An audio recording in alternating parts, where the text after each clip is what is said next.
All right. Good morning, everyone. Can I have your attention, please? We are going to begin now. Thank you. So today is our February 27th regular session for our board meeting. So why don't we go ahead and get started with our call to order? So District 1. Good morning. It seems we've all been running. We've just been talking about Washington, D.C. That was over a week ago, but it seems like only yesterday. But today, we hope we're going to get some more moisture. It's great to see everybody here today. My name is Patrice Horseman. I am the supervisor from District 1. Thank you all for being here. Thank you.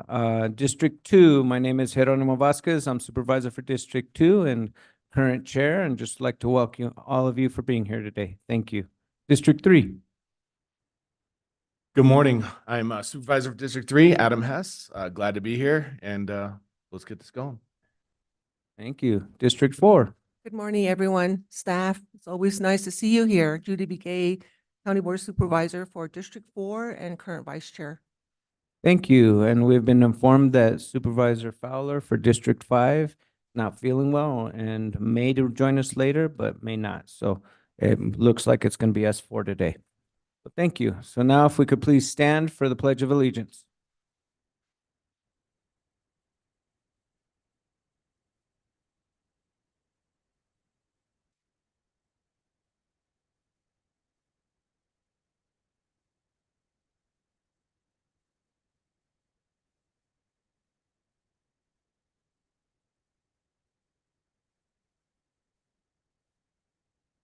All right, thank you.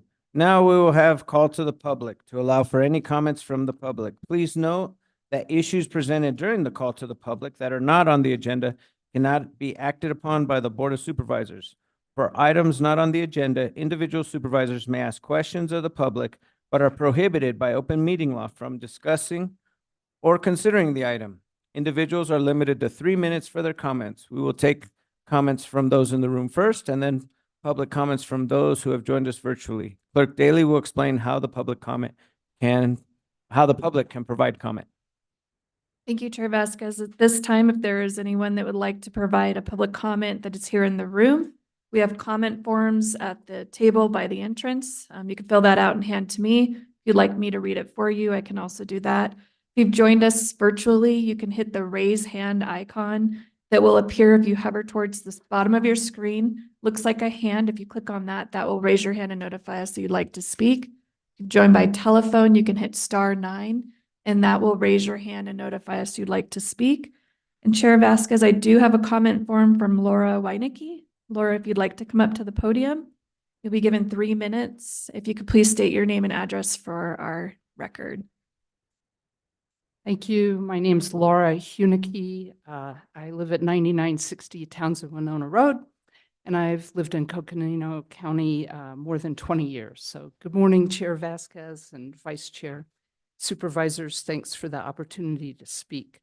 You've heard from me before and also from some of my colleagues in the Climate Change Alliance about electric vehicles and their advantages and benefits related to climate, public health, and so on. Today, I'd like to speak to 2 additional economic reasons that the county ought to be investing in EVs for its fleet right now. First, many visitors to our region arrive in electric vehicles, and many more will soon be doing so. Tourism, of course, is important to our economy, and many visitors are coming from other Western states, either residents of those states or international visitors who start their tours in LA, for example. We have to be aware, California, Oregon, Washington, all have deadlines for all their new vehicle sales to be electric vehicles by 2035.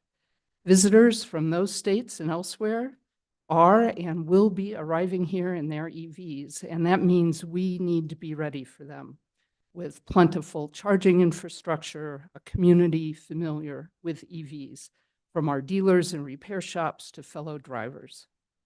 A second economic reason to support electric vehicles: those of us in Arizona have no vested business interest in maintaining the fossil fuel industry. Arizona is not a substantive producer of oil or gas. We do, however, produce lots of clean, renewable energy. We've got some commercial scale solar and wind power right here in Coconino County and more on the way.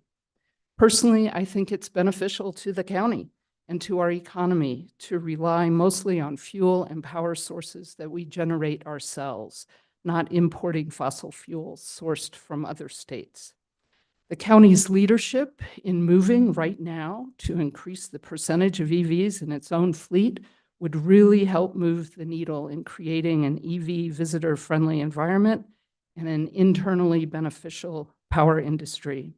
For these and many other reasons, I encourage you to instruct county staff to move aggressively in purchasing EVs as the county fleet is naturally updated, and in taking other steps from pursuing federal grant funding to installing our own charging infrastructure to build a resilient fleet of EVs.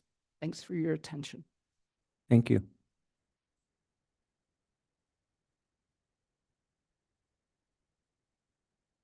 Clerk Daly, is there anybody else? Chair Vasquez, we do not have any hands raised on the virtual format. We do have HHS Director Kim Musselman. Please join us. Good morning, Chair and Supervisors, as I'm destroying.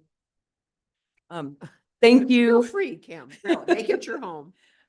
Kim Musselman, Health and Human Services Director. I wanted to take an opportunity this morning to come before you to recognize Dr. Larry Zarnicki. He is retiring from Coconino County after 19 years, a little over 19 years of service with our county, and wanted to take an opportunity to recognize him publicly and to thank him for his dedication and commitment to Coconino County. And I would just like to start up, we are having a celebration for him on Thursday, and I know some of you are able to attend and some of you are not.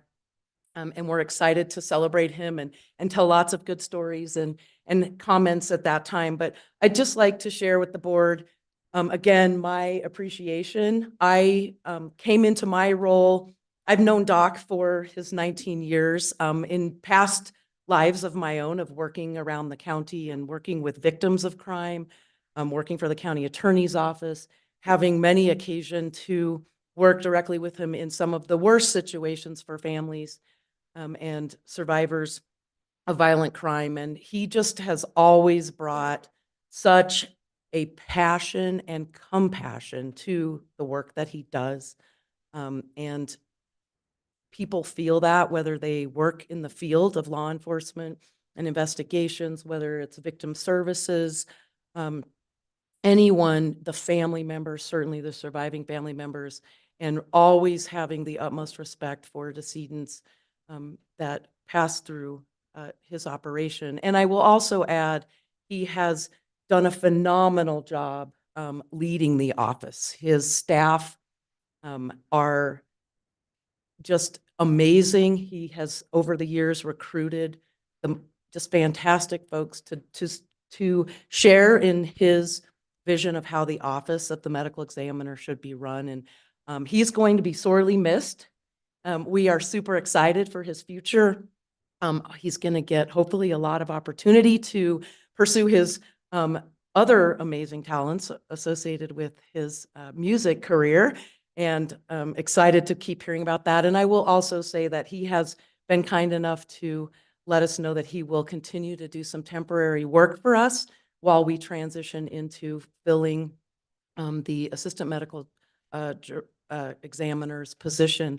So with that, I'm going to go ahead and just turn it over to him and certainly the board, but I just wanted to take an opportunity to publicly recognize him and thank him for his service to Coconino County and the level of professionalism he's brought to the office in getting it certified, name certified, which is a really big accomplishment for medical examiners' offices, and not that many have them across the country. So again, thank you, and thank you, Doc, as we love to refer to him, for everything that you've done for Coconino County and for Health and Human Services. So thank you. You want to come up and thank you, Chair. Thank you. Thank you. All right, thank you, Kim. I really appreciate that. It's crazy, you know, the the same little van that I pulled up in 19 years ago brought me here today. And yeah, just having a lot of flashback moments here recently, whatnot. It was an honor to serve the people of Coconino County and Northern Arizona. You know, like any story, my story, there's, you know, a beginning, a middle, and an end to this chapter. You know, it all started with 10 years of postgraduate training to become a doctor. Then, except for my first couple of years of being a forensic pathologist, I dedicated my entire career to Coconino County. The beginning of the career, you know, I started solo, and as a day one, I was a small office doing big office work. We're serving the second largest county, as you guys are well aware of, and a good portion of the largest Indian reservation in the country. Special times, it's something that no amount of traditional training could prepare somebody for. I quickly realized it was not a one-person job. I was able to hire some good people in the office. One particular person, Yasmin Seeley, who is still with the office, and still my office administrator and continuing on. And then there has been great leadership. It's just been a pleasure working under Kim. I mean, she's been my favorite boss, and I've just really, she's allowed us to take the office to the next level, because the middle portion, I mean, I associate Kim more with, you know, the ending portion of the office and more of the tangible success. The middle portion, you know, involved hiring, training, watching numerous people come and go with countless iterations of the office, in an office that never closes. Through necessity, we evolved. I mean, during that middle period, we got pretty beat up, but we kept our integrity, empathy, and succeeded. Because it's a challenge doing upper level type, you know, work while constantly having a lot of turnover. That has gotten much better. The last part of my career under Kim demonstrated all of the hard work that me and my staff put in to make the office what it needed to be. Adding, reorganizing staff, getting approval for a new building, adding a second doctor that first was part-time and then became full-time, assisting and designing, and then moving into a new building. And Sue, wherever she is, I thank her for that as well.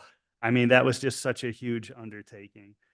You know, then moving into that building, becoming National Association of Medical Examiners certified, and those type of things. And, you know, I looking back, the time flew by.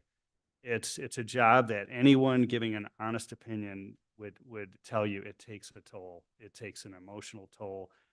And you kind of reach a threshold where, you know, you gotta just make the commitment that it's time to move on from being in the hot seat, whatever you want to call it. But I tell you, I'm standing here with a life story to tell.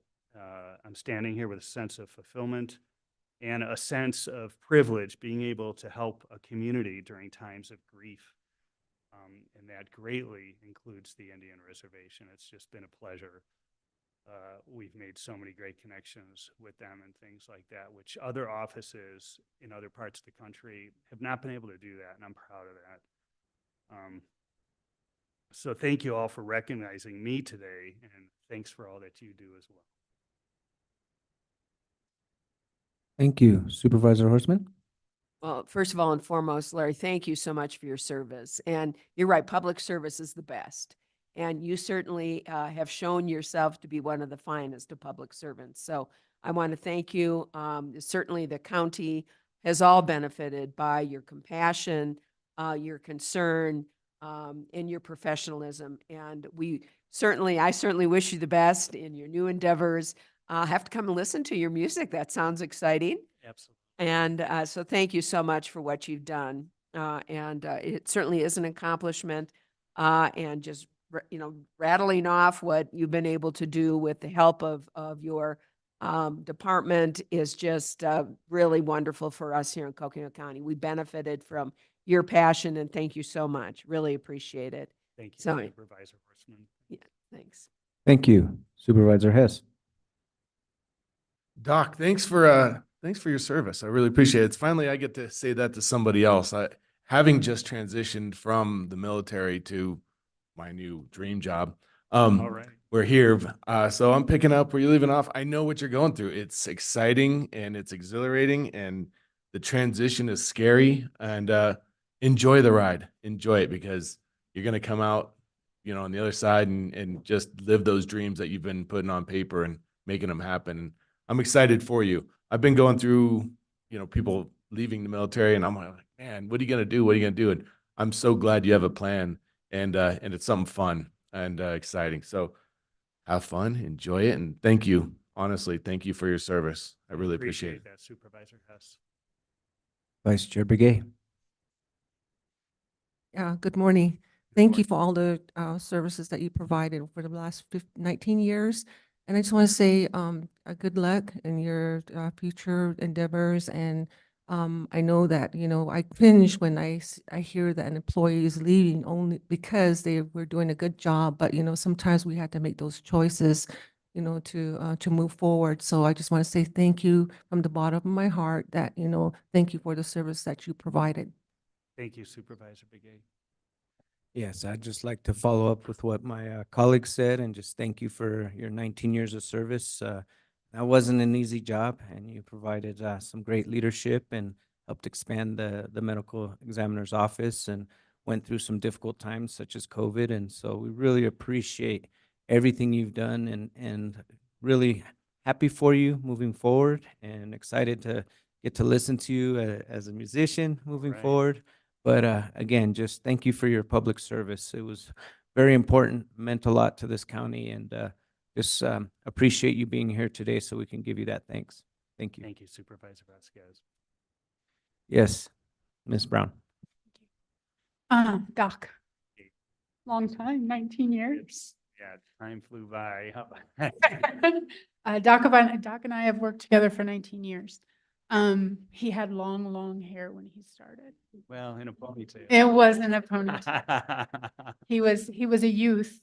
When If he I joined still us. had that, it would be called a skullet, I think, so. From the very beginning, we knew we had very much a diamond, and we have appreciated him, hopefully, over those 19 years, and he knows how important he has been to the success of this county. As we did, as Doc said, we did a lot of upgrades to the building, but they didn't meet what was needed for a modern medical examiner's office in the 2000s. And Doc was a significant and amazing advocate for the construction of the new medical examiner building.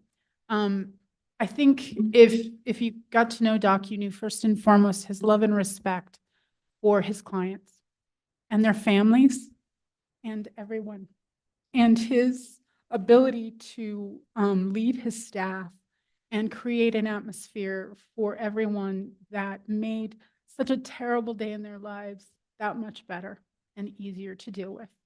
It was significant. You have been an amazing advocate for the county, and thank you. Thanks, Sue. And I mean, speaking of the building, I mean, could it have been more in the nick of time, like right before COVID? We literally walked in and it seemed like, yeah, I mean, we couldn't have done that in the old building. We just couldn't have done it. So thank you for all your support. Deputy County Manager Burleson. Chair Vasquez, members of the board, and to celebrate this chapter, we have a quorum posting for Thursday, February 29th from 2 to 5 at our King Street facility. So thank you, Doc. And I'm sorry I'm going to miss that. So I'm really glad I had an opportunity to thank you here today. So glad I came today. Thank you guys for Thanks. recognizing me in the office and just everything we've accomplished. Thank you.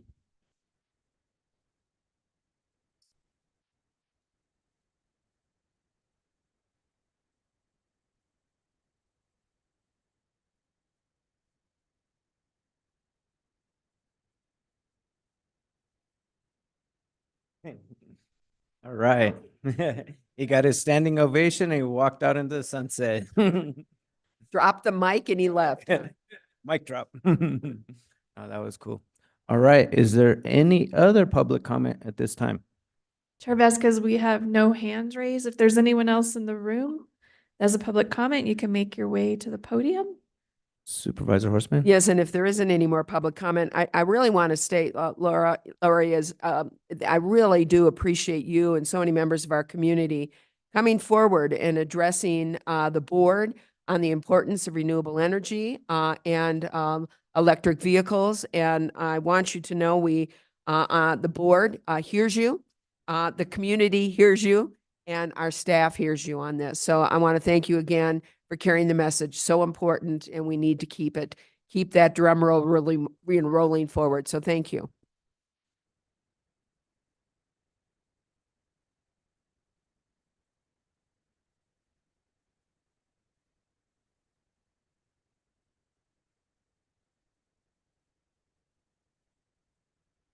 Thank you. Chair Vasquez, we have no hands raised and no more comments. All right, thank you. Well, in that case, we'll move on to our consent agenda. All matters under consent agenda are considered to be routine and will be enacted by a single motion. Are there any items that board members want to consider separately? Okay, in that case, may I have a motion to approve consent agenda items 1 through 5? Mr. Chair, I'd make a motion that we approve the consent agenda as presented. Thank you. We have a motion by Supervisor Horstman, a second by Vice Chair Begay. All those in favor, please indicate by saying aye. Aye. We have 4 votes yes and 0 votes no, so motion passes. All right. Next up, we have presentation and discussion, consideration, and possible action to approve an increase to the county match funds on the Perkinsville Road Reconstruction Federal Land Access Program Grant Project from $3,210,000 to $9,125,000 and issue authority to the Public Works Director to sign the modified project funding and scoping agreements. Public Works Director Christopher Tressler will present items 6 and 7. Thank you, Chair Vasquez. I'm going to speak to, if it's all right, both action items. They both relate to road construction projects. The next action item is related to the landfill road and an IGA that we're looking for approval to enter into with the city of Flagstaff. Just a note too, Director Tressler did have bigger copies. It should be tucked in the pocket because the one in the packet's a little bit more difficult to read. I'll Okay. Yes. And I'll holler out when we want to look at those. The print got a little bit small, trying to get on an 8.5 by 11 sheet of paper. I'd like to give a little bit of history, background on our capital improvement plan and our road related capital improvement projects. The first project that we're talking about today related to Perkinsville Road. And in this slide, you can see up on the screen, this is in the PowerPoint, if you want to follow along in there. The Central Federal Lands Access Program, it provides funding for road improvements and increased recreation type access on roads that lead to forested areas managed by public agencies like the Forest Service or the Bureau of Land Management. Initially, when we scoped this project, we were around $20 million project cost, and it's escalated to about $36.5. We've agreed with Central Federal Lands that it's a proposed agreement to match around 25% of this total construction cost. Can I ask a question? And I hate to interrupt, but I was going through this, and thank you for this material. First and foremost, this Yes. is very helpful. But one of my questions is, why did the county increase its match from the 16 to 25? Yeah, it's a great question. Central Federal Lands gets about $11 million a year to do this project for the state of Arizona. It's only $11 million for the whole state. In order for the project to maintain viability with Central Federal Lands and move forward, we needed to cover more of the match or the construction cost in order for them to see the viability in the project. And so, because costs have gone up so much. So you're right. It's initially our match was not 25%, and we've maxed it at 25%. Please also note that this $36.5 million is frankly going to be likely on the high end. And if we see a savings when this the project's in construction phase right now, when we actually go to bid and we get construction costs, if the project cost is lower, then we'll pay a lower match, and our match will continue to be at 25%. Some of the details of this grant opportunity and this construction project are there, where Central Federal Lands designs and carries out the construction of the project. Coconino County maintains the road. This project's related to widened shoulders, improved driving surface, improved access, and it also relates to a lot of drainage infrastructure that we're trying to improve. I have a question because I didn't quite understand it. Why wasn't the match at 25% before in the original grant? There's not an identified amount in these grant projects that you have to do. So if the jurisdiction can, in a sense, gamble and commit more money in showing commitment to the project, and if the cost benefit pencils out better, then Central Federal Lands will choose that project. Or we can actually choose to not put any money towards the project, and then that just scores us lower, and we may not get the project. We So may- to ensure the money Yes. from them and in given their limited resources, we upped ours so that we could be first in line to get that Correct. money. Correct. Thank you. And this scenario has served us well. We've done several projects. I believe it's been 3 projects on Lake Mary Road and around Mormon Lake. And so it's been a really good relationship with this group from Central Federal Lands and helping us complete some of these road improvement projects. No, I appreciate that. It just, most matches are 25%, so I was kind of surprised that previously it wasn't at 25%. Correct. Correct. Well, that relates to the Central Federal Lands project, Perkinsville Road. I'm gonna try not to, and we've talked about these things, the reason why the project increased. And I also want to talk about this other project that's on the agenda, Landfill Road Realignment Reconstruction. And this is a joint project between Coconino County and the city of Flagstaff. Advantageous for the city of Flagstaff to realign the road, have it straighter. Their solid waste operations could greatly benefit from a straightened road and improved road surface. It is, however, to their benefit to do that, not necessarily Coconino County's. Landfill Road is one of the worst roads in the county. So we need to invest money into it to bring it up to a better level of service. And in about 2018, City of Flagstaff, Coconino County began discussions and talking about what this agreement would look like. And in 2018, it was estimated that the county share of this improvement would be about $1.68 million. With increased costs and the cost of materials, labor, and construction, the cost for Coconino County's match has gone up to about $2.44 million.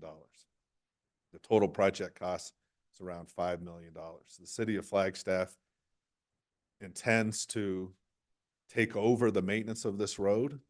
It's advantageous that the county does that. They're the ones with all the heavy traffic on the road. It's the garbage trucks that go down this road and cause the degradation. And there's less residential traffic on this road. So I see this as a great partnership with the city of Flagstaff. We help improve the road to a more serviceable condition, and then we can pass it to the city of Flagstaff for them to maintain in the future. The city of Flagstaff has procured with the U.S. Forest Service the rights to align or to realign the road and to take over the road from the county when the project's completed and when the board approves this. Coconino County will still conduct snow removal operations. Our trucks are frankly right next to this road, and it's a benefit to our residents in that area as well. And so that's a part of the maintenance or snow operations that we'll continue to do as part of this IGA agreement. These are two fairly large capital improvement projects. And want to give some background now about how do we choose capital improvement projects? How are they prioritized? And where does the money come from for them? We look at road classification or average daily traffic on roads to prioritize road projects. The roads that get used the most, we want to give the most attention to. We also look at the type of maintenance needed on roads. There's the road surface that gets a lot of attention and is the most noticeable. It's our cars, what we're driving on, it's what we feel. But there's also a lot of drainage infrastructure on some roads that's almost equally as important. To pass water and drainage and runoff underneath roads without it impacting the road, the traveling public, and then also not adversely impacting people that might be upstream or just downstream of the roadways. That drainage infrastructure can be considerable as well. And in the case of the Perkinsville Road project, that is it's considerable amount of the work. We also look at available fundings, grant opportunities. We look at previously promised projects as part of our Proposition 403.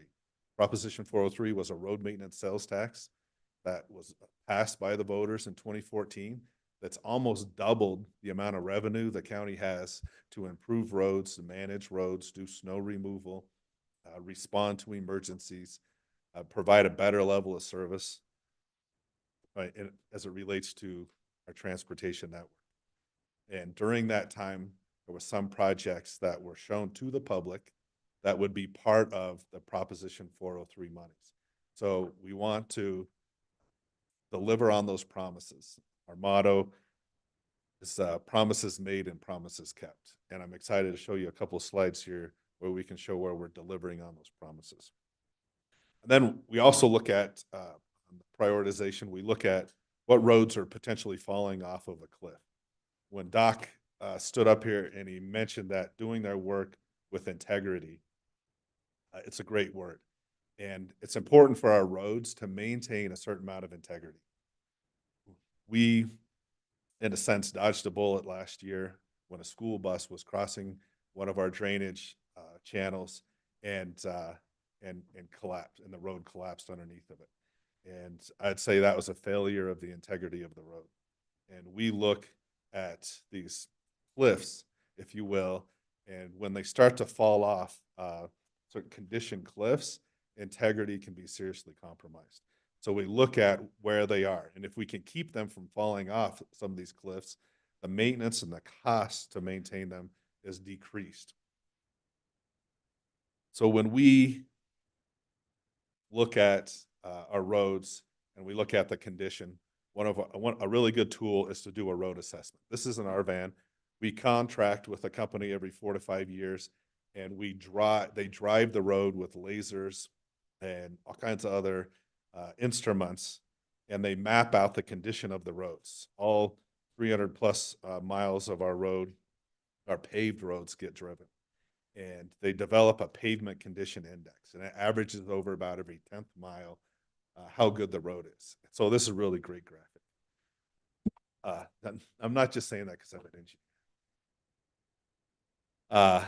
I really geek out on this one. So you can see the pavement condition index for our roads. We have 2014 on the upper left-hand corner, then 2018 in the bottom center, and then 2023 in the upper right-hand corner. So back in 2014, when we did this assessment, we were trying to find a nexus for Prop 403. It was estimated that 35% of our roads were in severe to poor condition. And it was estimated that we need about $70 million to get them to a fair, good condition. And so Prop 403 passed, and we started doing road construction projects, increased road construction projects. And you can see in 2018, we decreased the fair to poor to very poor. That we're mixing a little bit of apples and oranges here, or maybe it's just oranges and tangerines, because the consultant didn't use the same naming criteria. But you can see fair, poor, and very poor represent about a little less than 30% of the roads. And then when we get to 2023 and the pavement condition that we just had finished, you can see that we're all the way down to less than about 15% of our roads are in the fair, poor, or very poor condition. So we've been following the strategy of prioritizing which projects we have, road projects, and that based on degradation of pavement, availability of funding, the type of maintenance needed. And we're increasing the integrity of our roads and getting a better driving service, frankly, and improving the drainage infrastructure associated with it. Supervisor Horstman. And this is, again, wonderful. Appreciate the information. I have a question, Yes. since we have limited funds and you have that prioritization going. I think Perkinsville is a perfect example of a priority road, and you've helped me in my district with some of my priority roads, so I appreciate that. Given that Perkinsville is going to cost us $6 million more, and that we have this priority projects, how are we going to make that up? Are we pushing some projects off for a different year, or how are you going to do that? We are not gonna, Supervisor Vasquez or Chair Vasquez and Supervisor Horstman, we are not gonna have to push projects off. And towards the end of this, I'm gonna show where the dollars are gonna come from. We're gonna move some things around. And so if I can, I'd like to answer the rest of your question towards the end of this presentation. So this pavement condition map shows green where it's good to fair, or excuse me, good to satisfactory, and then poor and less are more of the yellow to orange to reddish colors. You can see over here on Williams, I'm going to zoom into that area. Perkinsville Road, or excuse me, Landfill Road is on another snapshot, trying to collapse our big county into a small map. Things get lost. And so, but you can see, you get a feel of the western part of our county has a lot of green, and the eastern part of our county has a lot of green, and the western part has a lot of yellow and orange. If we zoom into Perkinsville Road, you see the yellow. Our project goes down to about where it changes from yellow to green, and that's the 8.5 miles that we're working on there. There's one caveat with this. This doesn't take into account the needed improvements with drainage infrastructure, and it's averaging over about a 10th mile. So if there's some potholes that happen that are frankly disproportionate in the degradation of the road, this averages over some of them. So this is a tool that helps inform our priorities. It's not the end all be all. And then on this one, you can see Landfill Road, where it's orange and red as it gets out to the landfill. And that's Johnson Ranch that's just above it in the green. Those are relatively new roads there in Johnson Ranch, and Hutchison Acres is just a little bit further north and to the west there. So this is why we're doing this project on Landfill Road.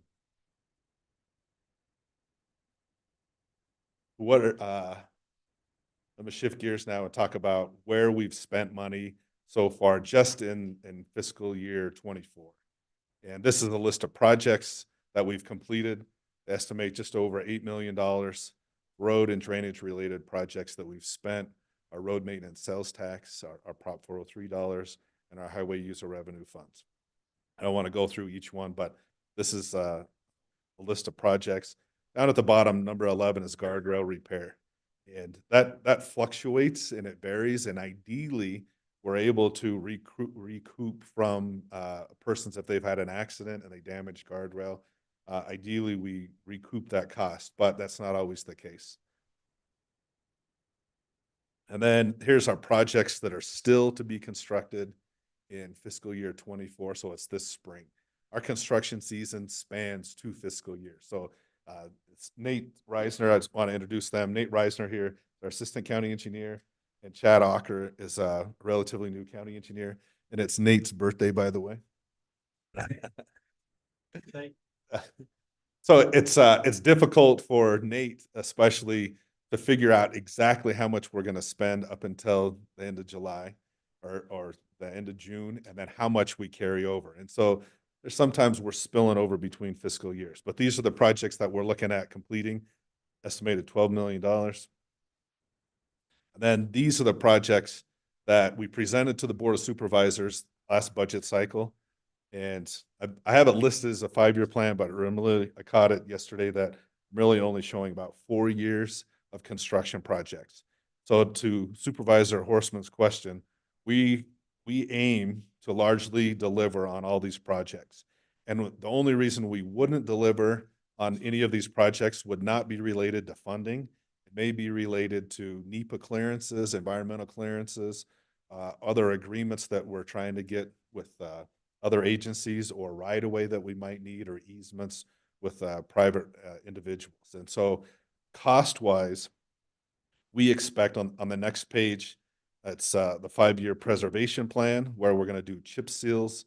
And cost-wise here, we're aiming to spend about $3.5 million every year. This is what we presented last to the Board of Supervisors in the last budget cycle.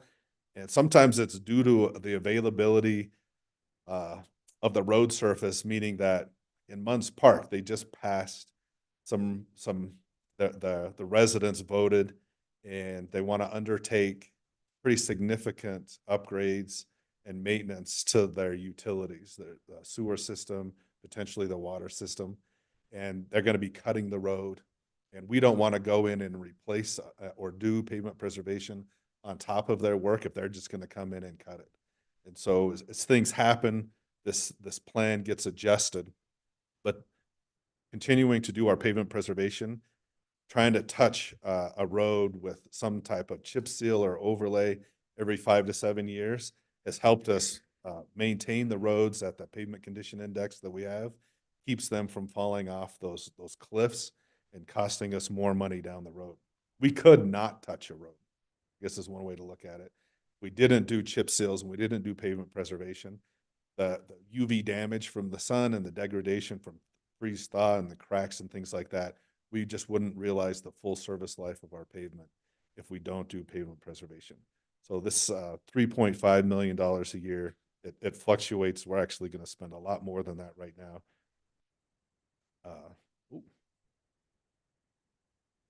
Did we got bumped out of this just a second? Was that the last? That's the last one.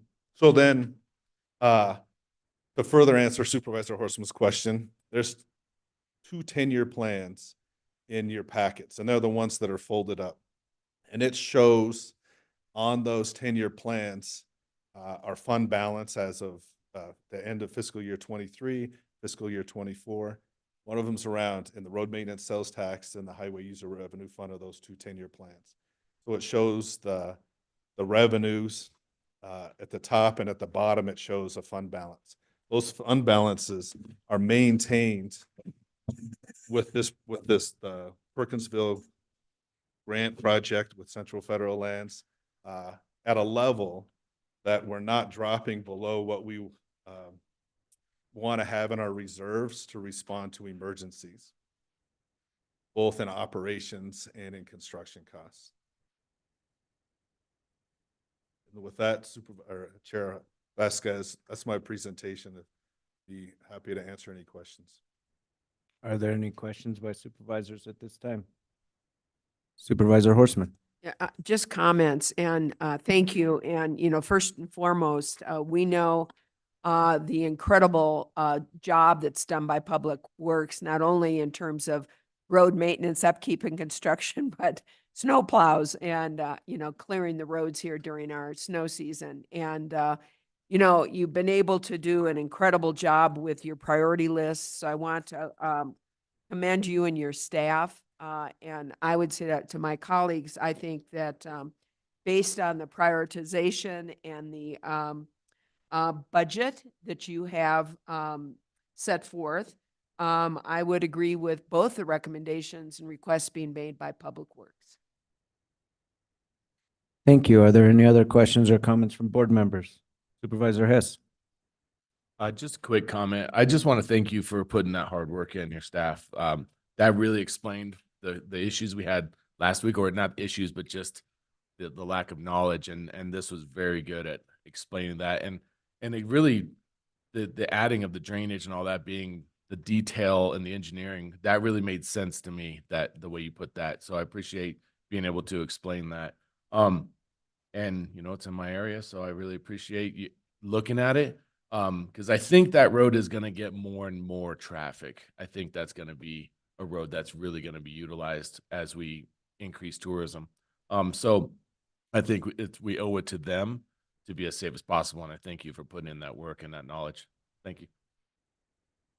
Thank you, Vice Chair Begay. Okay, I think you need to redo this list. No, just kidding.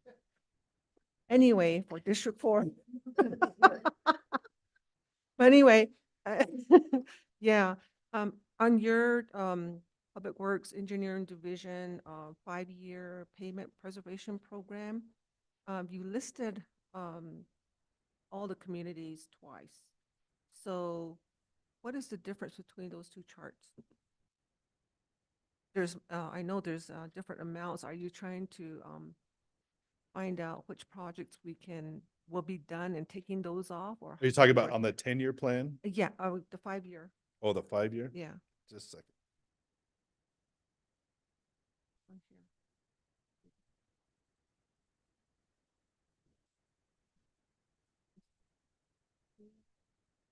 No, blue, but you're missing some.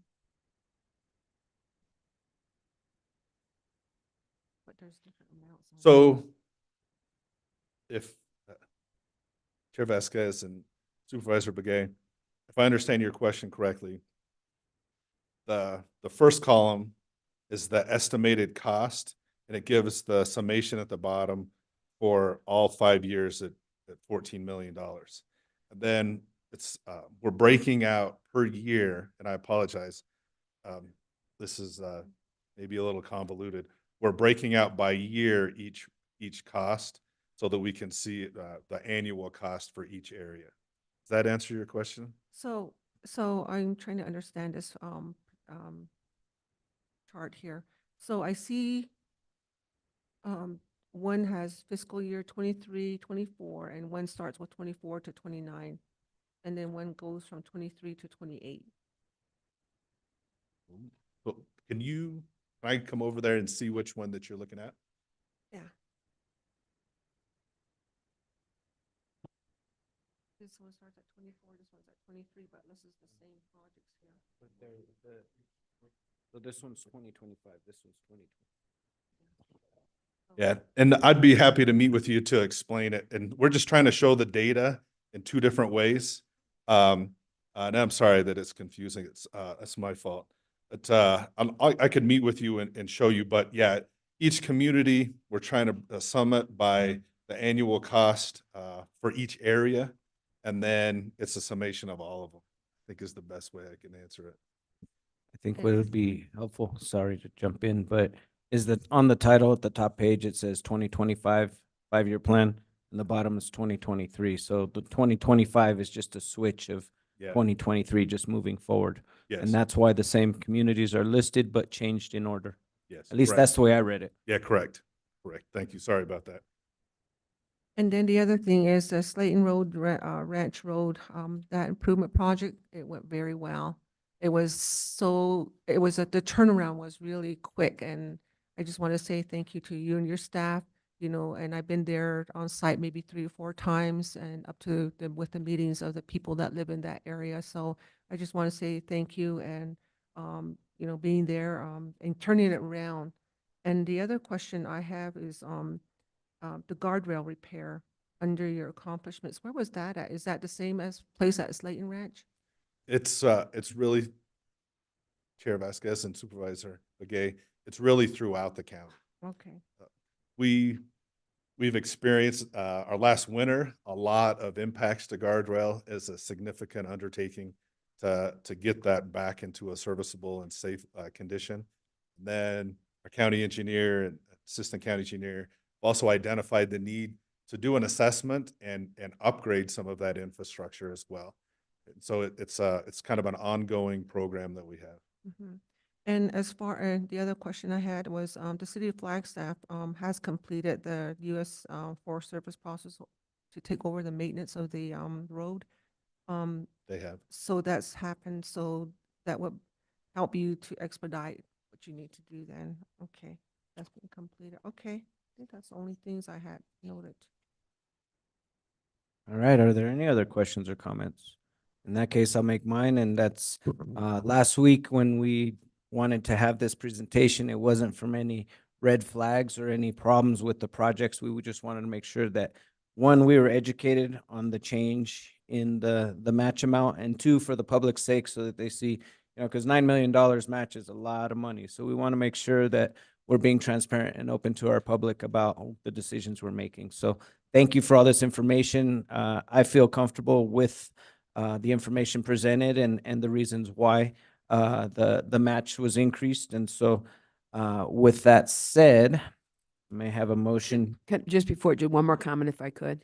Sorry. Okay, Supervisor Horseman. And because we failed to acknowledge, and I think we should, a big thanks to the U.S. Department of Transportation and for the FLAP program, Federal Lands Access Program, for, you know, not only did we come up with a little bit more money, but so did they, considerably more. And so I think we need to acknowledge that and thank them for their partnership on getting Perkinsville Road done.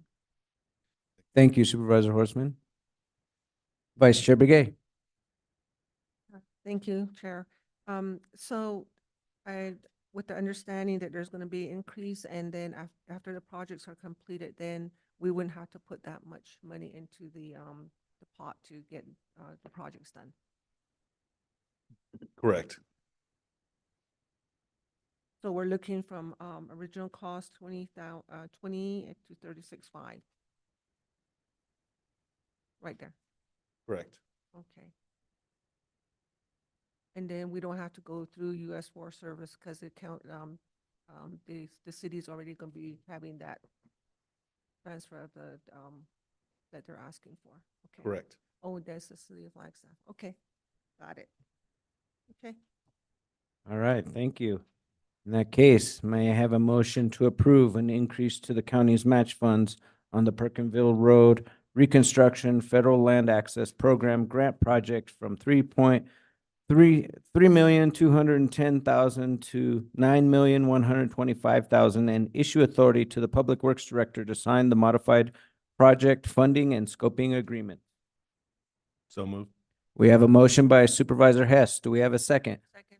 We have a second by Vice Chair Begay. All those in favor, please indicate by saying aye. Aye. Aye. Okay, we have a 4-0 vote.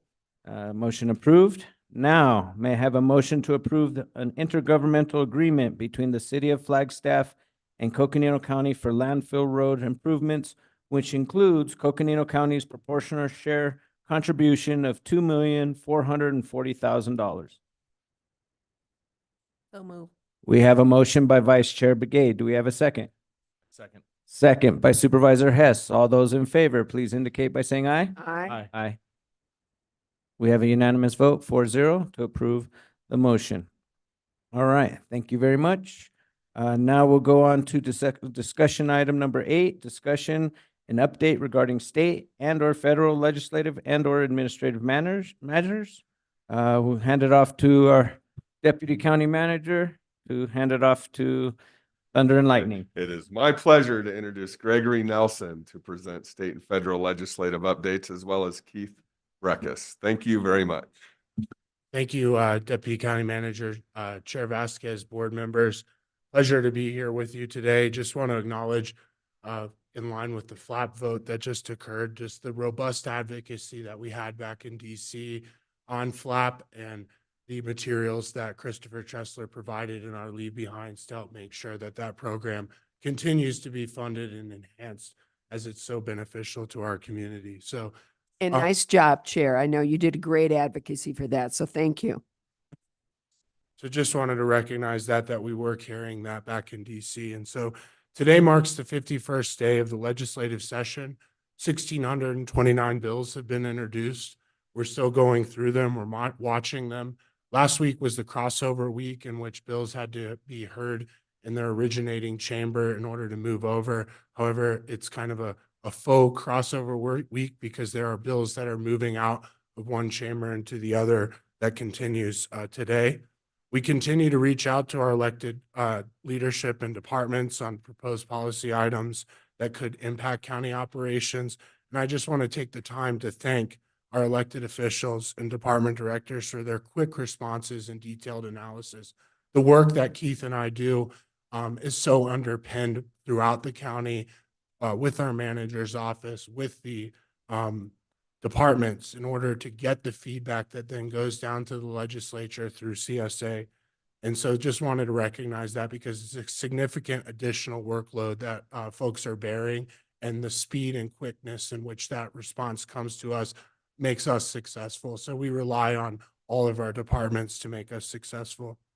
Today, we have Karen Cruz joining us virtually to give us an update on activities associated with the legislature on your behalf.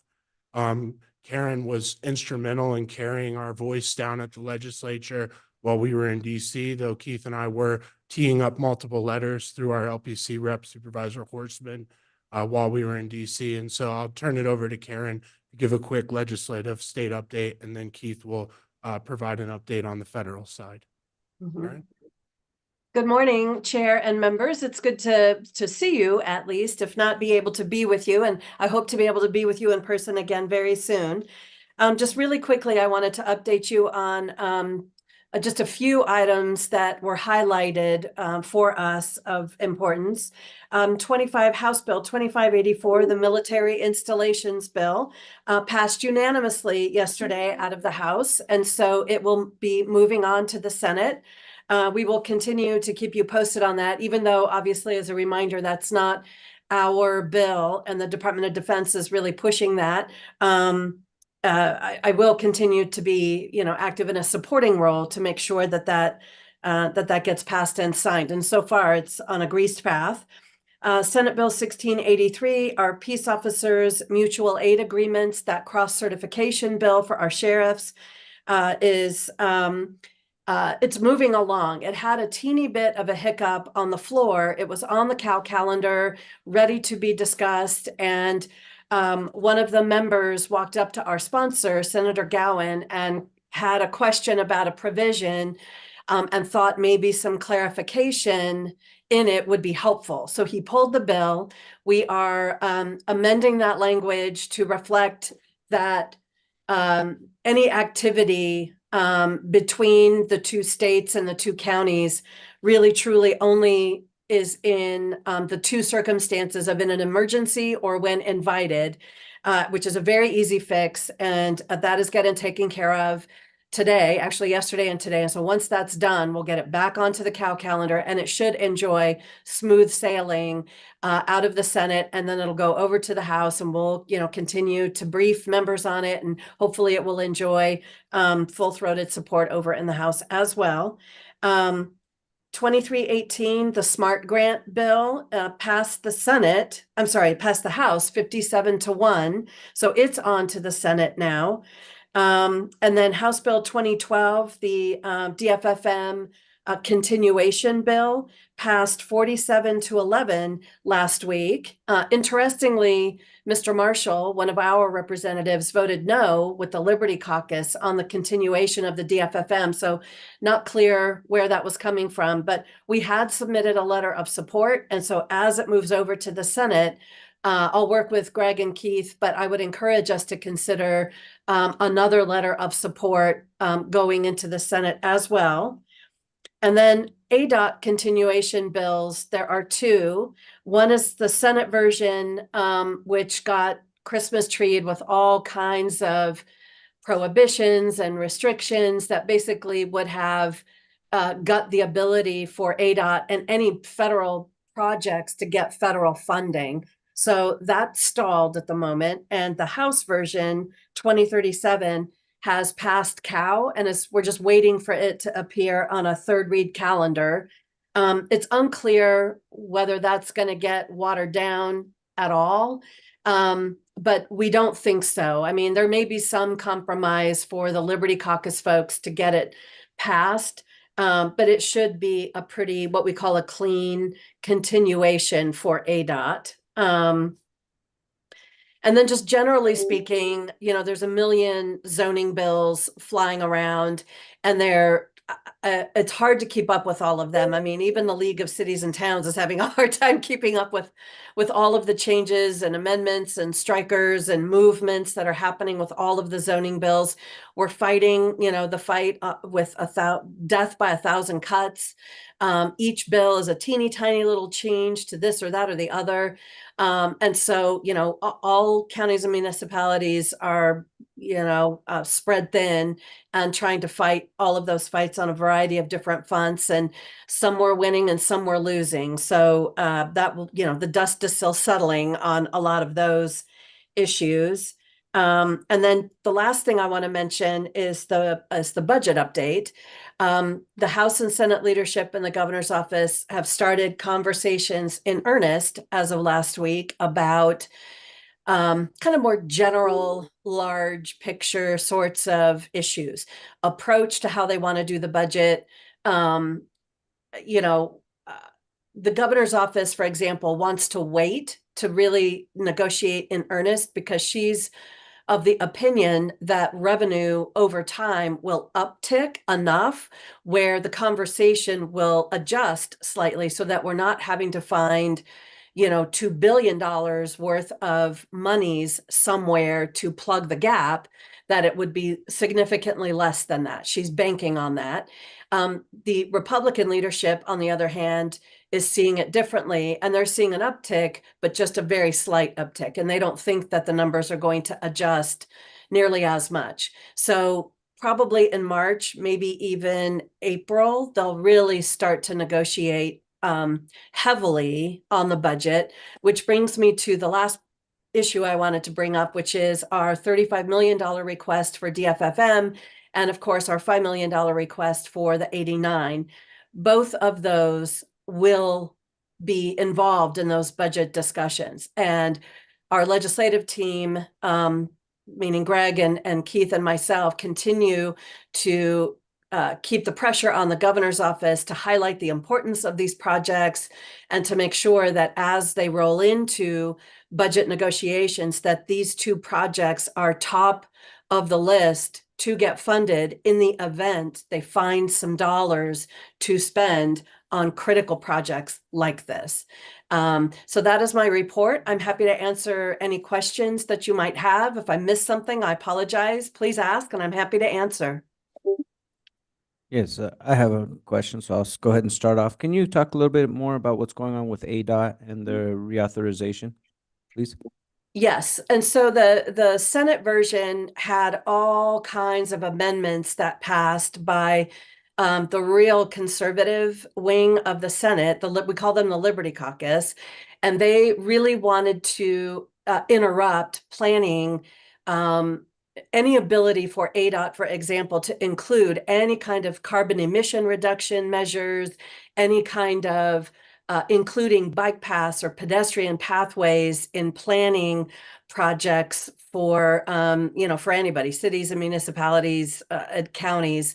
They just fundamentally disagree with what they call road diets. Well, when you do that, when you prohibit ADOT from including requirements for carbon emission measures, for example, in planning projects, then the federal dollars dry up because they're a requirement to receive federal dollars. So that's the fight.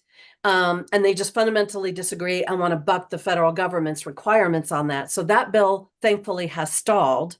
The House bill is moving, and it is what we call a clean bill. And that's just a true 8-year continuation of ADOT with no amendments, with no changes, with no nothing. I'm purely guessing that there may be some compromise in that bill to allow some of the Liberty Caucus members and the conservative Republicans to vote for a continuation. And that may be an abbreviated time frame. So in other words, the ADOT sunset review, instead of being 8 years from now, may be in 4 years. And that may be the compromise to keep the Liberty Caucus feeling like they're putting the screws to ADOT and making sure that their dollars are being spent efficiently and, looking, you know, up their nose and through their toes as the sunset review processes are designed to do. It's just unclear what exactly those compromises are going to be. But that bill is moving. It's past the calendar and it's now awaiting third read. It's not on a third read calendar today that I saw, but it should be coming up soon. Thank you. I appreciate that update. Are there any Mhm. other questions at this time from board members?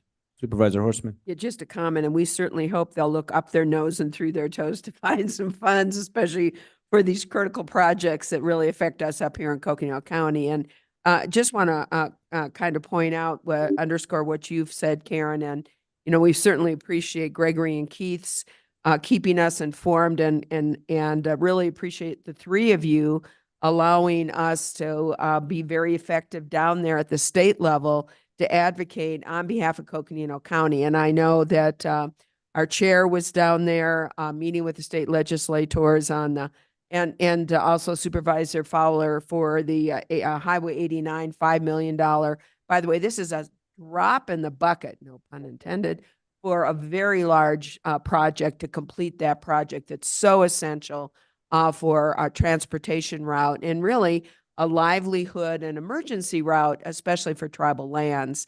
And I know both Supervisor Begay and I were also down there, thanks to the three of you helping to get us in front of those at the state and the House level to advocate on the need to reauthorize or to actually authorize $35 million in emergency wildfire response funding as part of that budget. As you know, that was limited funding that was allowed. It is really, it's benefited 10 out of the 15 counties here in Arizona for emergency wildfire response.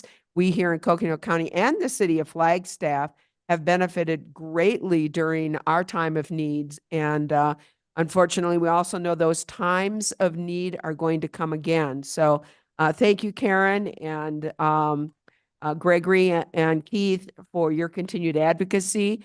The board remains ready, willing, and able to do what we can to get both of these pieces of legislation passed. So please keep us informed. Yes, and I'll just, and thank you so much, Supervisor. It's my pleasure to work with all of you, and I certainly appreciate your willingness to come down and advocate on behalf of any of these bills. I will also quickly say that on the 5 million, there was a Protect grant application that was submitted some time ago, and I had a meeting with Kate Morley at MetroPlan this morning, and she indicated that we should be hearing back on that application any day now. And so that would actually be amazing. That was a 17 million, you'll remember that was a $17 million ask in that Protect grant.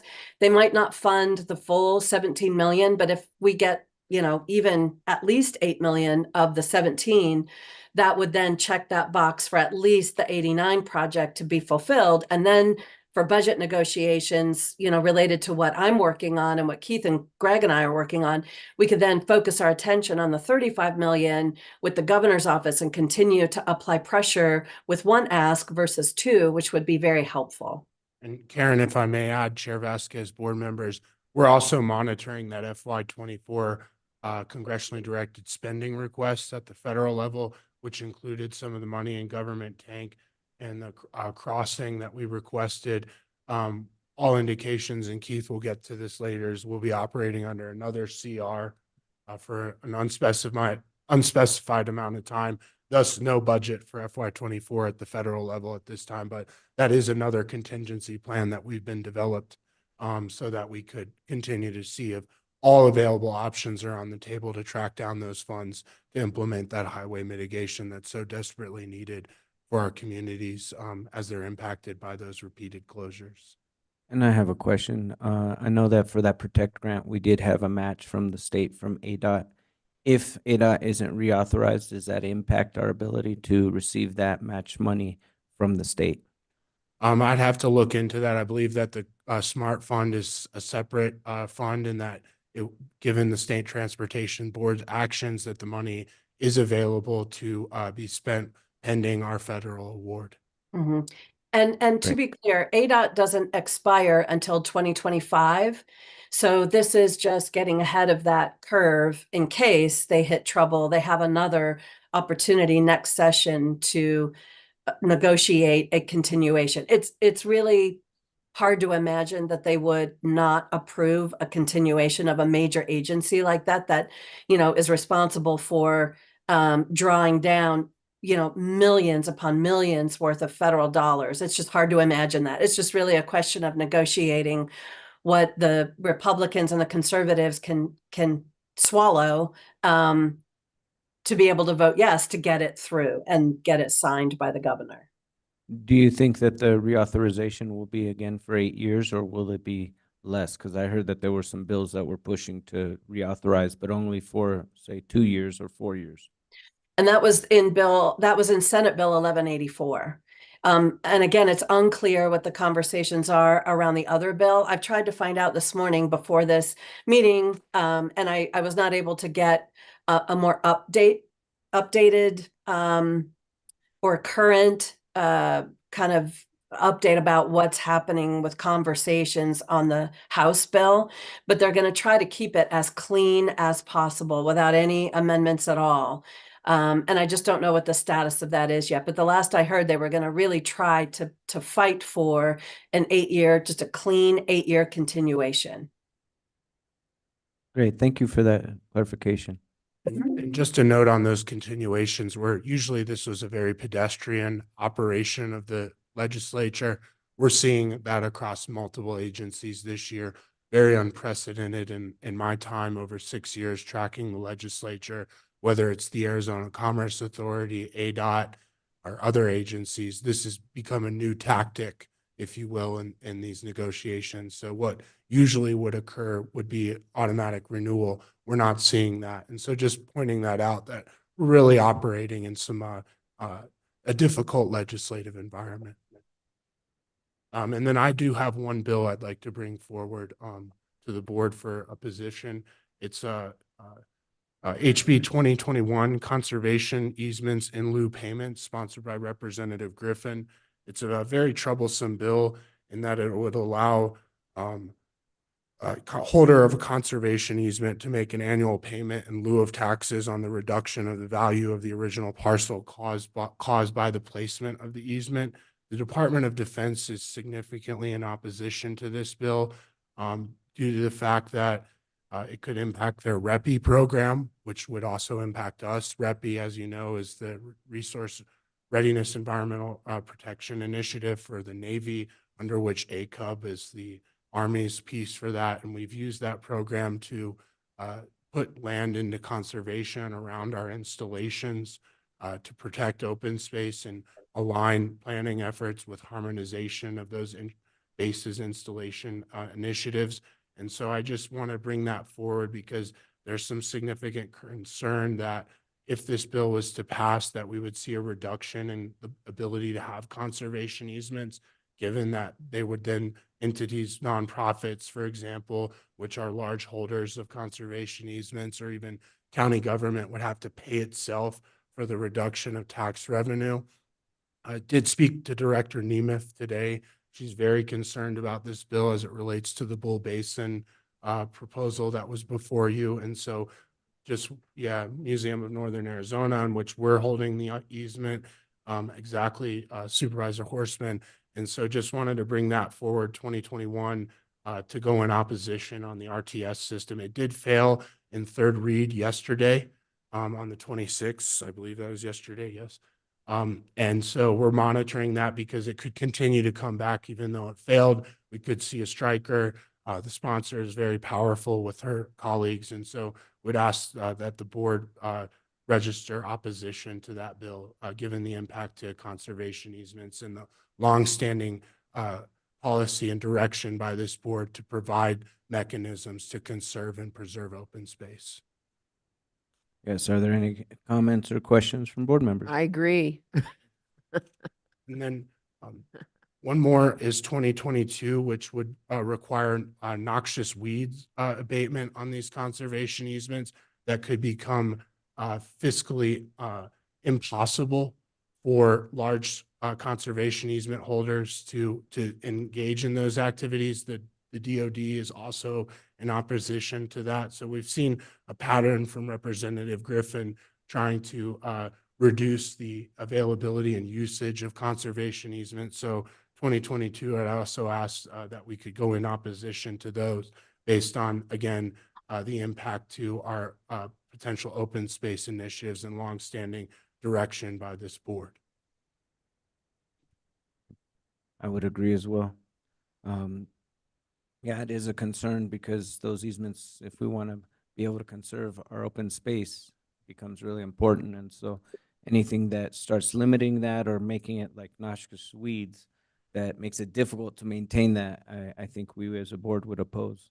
And it also striking to me that DOD is also against that. So, you know, they would, at least on the areas around bases, that would be really important to follow their lead.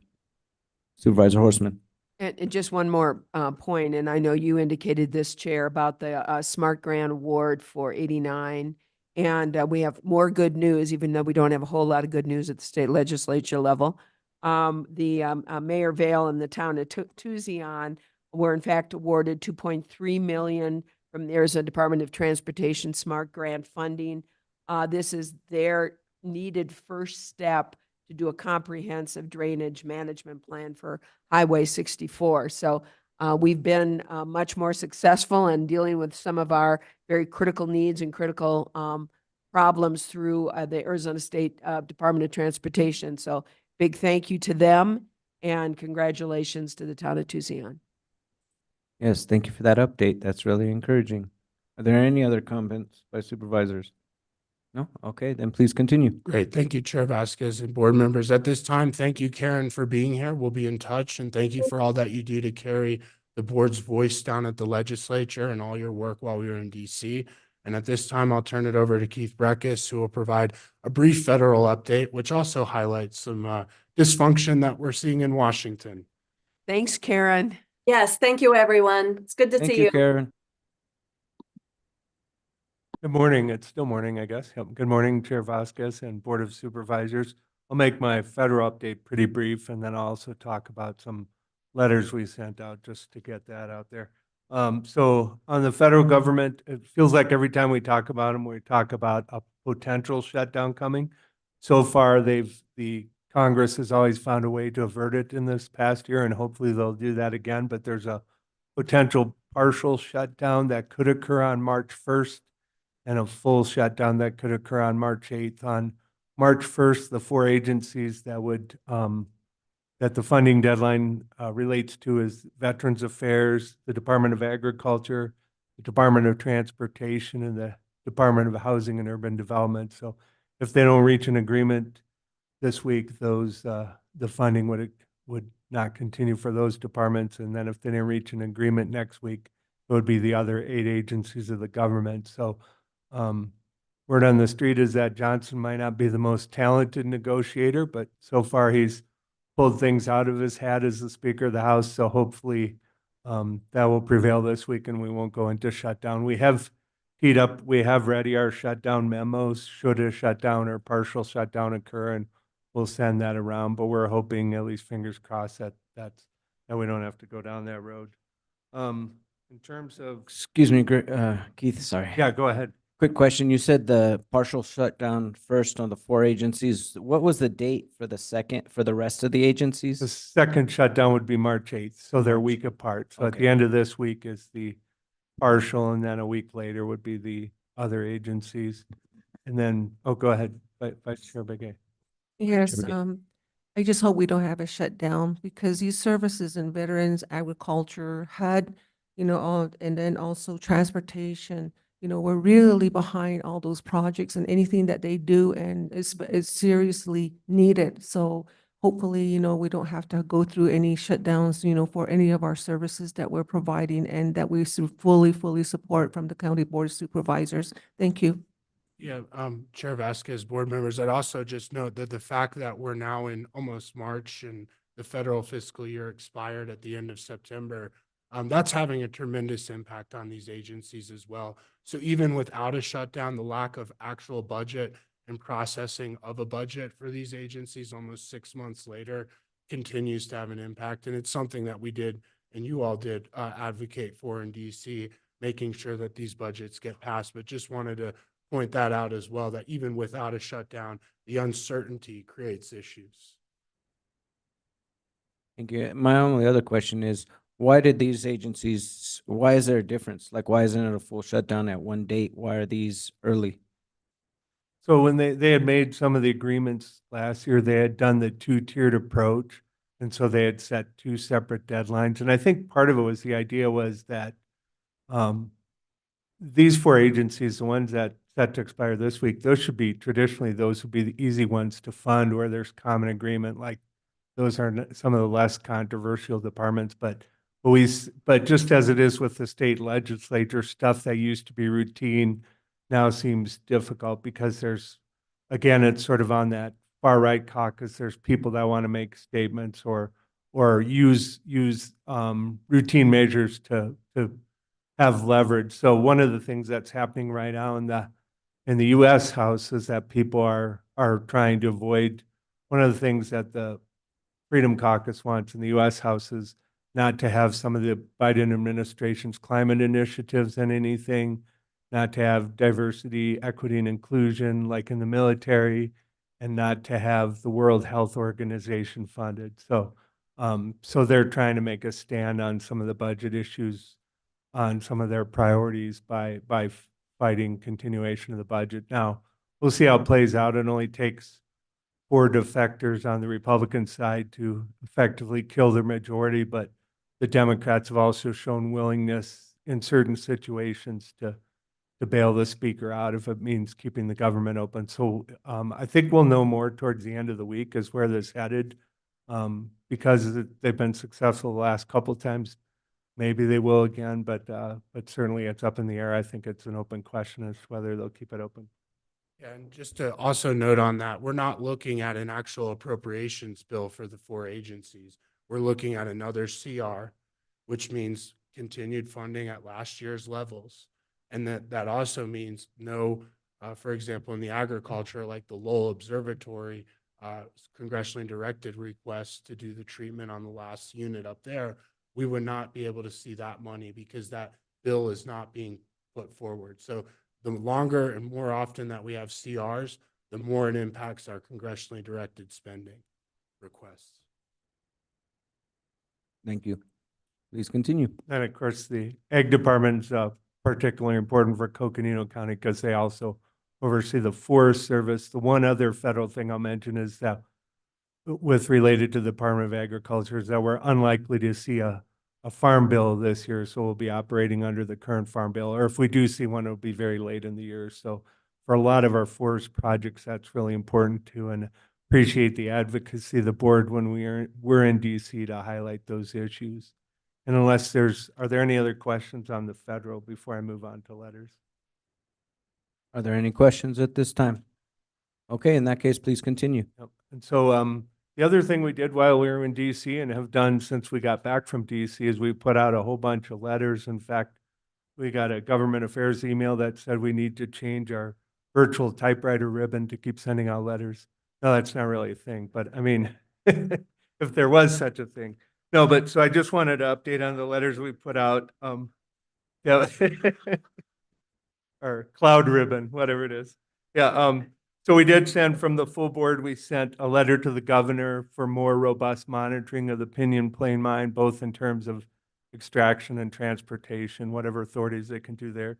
Go ahead. Just a note on that, Office of Resiliency, Will Green, who you may be familiar with, we've met with him on other issues around the monument. That office is tracking that issue. So we're in touch with Will, and we'll continue to be as we make sure that that resolution that this board enacted is acted upon as it relates to our request to the governor. Thank you. And we also had a couple with the chair's signature that we put out. The one for the support the Close the Gap Act, which is a Senator Sinema, our senator. It's a bipartisan bill with her and Senator Barrasso from Wyoming, and it's sort of similar to the Kelly and Daines bill from last session, but now Sinema's leading it in the Arizona delegation, and that one is designed to make it easier to get some of the broadband right-of-ways, easements, things to move those projects forward so that we can get rural broadband in both tribal and other rural areas, not just in Arizona, but across the country. The chair also sent out, with the chair's signature on behalf of the board, we sent out letters to both senators on extending the child tax credit. There's a bipartisan bill that did pass through the House. We're trying to get through the Senate. We think the senators will be supportive, but it doesn't hurt to remind them. And then we've also been busy on state letters for the state delegation. And we do have one ready for support letter for HB 2727, which is the forest product and incentives. That bill isn't moving yet, but when it does, we'll send that out to the relevant committee people so that they understand we support that. We have a from district or from the LPC rep, Supervisor Horseman, we have her signature on some of the state bills for the LPC rep. We sent out a bunch there. There was a support letter for 1683, the Peace Officers Mutual Aid Agreements, which is moving, as Karen discussed earlier. 2 opposition letters on HCM 2007 and 2008. Those are opposition letters to bills in the legislature, very partisan bills on the Republican side that are trying to revoke or remove the Grand Canyon ancestral footprints of the Grand Canyon National Monument, and another one to weaken the antiquity or to get rid of the Antiquities Act, which is kind of related to the same thing, but not just the one monument. They don't want new monuments anywhere. And those are from some Republican-led bills that they would put that are HCMs, but we've sent opposition letters with our LPC reps signature on those. We have a support letter for HB 2012, the Department of Forestry continuation, an opposition letter to SB 1221, Basin Management Areas Appropriation, one to both Senate Natural Resources, Energy and Water, and Senate Appropriations. So that's actually 2 letters. And then from District 1, we've also, in terms of a issue within their district, we've sent a couple letters asking on the Arizona Historical Society trying to reopen the Pioneer Museum, which has been shuttered or closed since COVID, and they've had some challenges with staffing, but statewide, there's a budget request that would provide some revenue that could provide staffing potentially. So we put letters in support of that. And that's my update unless people have questions. One more comment. As Supervisor Horseman may be well aware, and while we were in DC, we put out a letter in opposition to the Senator Kerr, Representative Griffin's Basin Management Area bill. That bill is still being moved. It was caucused last week, I believe. However, the governor's bill, which is the Rural Groundwater Management, which contains the governor's water council recommendations, 2857, that bill never received a hearing in the House. So at this point, it's all pretty much dead on arrival. So we'll continue to monitor that and advocate, but I know Supervisor Horseman, you've been dialed in with that rural groundwater management stakeholders group, and just wanted to give an update on those 2 water bills as it relates to that. Supervisor Horseman. It's so disappointing. The over 80% of the folks in Arizona understand that water is our issue here in Arizona and are in favor of groundwater management. We've done, certainly this board has done what we can to advocate for real groundwater management, and will continue to do so. Governor, one of the first things she did as governor was set up a groundwater management team to provide policy, stakeholder, cross-stakeholder groups, policy recommendations for the change of that 1980 groundwater bill. Needs to be changed. We need to be able to have a voice of our own future up here in rural Arizona about our groundwater use. So I'm so disappointed, and I'm sure the rest of my colleagues are equally as disappointed on this. So I can't say I appreciate the update, but keep us informed. We continue to bat 500, so. All right, thank you. Are there any other comments by board members on this topic at this time? All right, thank you for the update. Look forward to speaking with you soon about future updates. Next up, discussion and review of possible direction regarding Board of Supervisors planning calendar. Manager Peru is not here yet, but maybe Deputy County Manager Sue Brown, if you could enlighten us, please. Thank you, Mr. Chair. Just a few things because we want to have sufficient time for the board to do their heavy roundtable today, if possible. On February 29th, we mentioned earlier, we have Dr. Zarnicki's retirement celebration at the Ponderosa Room at King Street. That's the 29th from 2 to 5. On March 5th, we have our special session it's a full day with consent items and regular meeting in the morning, starting at 8 a.m. Then we have a wildfire crisis presentation at 10:30. And then in the afternoon, we have budget presentations as well as possible additional presentation, a work session item at that time. Friday, March 8th, it is not currently on your planning calendar, but we'll get it on there, is a possible quorum posting, but also an event for the county, which is the Executive Leadership Academy graduation. Something we're all very proud to see our new graduates of that program. That will be Friday, March 8th at the Center for the Arts, and that'll be at 9:30 in the morning, and we'll get that out to your DDs as well. Then we know we have a substantial break from March 11th to the 15th with spring break. And I think as well, the board members will probably focus on their work in district, while a lot of staff will also take some breaks during that period of time. Then on the 19th is another meeting that is both special session and regular session. Typically, it would be a 6 p.m. meeting. We are going to start that day at 1:30 p.m. with budget presentations. At that time, we'll do emergency management, flood control district, and forest restoration and public works. So that'll be a 3-hour block for those system-based departments. Then consent items will be at 6 p.m. on the 19th. And at 6:30, we will have a public hearing from emergency management, amending the wildfire defense ordinance as well. On March 23rd, we do have a quorum posting for the Arizona Forward Environmental Excellence Awards. Kudos to Parks and Rec for their nomination for an award this year. We're very proud. As you all know, we have a very great record at the Arizona Forward Environmental Excellence Awards for all of the good work done throughout the county. Then on March 26th, we have a special session that again is starting at 8 a.m. And then we have wildfire crisis presentation at 10, and then budget presentations in the afternoon from Parks and Rec, the library district, and the board. That will be by Lindsay. And that is the board budget. Then at 4:15, we do have space for another work session should we need it. On March 27th, we have the United Way Annual Campaign Luncheon that we have a quorum posting for. We also have on March 28th, the Sustainable Building Awards, which is a wonderful event. It's at Coconino Community College in the open area atrium. And this is in honor of the 20th anniversary of the Sustainable Building Program with community development. It is a year late. They had to cancel last year, but we're very excited to celebrate that on March 28th from 4:30 to 6:30 at CCC, Sustainable Building Awards. And with that, Mr. Chair, unless there are any, I had one other thing I wanted to let you know about. More information will be forthcoming about this.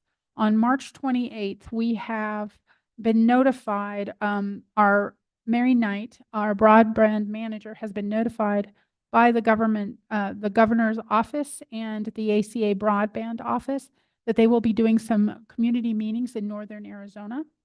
And it will be Thursday, tentatively. It is Thursday, March 28th at King Street in the morning. It is not just county, it is the community in Flagstaff.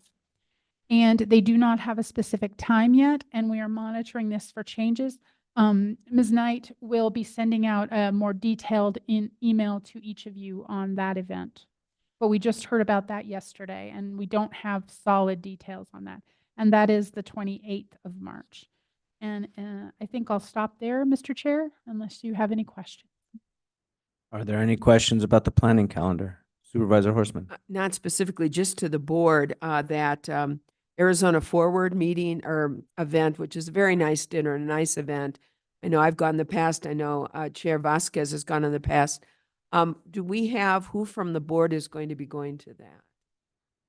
Okay. Anybody else? Do we know? I was originally planning until I saw that it conflicts with Viola Awards, and so I think I'm gonna And- stay locally. Yeah, and I think I was on there, but I saw it also conflicted with Viola Awards. I do want to make sure, however, that we do have representation from the board. So I really appreciate that. And I think Lena, Supervisor Fowler, may be going to the Arizona Forward. Is that right? She may be. I know also Andy is attending. Okay. And We'll Supervisor check on Hess that and let you know. planning on going. No, yeah, I said, I noted, I acknowledge Supervisor Hess right away. Thank you. So, when you're at the other end, you know.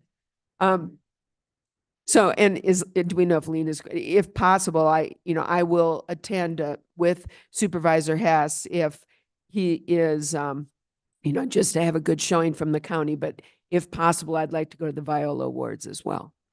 You bet. Mr. Chairman, Supervisor Horstman, we'll double check on Supervisor Fowler on the environmental awards. She has attended in the past as you have. Yes. I'm not sure what her intent is right now, but we'll double check with her, find out and make sure that we have attendance at both the Viola Awards and in Arizona. I know County Manager Peru has also said he will attend at the Viola Awards.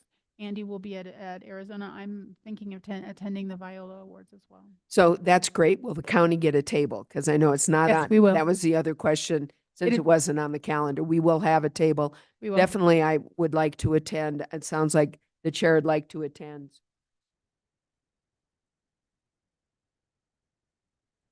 So we should probably also notice it as a potential quorum. You bet. We will do so. Thank you. All right, thank you. In that case, are we done with planning calendar? Next item, be discussion update from County Manager's Office regarding possible community, regional, or administrative matters. I'll hand it over to Deputy County Manager Andy Burleson. Mr. Chair, members of the board, between the weather report from Gregory and Keith and the planning calendar, we are pretty well covered. Just a few items to note as we prepare for your roundtable. NACO has sent out their schedules for upcoming events. So Gregory and Keith has sent that to you. So urge the board to plan accordingly as rooms, et cetera, go pretty fast for both WIR and the NACO Summer Conference in Hillsborough County, Florida. Also to note, County Manager Peru is at the Building Resilient Economies for Coal-Impacted Communities meeting today in Joseph City. He hopes to be back for this afternoon's conversation. With that, very important discussions as we transition economies, and a big part of who we are in Coconino County with the development of some of our solar and wind installations is a huge part of those transitions. That is a federal partner summit that is happening there. Kudos to our clerk's office. Our planning calendar is very thorough. We like to say our lives are planned out for us through the fiscal year and beyond. So thank you so much to our clerk's office.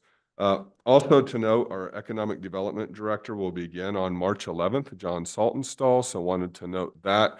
And please note that week of March 11th through the 15th is FUSD and other school in the community spring breaks.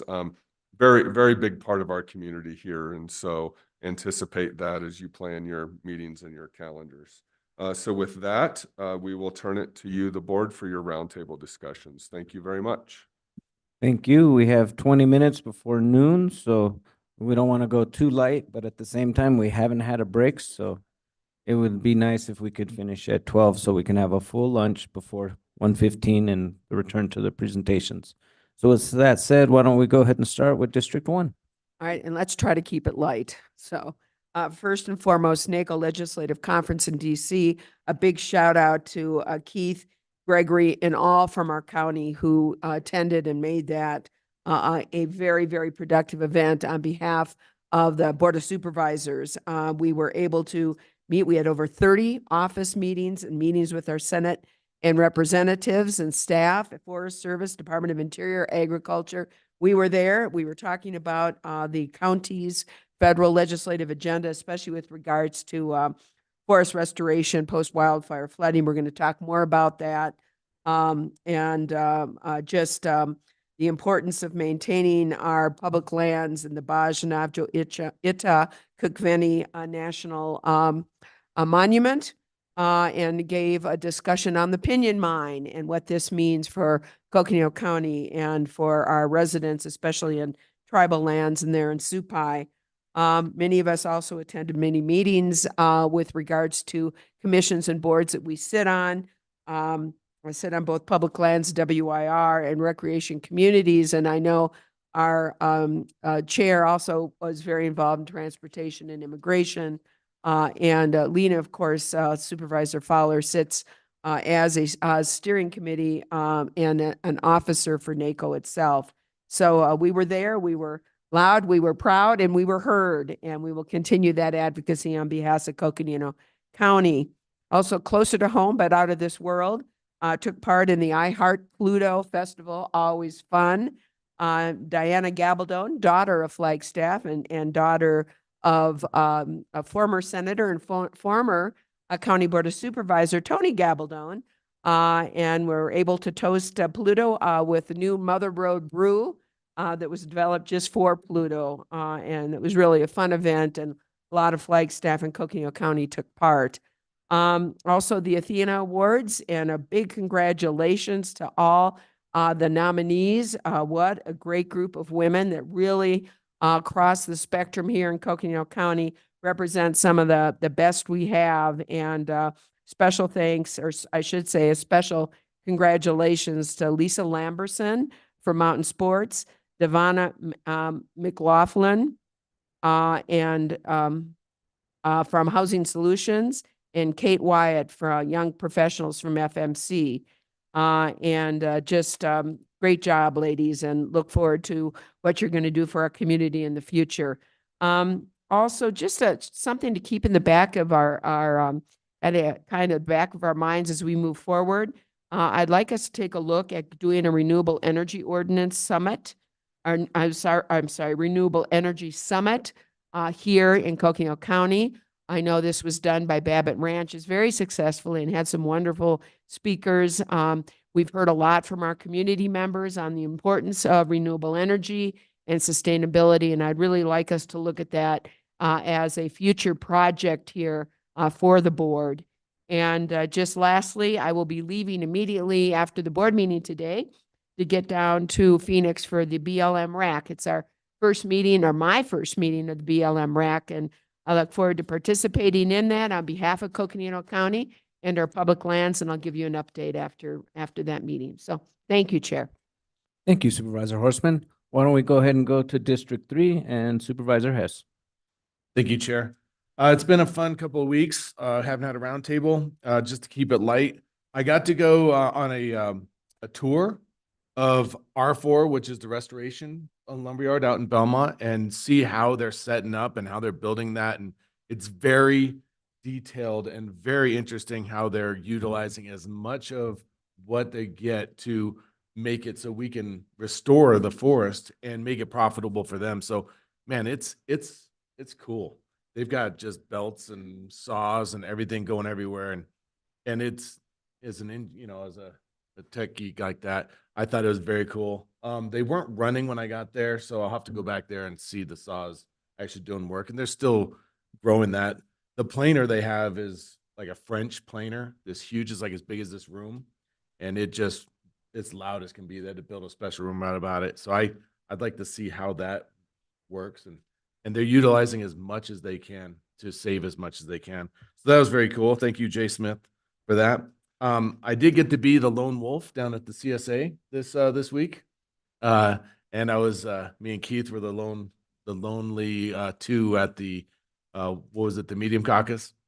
So got to get our words on there, and thank you for Greg for jumping in on that. Appreciate it. So that was fun. It was very good to get to the CSA and represent Coconino County. I know you guys were done with traveling, so I took that one. Hey, we were there via the internet. Yes, I was there in person. It was great weather, so I can't complain. I did get to meet with a representative from the APS, Janet Dean. She gave me some very interesting knowledge of what APS is working for fire mitigation, how they can kind of shut down some of those power lines to make sure that those don't create any more fires. So what the APS is actually working on, very interesting. And And a lot of those were, I think, in just mine in your area. So just District 1 and District 3. So that was very cool. And, you know, I want to learn more about that and how that's going to help us. So more to follow on that one. I got to meet with Kerry and his team from the Pepsi Amphitheater. He's got a lot of big things going on out there. So that's very interesting. Some budget concerns that they have that we probably need to bring up, and well, it's already been brought up, and we'll get to see that as we go into the budgetary moves we go in here. But that was very good to see how they are really supporting the people up here for giving them entertainment and something to really look forward to with Picking in the Pines and the things that are now becoming tradition here in Flagstaff and for the Coconino County. So that was awesome. I need to go out there and actually do the backstage tour and listen to the stereo. So I'm a big stereo nerd. So I want to hear it in person. I got to meet with the VP for Community Relations for NAU, Josh Marr. That was very good to see how we can support them and they can support us and what we can do. So it's good to start reaching out and talking to NAU. I'm sure you guys have talked to them. And then probably the biggest thing I got to do is attend the Recovery Court graduation that Judge Reed runs. And that is a very, very positive program and one that is really helping the community because they're saving people from going to prison and really letting them have a positive outlook and become a positive a statement in the community and reaching back. And it was so good to be in that room, and you could just definitely feel the hope and the last chance to really make a positive impact on their own lives, their families, their friends, and the community. And I will definitely be at more of those. That was something that hit so near and dear. So if you guys can get to one, it's very, very good. You probably have. I want to go to more because it was just, you walk out of there feeling so positive that people are working towards bettering themselves, and we could be part of that as a county. We got to keep that going. So keeping it light and keeping it going. That's all I got, Chair. Thank you, Supervisor Hess. District 4, Vice Chair Begay.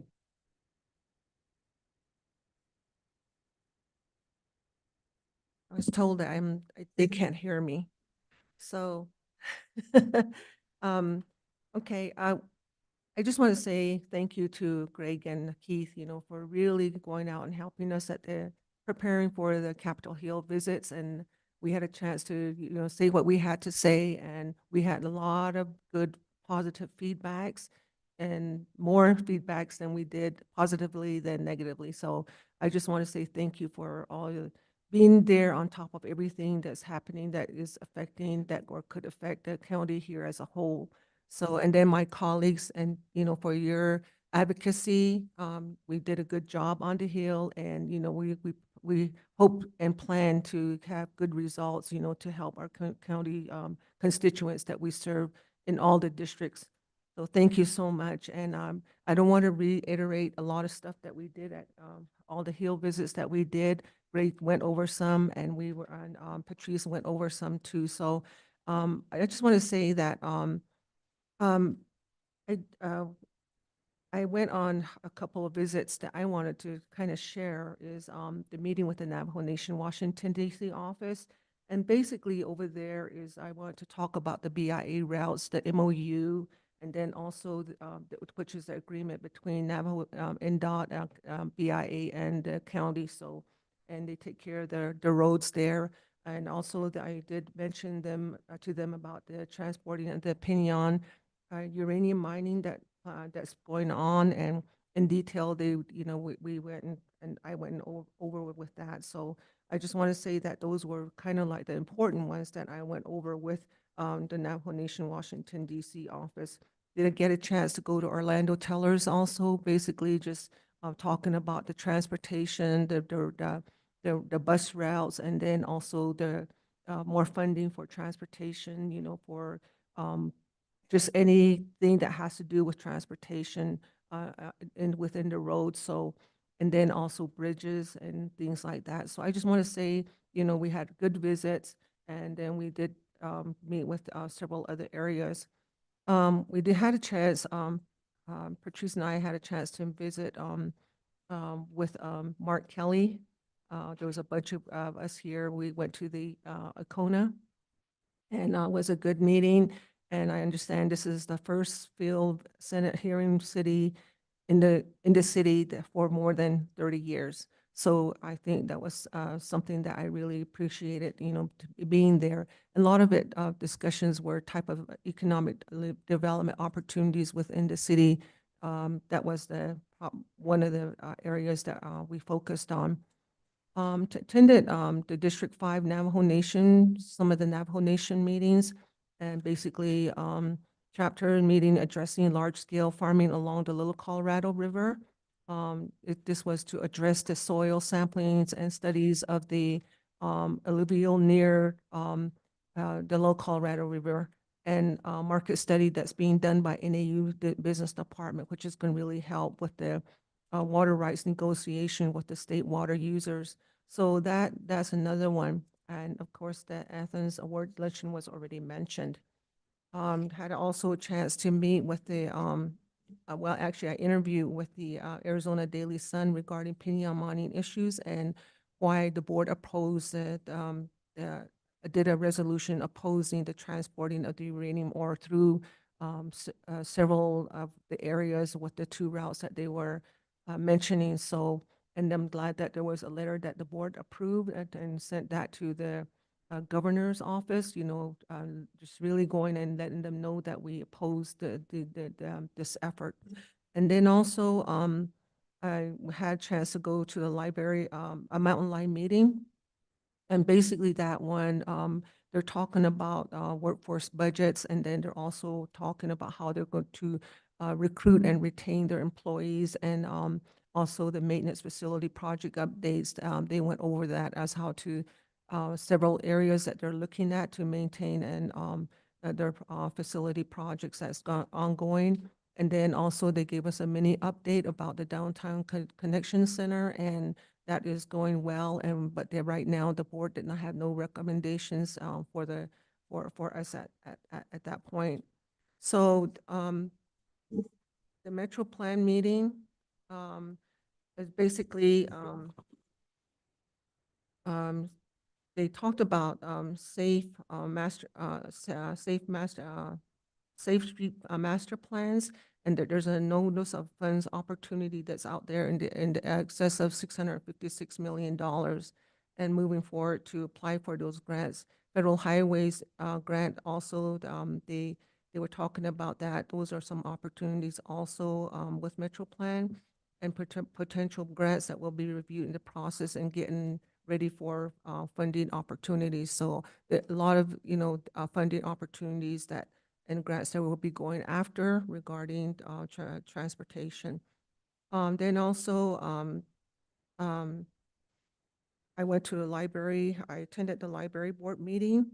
Basically, what they talked about was they have several projects that they're doing within the library, and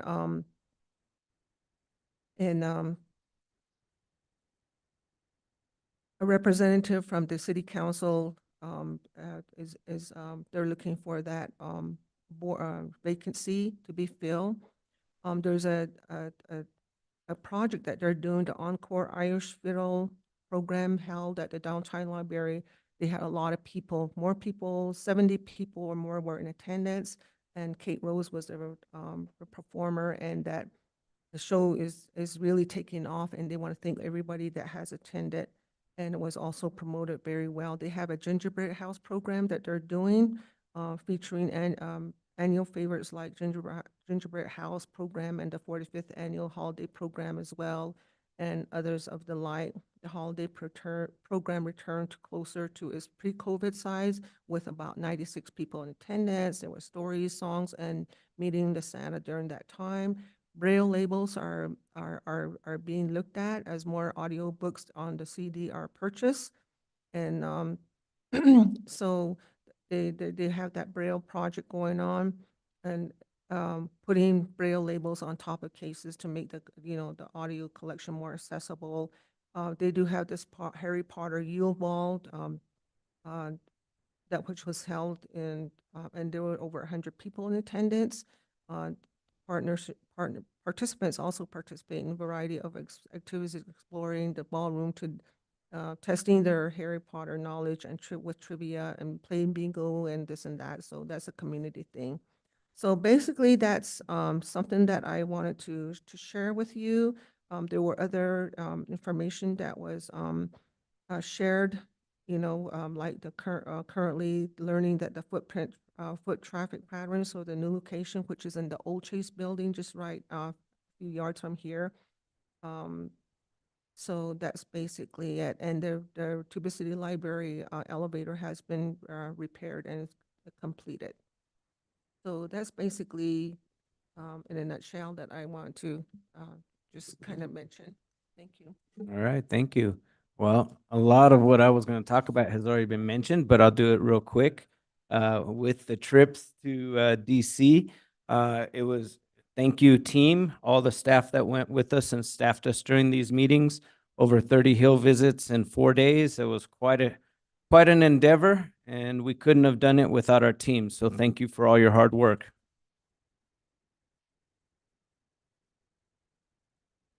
I did want to just highlight a couple of the meetings that I attended. I did attend a FEMA meeting with staff, and I was the only board member, so that's why I'm mentioning it. In that meeting, we spoke about some of the issues with insurance and also the 72-hour deadline for renewal of an emergency. Right now, when we have floods, we never seem to get to the threshold where FEMA will provide funding because of a 72-hour window. Once the 72 hours pass between floods, the threshold starts over. And so we were lobbying with them to extend that longer, so that way during monsoon season, we can accurately catch the damage to our community due to flooding and actually get support from FEMA, which right now is not happening because of that 72-hour deadline. So I wanted to thank the team that staffed that meeting, because we did have the opportunity to discuss with several different of our members from FEMA or staff from FEMA about some of those different projects. And the meeting I attended was well received. So thank you. The other big one was, while we were there, the Office of the White House reached out, Deputy Assistant Director to the President and Deputy Director of Intergovernmental Affairs, Dan Coe. And so I had 15 minutes to pitch our priorities.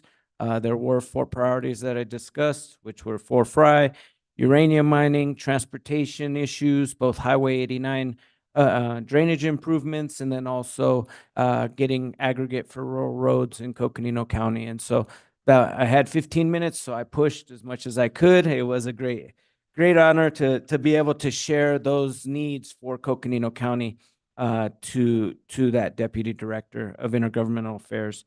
And so during NACO, I also am part of the Transportation Committee. It was my first time as a voting member. During that presentation, we did have a representative from the Department of Transportation that presented to us. I took advantage afterwards and met with him, and we set up a meeting following with the right person to talk about transport of uranium mining through uranium through Coconino County. However, it was scheduled at the same time as I had the meeting with the Deputy Assistant from the White House. So Supervisor Horstman was able to make that meeting and have a good meeting with transportation and advocate our concerns around transport of uranium mining. Next, I was a part of the Immigration Reform Task Force, and we got update on the current system of immigration and why there is such a backlog of both not just asylee members, but also folks applying for citizenship, residency, applying for work permits, and we got a better understanding of why the system is backlogged and currently broken. And so again, with the immigration issue, I just want to keep advocating. It's not just a law enforcement issue. We need more judges. We need more clerks that can help file that paperwork, because right now there's a backlog of several years that are really bogging down our system. So The other piece from NACO was I had the opportunity to participate in the National Association of Hispanic County Officials. And during that meeting, had the opportunity to meet with Hilda Solis, who used to be the Secretary of Labor and is now a commissioner in Los Angeles County. And she gave a great presentation. Supervisor, excuse me. Yes, if she was Texas, she would be commissioner. Supervisor from Los Angeles County, and she gave a great presentation about repurposing a county building such as the old hospital into a new community space, and also in that land where that hospital was, using it for mental health services and adding housing for the community. And so I definitely want to reach out to her and follow up and see if there's some ideas on how we can get some workforce housing and possibly some low income housing in our county to support our community. So that was a really enlightening presentation. Since DC, and it took a little while to recover, last week was rough. Did have yesterday the Rural Transportation Advisory Council meeting yesterday, and we did get the update about the ADOT renewal, and hence some of my questions to kind of to see where we're at with that. And then just the planning for the regional summit in October, which will be in Prescott, and continuing to advocate for rural roads in Arizona. The other meeting that I had was the NACOG Regional Council meeting, where we approved the FY25 Social Services Block Grant, the Economic Development Council 2024 Goals and Priorities, and the 2023 Regional Transportation Safety Plan were some of the highlights. Oh, and also the FY23 agency-wide audit. So it was good to listen to our Northern Arizona government partners and learn about some of the issues in different parts of rural Northern Arizona. And so I'm grateful to be able to participate with NACOG and represent the board. The other meeting was the Mountain Lion Board meeting. I am currently vice chair of Mountain Lion, and the chair could not attend, so I had the pleasure of chairing the meeting. As my colleague Supervisor Begay already mentioned, some of the issues that were there. The piece that she didn't talk about that I'll add in was we did have a presentation by City of Flagstaff's regional plan. They had just gotten some of that data in terms of what people would like to see Flagstaff develop into moving forward. That data should be available in the next 2 weeks online. If you're interested to see where the City of Flagstaff is heading with the Greater Flagstaff Regional Plan, that data should be available soon. And with that, and of course, help to develop and chair our board retreat, our second one in the last 2 months. We'll have another one in April, just to continue those conversations among the board around pressing issues. In this case, we were working with Manager Peru and just looking towards the future. So with that, I'll close my report, and looks like I only went 4 minutes over, so it was made it. Is there anything else that any supervisor would like to mention at this time? In that case, we will be adjourned until 1:15. Thank you, everyone.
This is presentation and discussion regarding fiscal year 2025 budget planning, including presentations from the assessor's office, treasurer's office, recorder's offices, as well as community development department. We have our assessor first, but I'll hand it over to our county manager to introduce where we're at. Thank you.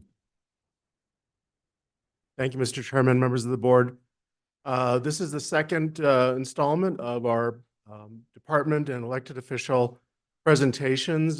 Just a little bit of a rewind. We're breaking up the budget process this year, providing the opportunity for elected offices and appointed departments to present accomplishments, challenges, trends, outlooks, etc. Earlier in the spring, and then saving the afternoon, or excuse me, the later in the spring, we'll be doing more work with regard to financial statements, the increments, etc. We're also grouping our departments. To some extent, most of the departments that you'll see in groups have a commonality, not in every single role or constitutional duty that they do connects with everything, but again, they do have similar missions. They have sometimes similar clientele. They work on similar areas or functional areas together.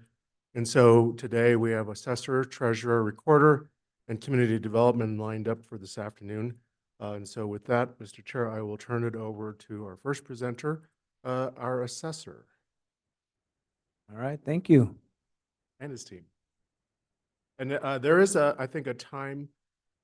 We have several presentations this afternoon, and so we would ask if at all possible if we can stay on that schedule, because then we have also a major presentation happening later on this afternoon after budget. Duly noted. Thank you. Welcome, Assessor Reese. Good afternoon. Welcome, Chair Vasquez and members of the board. It's a pleasure to be here and see you all. My name is Armando Reese. I'm the Coconino County Assessor, and I'm joined with my Chief Deputy, Casey Dorman. Somehow I drew the short straw, so I'll be presenting to you today. So I know we have 30 minutes, so I'll jump right into it. Again, so the assessor's office is responsible for locating, identifying, and valuing all the taxable property within Coconino County. What I like to say is we don't set tax rates that determine what people pay in taxes, and we don't collect them. But we also obviously have a huge a part in that tax valuation process. The values that the assessor's office set is used by all taxing jurisdictions that collect a property tax for property tax revenue. And obviously that revenue is used to provide services throughout our entire county. So that includes the county, our cities and towns, fire districts, and other special districts. So it's critical for the assessor's office to ensure that the work that we do is timely and it's accurate. And also it's important that it's done fairly and equitably for our property owners. So I did include a few things in our presentation that were carryovers from last year, some of the background information. And so that's what the first few slides are. And I believe there's a clicker here, correct? Here? Yep. Is this working? Excellent. Excellent. So there's an overview of the two divisions within the assessor's office labeled as administration and appraisal and what they do. I also included an organizational chart, which I think is also very helpful to kind of see how the teams are broken apart and how they're assigned for their statutory responsibilities and duties. So that information is there for you. And then I want to jump into some of our FY25 accomplishments. So these are some of the things that we want to share because we're particularly proud of. Me and my team have served on an array of committees and user groups and are often asked to weigh in on statewide tax assessment policies and present on property valuation and assessment administration presentations for the state. So we are happy to share our expertise and collaborate and learn from others so we can better serve our residents. And so again, wanted to highlight some of the leadership roles that we've taken this past year. To that end, I've had the opportunity to draft 2 pieces of legislation in collaboration with my team and support from the Arizona Association of Assessing Officers and ADOR. So I just want to highlight what those were. The first being HB 2408, which is going to provide tax relief to homeowners who have lost their homes due to a natural disaster. And again, we have seen this time and time and again in the most recent past and how that impacts our residents. And so unfortunately, we are becoming some of the experts in this assessment process. And so we identified a few changes that we would like to make to provide tax relief to our property owners who have suffered loss. And so we introduced House Bill 2408. Happy to report that this bill passed out of the House floor unanimously, and it's waiting on our Senate committee hearing in the near future. The second bill that we introduced was SB 1496. In Arizona, we currently have property tax relief programs for our widowers, those with 100% disability, and our veterans who are also with a disability on a limited income. SB 1496 makes updates to the qualifications for these tax relief programs and allows more accessibility for these programs. So currently, there is a valuation cap associated with the qualifications for these programs, and we're starting to see that become a hurdle for many individuals to qualify for these programs, especially in areas where there's high appreciation in property values like Coconino County and Flagstaff. And so again, we're making modifications to these qualifications so that our residents have more access to these programs and these tax relief programs. And we're happy to report that that passed out of the Senate floor unanimously and is in the House and Ways Means agenda tomorrow morning. So we're excited to be able to testify for that. So again, these two things are going to have a huge impact throughout the state, and we're very proud to lead advocacy for our residents in the county and the state. Also, a big part of our office culture is advancement through continual learning and improvement. We put a lot of focus on creating opportunities for growth within our office. And so what I wanted to highlight through that is that since 2021, we have seen 13 internal promotions.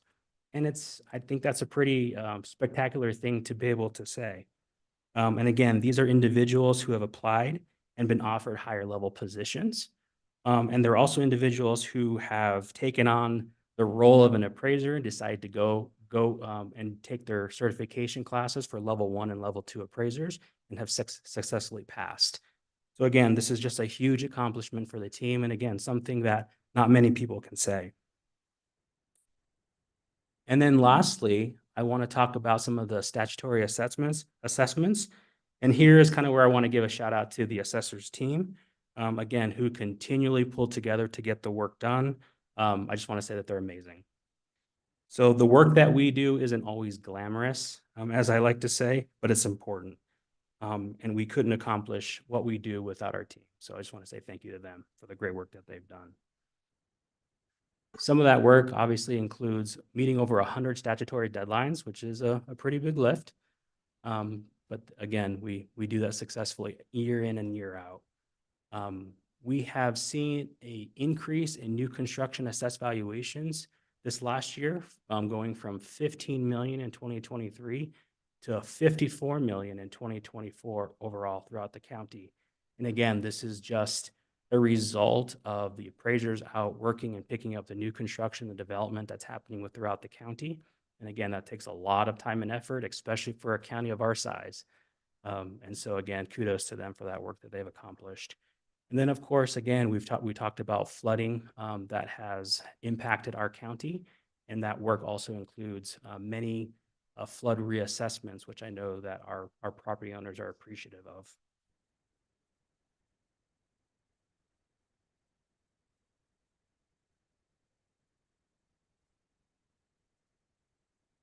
So next, I just want to kind of touch on a few of the challenges that we've experienced in this last year.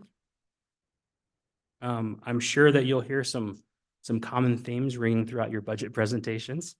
And our challenges within our department aren't much different in terms of certain things like cost of goods and services. We've seen an increase in cost of goods and services, specifically on some of those costs associated with travel, our statutory mailings and fleet services. And again, a majority of the staff that work in our office are certified appraisers. It's a requirement by the Department of Revenue to be certified to do the work that we do. And those classes are held usually throughout the state for all counties and usually in places like Phoenix. And so often we have to send our appraisers outside of our county to receive this training. And so those costs are increasing on a year-to-year basis. Our statutory mailings, we mail out over 80,000 notices to properties throughout the year. Various notices, evaluation for real and personal property. And so again, the cost of printing and mailing is also increasing. And then fleet services.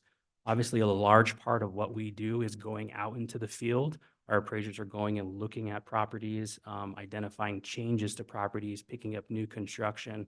So, you know, a big part of that process is using fleet services and having vehicles to go out and do that work.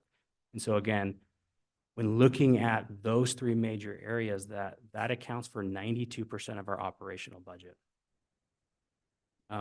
And I know that percentages sometimes are deceiving, but just to clarify, our operational budget is around $120,000. Another area that we've continued to have challenges in is in recruitment. This is probably in one hand an accomplishment, and also a challenge.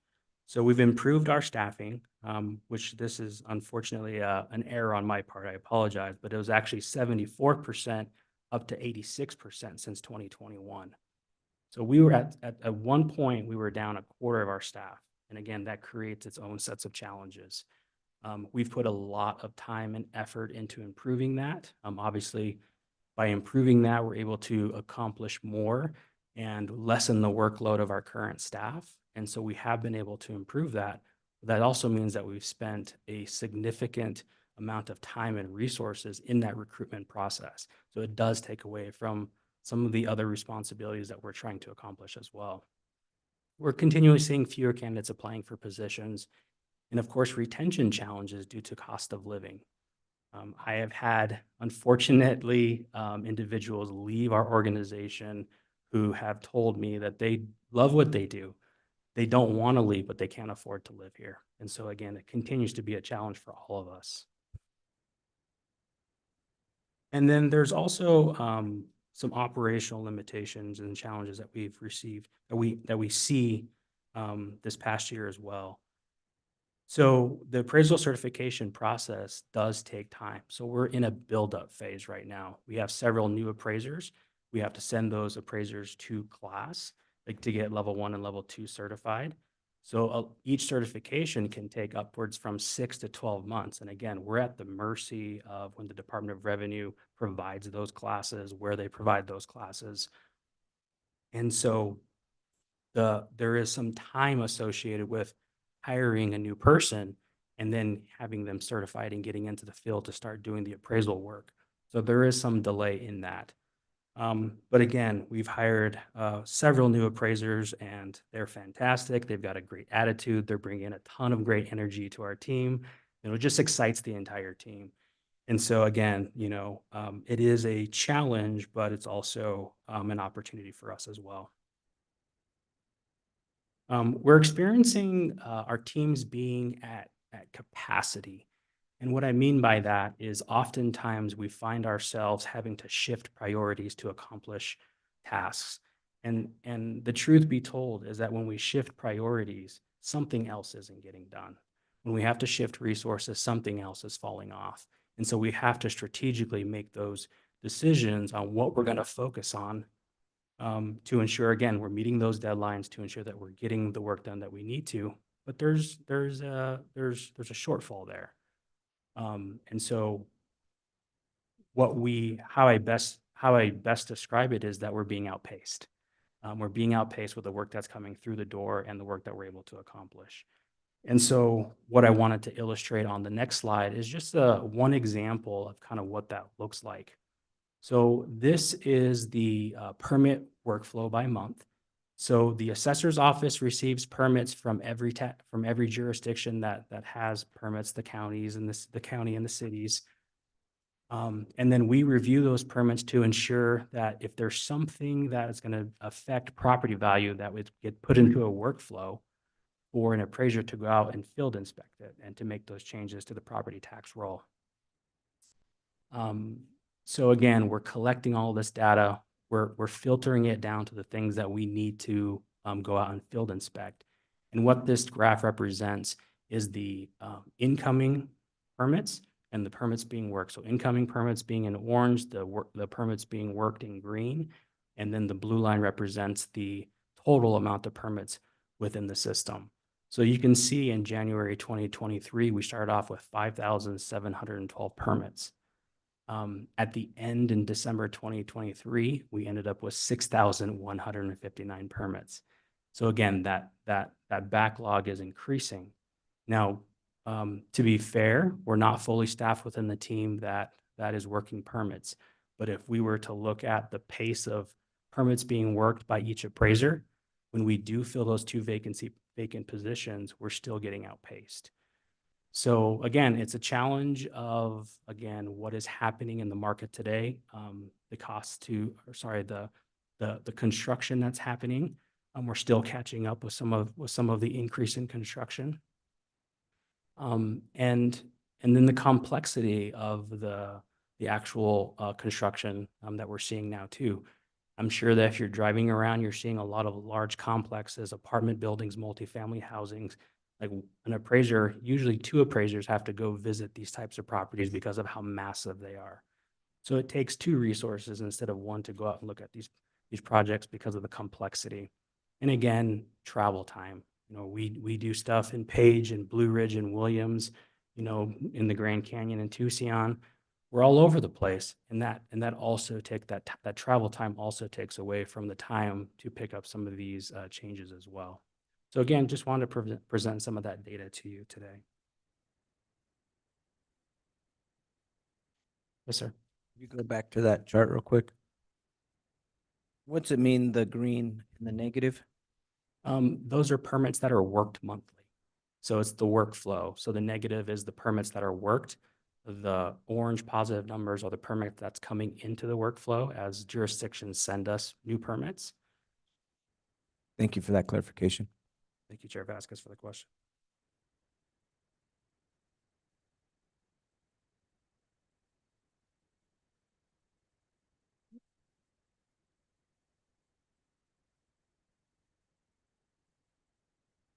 So some of the items in our FY25 outlook aren't necessarily new. They're a continuation of the work that we started or resuming what we hadn't been able to accomplish due to some of our staffing and other challenges. So one of those areas is our operational improvement. One of the things that we try to focus on within the assessor's office is to continually make our processes better and also making sure that they're also better for the public as well. So we are challenged by balancing things like convenience and security for the public. Through COVID, we made an incredible shift to digital services like many other organizations, which the public has really embraced. But because it's convenient, but unfortunately, it's also created some vulnerabilities in the process as well. So there are challenges due to entering into a digital space. And so my team and I are working on a few enhancements to ensure our services continue to be accessible, but also secure.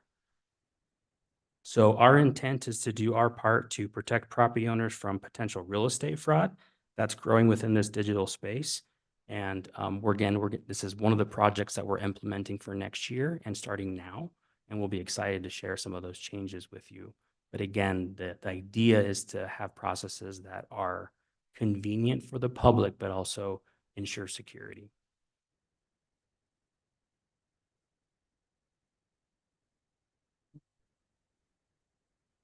Our community outreach and education programs, again, are intended to create accurate, understandable, and accessible information and services across the county. And so we are kicking off a few of our outreach programs with the intent of being positive that our legislative changes are going to be implemented this year. That also means that we need to bring awareness to those changes. And so we want to make sure that we're getting out to the communities, letting them know about the services that we provide, and making sure that our residents don't have to travel to Flagstaff to apply for these services. They can sit in front of someone from the assessor's office one-on-one, help them fill out the applications for the property tax assistance programs, and ensure that they're being, that they can get into those and utilize those programs. So that is part of that. Another thing that we like to do is just to educate and help people understand what we do. I feel like what we do sometimes is complex and it's complicated and it's, statute driven, process driven, and that's sometimes very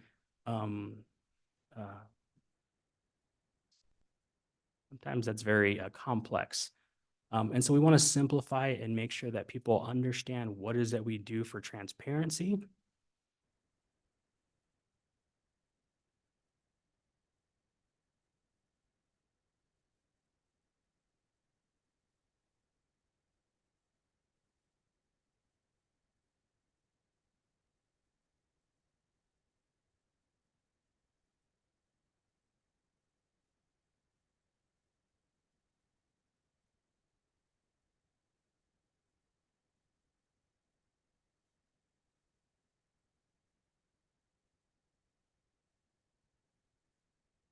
Sorry about that. I must have bumped it.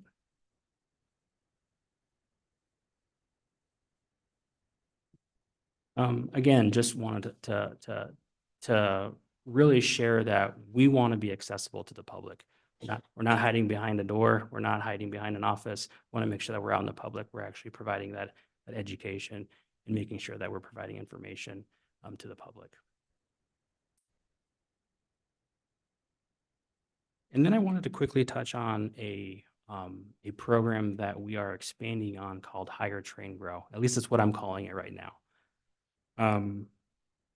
So last week we heard from our internal service department and learned about all the wonderful support that they provide our workforce and the departments. And it's fantastic. We hire new people. We've got a process to get them through the door. And our Hire, Train program continues that work for the assessor's office. It outlines a plan for when a new hire, after recruitment. The intention is that we want our team to know what it takes to be successful. We want to help them find satisfaction in the work that they do. And we're going to do that by coaching them through their learning process and providing clear pathways for advancement. So our plan focuses on developing 3 areas of the process, including the hiring and onboarding process, our training and certification process. Again, since a majority of our staff have to be certified and trained, and also career planning. So we want to, again, create career paths for the people that are being hired or choose to work within the assessor's office so that they know how to advance, how to learn and grow within the organization and to move up into those higher level positions. So again, I wouldn't be standing in front of you today if someone didn't provide me with an opportunity to learn and grow. And so I want to make sure that everyone who chooses to work in the assessor's office has that same opportunity. And so again, we're supplementing what is happening through and making sure that we are making sure that our team is being successful and we're able to create capacity through leadership growth in our department. And that is the end of my presentation, so I'm available for any questions. Thank you for the presentation. Are there any questions from board members? Supervisor Horstman. Just real quickly, Thank you so much for you and your staff and the great work you do. And I really congratulate you on your accomplishments, on your statewide advocacy and the two bills that you introduced, very necessary for us here in Coconino County. So thank you. And I really appreciate you, like so many, have to turn our challenges into opportunity. And I think your department is an example of doing exactly that. And one question I have is, are you fully staffed for your appraisers? Chair Vasquez, Supervisor Horstman, no, we are not yet. So specifically for the team that's responsible for permitting and field inspection, we have 2 more appraisers that we need to fill on that team. Hopefully that'll help reduce some of your backlog. So thank you. Appreciate it. Thank you. Thank you for all of your contributions to our community. Really appreciate that. Supervisor Horstman. Thank you, Supervisor Horstman. Supervisor Hess. Thank you. Hey, good presentation. That was very detailed and very informative. I thank you for that. I really like your hire, train, grow program. With that one, I was looking of the appraisers you're missing, it says they're apprentice. Does that mean you're going to hire? What are their qualifications or requirements to get that apprenticeship? So thank you, Supervisor Hess. We currently have a comprehensive spec within our office for our appraisal program. So it starts with an apprentice appraiser program. And so what that has allowed us to do is recruit for individuals who are interested in the work that they do, but may not have a appraisal background or any prior experience. So it allows us to hire them for their skill sets, and we can train them. And then once we have the ability to send them to a level 1 certification class, they'll get bumped into an appraiser 1, and the same goes on for the level 2. Okay, so those apprenticeships become full-time positions as a appraiser. Okay. Yes. Do you continue to carry a couple apprenticeships ready to go, or does that fill you up? And to clarify, the apprentice is a position, an Oh. entry-level position, so it's paid.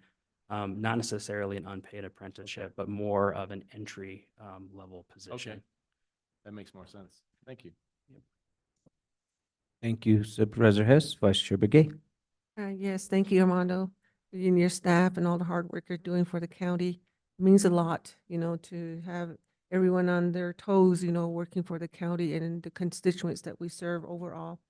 I guess I just want to make a comment to the statutory assessments that have been ongoing. I think it's very important that, this is done within an organization or a department, because then as things change, you already know what's good, what you have and what you want in the long run.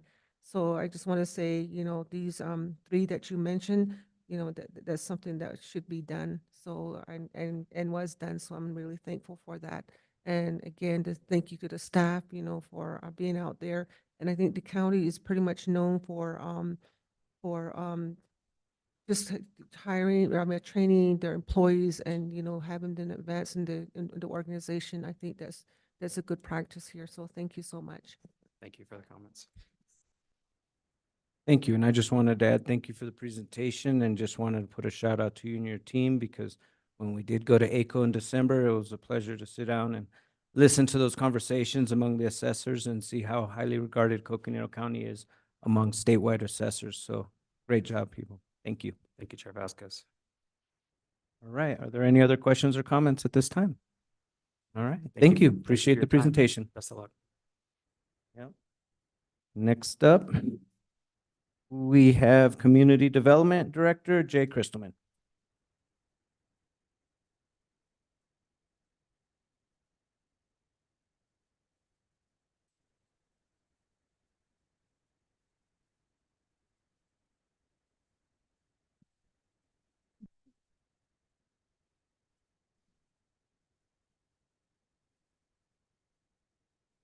Thank you. Thank you. Mr. Chair and Supervisors, good afternoon. Jay Christelman, Community Development. Also have our business manager, Rachel Davis, here with us today. And I would like to point out that I am the only presenter today who's not an elected official. So if you need a budget punching bag, Rachel and I are here for you.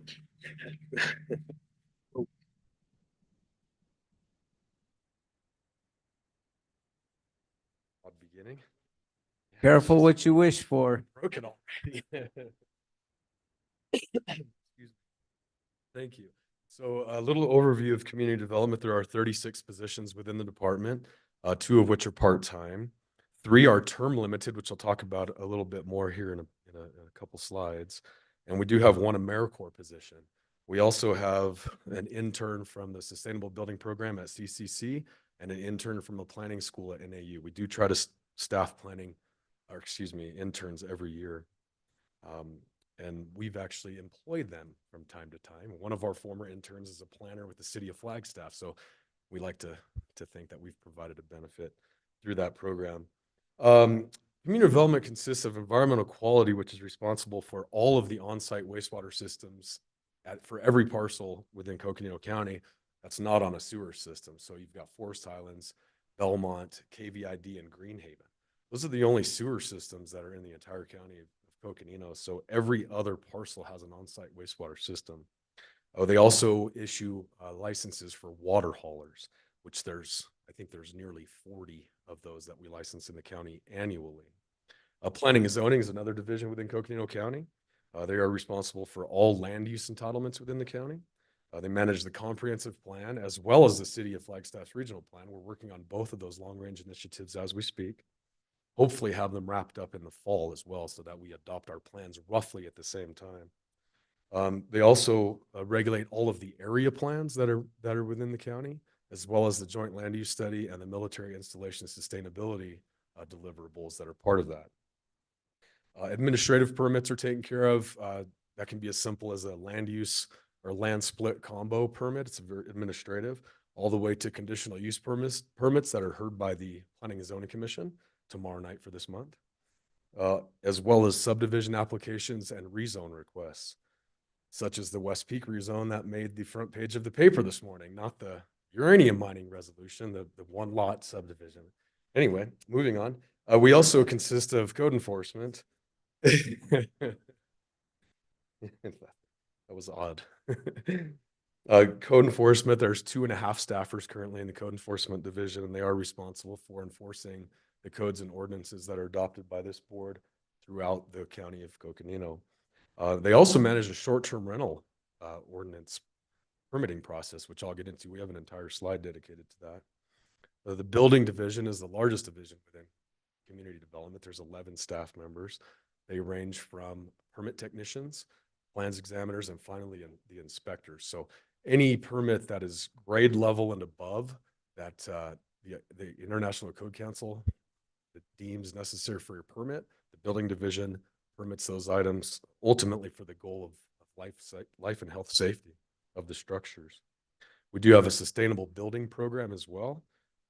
They provide resources, consultations, and certifications for voluntary sustainable home projects, both in the city of Flagstaff as well as Coconino County. They go through about 30 homes a year, go through this process. Again, it's completely free. There's no benefit that comes out of it except for the end user, the homeowner, for a sustainable construction project. We also have our engineering division, who is responsible for the right-of-way permitting, floodplain permitting, any residential or commercial grading permit, as well as the management of the National Flood Insurance Program and any development that might take place in a floodplain. Some achievements that the department has performed this year. My favorite is the military installation sustainability grant. That was a 2-year project, almost $1 million grant that produced some fantastic deliverables to be used for economic development as well as forest management. We also approved the short-term rental ordinance at this board's direction. That took a few months to get across the finish line, but we did. Again, I have a lot of information to share on the STRs on an individual slide. We also last year approved the Donny Park Fernwood Timberline area plan. So that commenced before we kicked off the comprehensive plan and the regional plan processes. Any questions about the department overall before I proceed? I do have a question about the short-term rental ordinance, but maybe that's more appropriate later on. Mr. Chair, I do have a slide dedicated just for Okay, that. thank you. Thank you. Some of the trends, needs, and challenges, these are very duplicitous in some regards, but I would like to thank this board and the manager's office for a couple of things that are touched on here. Over the last few years, we have seen an obscene increase in workload, much more so than we had seen in previous years. 2016 and 2017 is when we really started to see an uptick, but that uptick became just a vertical line, the last 3 years. And we came to the board and the manager's office for funding for term limited positions because our backlog for permits, much like Armando said, we have the same themes. We just could not keep up, and our backlog just, we were 16 weeks out for plan review at one time. So that was a trend that I would like to thank this body for. In addition, one of our requests is for those term limited positions to become permanent positions so that we can maintain that level of service. But that's an increment request you'll get to with the manager's office and finance. Our fleet activity has also dramatically increased based on just the need for inspection services in nearly every part of this county every day. There are inspectors that put 50,000 miles a year on a vehicle, just so much traveling. Again, I'd like to thank the manager's office the last 2 years for helping get us out of the red with our fleet services budget. And that has been, I know for Rachel, that's causes her the most loss of sleep at night when our budget is in the red. Some of the challenges, again, without those term limited positions, without, without the funding for fleet services, we can't perform the level of service that we need to. So those are also becoming our needs. One of the things that we noticed right away when we started to manage the short-term rental process is it is nearly impossible for a jurisdiction such as ourselves to figure out who owns the short-term rental. If all they do is advertise it on Airbnb or VRBO, which are the two largest platforms, there's no way for us to find out who owns them. We were able to, for over 200, we were able to identify and establish the permit for those short-term rentals. So third-party assistance was needed, and we'll get into that here in just a minute. The chart similar to Armando's, you can see in FY 19 and 20, we were really starting to pick up from 16, 17, and 18, but it was in 21, 22, and even in 23, you can just see that significant increase in permit activity. Now, this is permits of all types. So this could be an administrative P&Z permit. It could be an entire home permit. Or a manufactured home. It could be an admin permit for somebody living in an RV. They're all lumped into this category. Just for some simple math, if we conservatively use 3,500 permits in a year over about a 250-day annual work year, that's 14 permits a day. That's a lot of permit activity. You go up to 5,000 permits in a year, and that's 20 permits a day. That's a significant amount of activity. Last year, we saw our first decline actually in several years, and it's still 4,200 permits. We suspect a lot of that is due to rising interest rates from what we hear from our customer base. We are currently on track to surpass where we were last year, but not by much. We're very similar in our permit activity. That 2,269 number for FY24 is through December. So we've issued quite a number of permits since just then. Now, this chart correlates to the same permit activity, but department revenue. So this board and previous boards have agreed with the department's perspective that development should pay for itself. And this board has been very instrumental in helping us to increase our fee base so that we can ensure that development does indeed pay for itself. What we've noticed over the last few years is that our revenues have covered our operating expenses, which is where we need to be based on those previous fee increases. We are on track to exceed $4 million of revenue this coming year, where we brought in a little over 3.5 last year. Some of that is due to the short-term rental permits that we've seen so many of them come in. Yeah, others are due to the fact that we have permitted and we are continuing to see significant interest in the large scale renewable energy projects. those tend to bring in higher permit values. Any questions before I proceed to the short-term rental slide? No, I think we're good. Please continue. Thank you, Mr. Chair. All right, so we dedicated a whole slide. This is our newest initiative, and it's been an interesting journey, to say the least. So we did use vacancy savings to contract with a third-party aggregate site that uses AI software to help them identify who the short-term rental owner operators are. We signed a contract with them at the as the third week of January. They delivered our database 2 weeks ago, which was very quick. We sent out 605 mailers based on that database, and we are well over 600 STR permits out of an estimated 850 as of, well, the end of the day yesterday, but we've seen a bunch come in today too. That 600 or so has been a revenue stream of about $150,000. So the vacancy savings that we had to use to pay for the third-party contractor was easily covered. We reached out to our colleagues at the city of Flagstaff to see how they were doing a couple of weeks ago, and they were about in the same boat that we were. They were having a hard time getting folks registered. They paid for a third-party contractor to do the entire thing. We're managing the administration portion ourselves. We just paid for the database because we had no other way of developing that ourselves. So they've been very responsive. They actually have a really neat dashboard.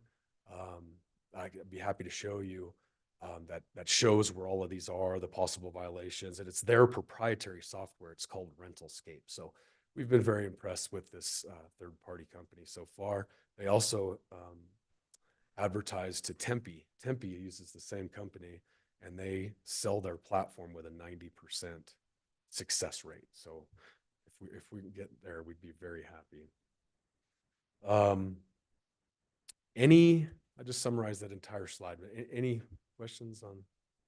I'm just curious about the difference between using a third party just for the database and having a third party manage everything. Can you talk a little bit about the difference in cost and also our ability to be able to just use the database rather than depending on a third party? Mr. Chair, absolutely. Thank you for that. So we barely had enough vacancy savings to pay for just the database. So that is the number one reason why post adoption of the ordinance, we just did it in-house. We did the administrative portion ourselves. Deckard did give us a estimate. It's a little over $100,000 for not only them to create and to manage the ongoing database, because it's a yearly annual renewal. But they would also do all the mailings and all the notifications. Given the fact that we call this our slower season in code enforcement activity, we had the capacity to do it ourselves. We do have an admin assistant who is dedicated just to this. So we mailed out, like I said, 605 courtesy notices and a tremendous feedback on that. So does that help answer your question? It really boiled down to cost and staffing availability. Oh, the database was $39,000. I'm sorry, I forgot that portion of it. The cost to provide the database.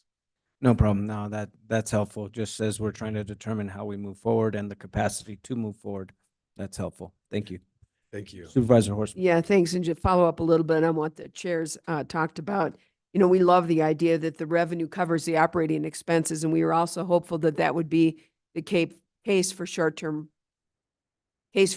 rentals as well. And I know that part of this was we hopefully would have additional funds for a full-time administrative assistant as well as for a second enforcement officer. And how are you doing on that?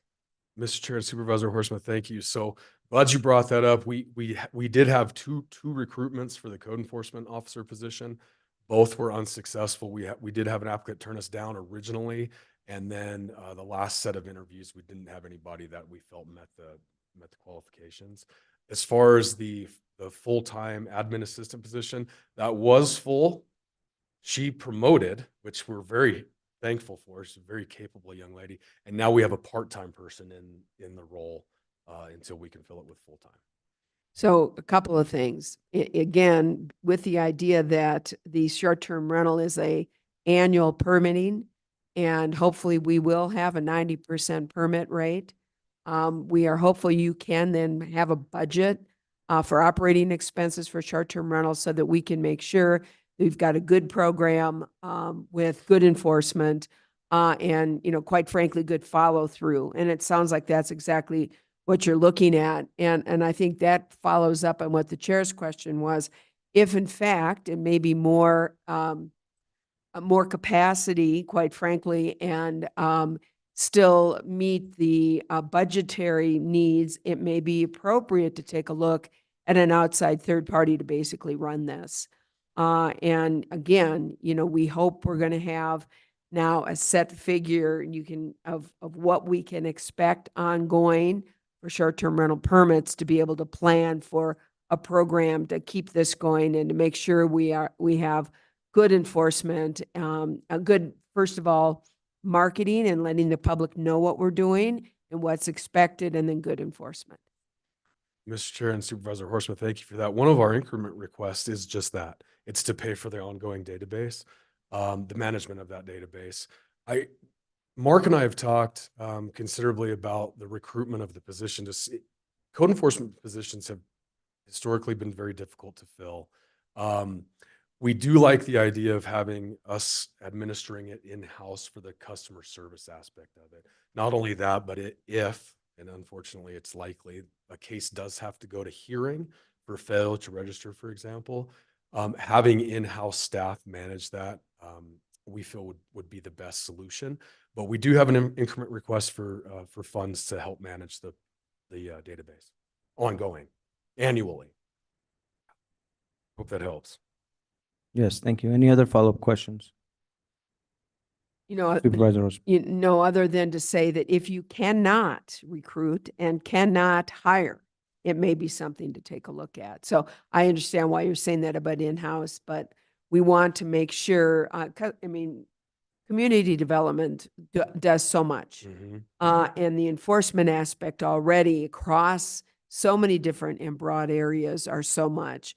We don't want short-term rental to get caught in the and just the ongoing work that needs to get done. So it is its own revenue source, as you pointed out. So we just want to make sure that we can move it forward. So love the idea of in-house. Let's hope we can get the capacity for that. Mr. Chair and Supervisor, thank you very much for that. Appreciate it. Any other questions before I proceed? No, please proceed. Thank you. So this is actually our last slide. We try to keep our presentation pretty short because you've got a full afternoon of these presentations today. But again, if you need a punching bag, just call me up and I'll come back up in front of our other elected officials. So I'll just real briefly go over what our increment requests are. I know you get into a much more detailed discussion regarding this between the manager's office and finance. We do have 3 term limited positions that we will be requesting to become permanent. We have our backlog down to between 3 and 4 weeks right now, is crucial for those term limited staffers. We do have a request for ongoing long range planning to finish the comprehensive plan, and our working with our colleagues for the regional plan. That's just a one-time request. That'll include staffing as well as publishing and graphic design work. There's short-term rental data services. That's one I just mentioned. The ADEQ MS4 permit, that's actually not a new request. That's a request that typically would come from Public Works, but it more is appropriately in community development.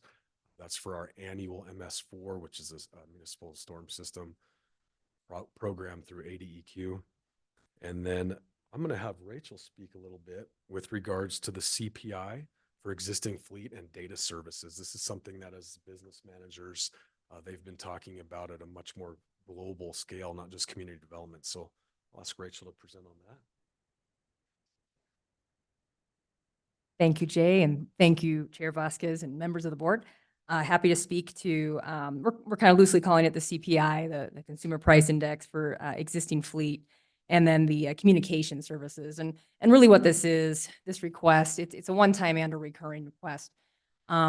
First of all, I wanted to thank the board for their help in supporting us with the funding of, it was $55,000 for fiscal year 24 as well as fiscal year 25. So a 2-year increment to help fund our existing fleet. That has been huge. And yes, I am able to sleep at night because of that. That has helped keep us in the black. What we're realizing is that even with that, we're still actually under budgeted. And that is the unfortunate truth of how, just how much we are using our vehicles. And of course, we're using them to serve the public. We have to go out and do the inspections. But of course, with the second largest county in the United States by land area, that is a lot of miles. And so we are actually asking for even more to help fund our basic fleet operations. We're also recognizing that our data services have unfortunately been underfunded as well. We are projecting that we will need, again, the one time for next year and then recurring, asking for that $55,000. We think that's a good number that we can really try to work with, as well as the CPI, the anticipated inflation over time. And I'm happy to answer any questions about that. Are there any questions at this time? No, thank you for including those requests. Please continue. Absolutely. Okay, thank you. Pretty much wrapped up. Thank you. Carryover requests, probably again, not specifically interesting for the purpose of this particular presentation. Just wanted to have all of our requests on one sheet. So we do have a number of carryover requests. 2024 code cycle, all the books aren't out yet, so we'll be asking for money to pay for those, for training staff, for the upcoming change in the building codes. Code enforcement, our abatement ordinance, we are slowly but surely chipping away at that line item. Whenever we get a bill from Mr. Howard Brown, when we have a hearing for a code enforcement case that comes forward, it gets expensive. Any questions with any of our increment requests or our carryover requests, and we'd be happy to take questions from the board. No, I think we're good at this time. Thank you. Thank you, Mr. Chair. Yep. Thank you. Thank you for the presentation. Thank you. That does conclude our community development presentation. Saved you a little time today. Yes, you did. It looks like we're about 15 minutes early. If it's okay with our next presenter, can we continue? And just real quick, community development, again, thank you all for all you do. As we all know, community development is many times in the crosshair for customer service. And we really appreciate your commitment and, quite frankly, your patience and your professionalism shown to our community. So thank you. Thank you very much for that. Appreciate it a lot. I'll pass Yes. that along. Thank you for everything. Thank you. Appreciate it. Our next presentation is our county recorder, Miss Patty Hansen. Thank you.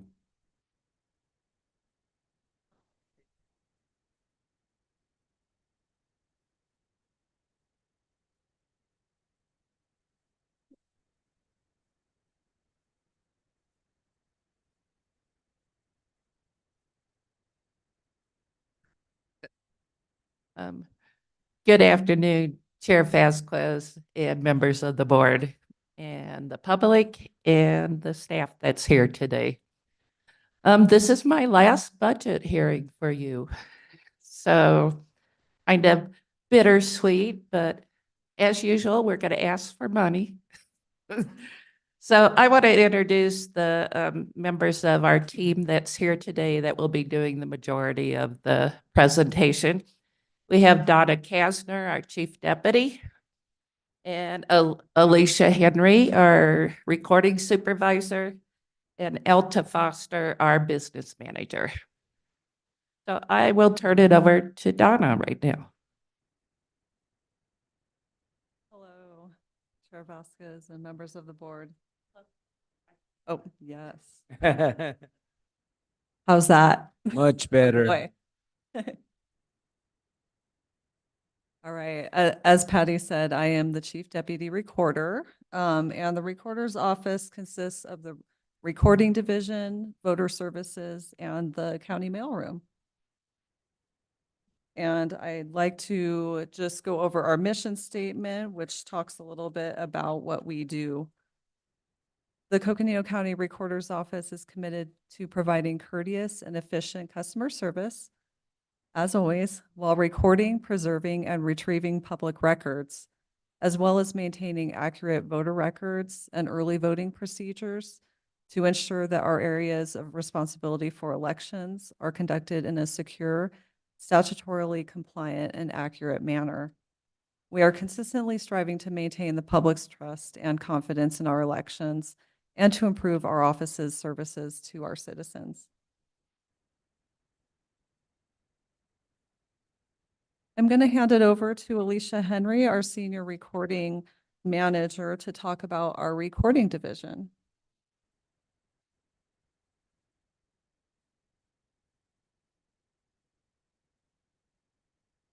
Good afternoon. So the recording division maintains the public record consisting of statutorily required documents to be accepted for recording. Our services are offered in person, by phone, online, and documents can be accepted for recording in those same manners. Our goals and objectives. Our first objective is to digitize historical records. We just received a grant from Kirsten Cinema's office, and we will be purchasing a book scanner so we can scan in all of our historical documents from 1865 back to 1965. So those are only available in our vault. And then we will also be digitizing and indexing historical documents going from 1965 to 1999. Those are currently only available on microfiche, so customers do have to come in and make an appointment to view them, or we have to pull them manually to provide them to them. And we would like to update our website to provide self-service options for our customers and also to sign up for a recording notification program. So citizens would be notified if a document is recorded in a name that matches theirs. So one of our accomplishments right now is we did get the grant from the National Archives. And so we have purchased a book scanner. It should be arriving soon. And then we have also sent our film to be digitized. And currently we have 57 rolls of film that have been digitized and indexed. And so those will be ready for viewing in 6 months.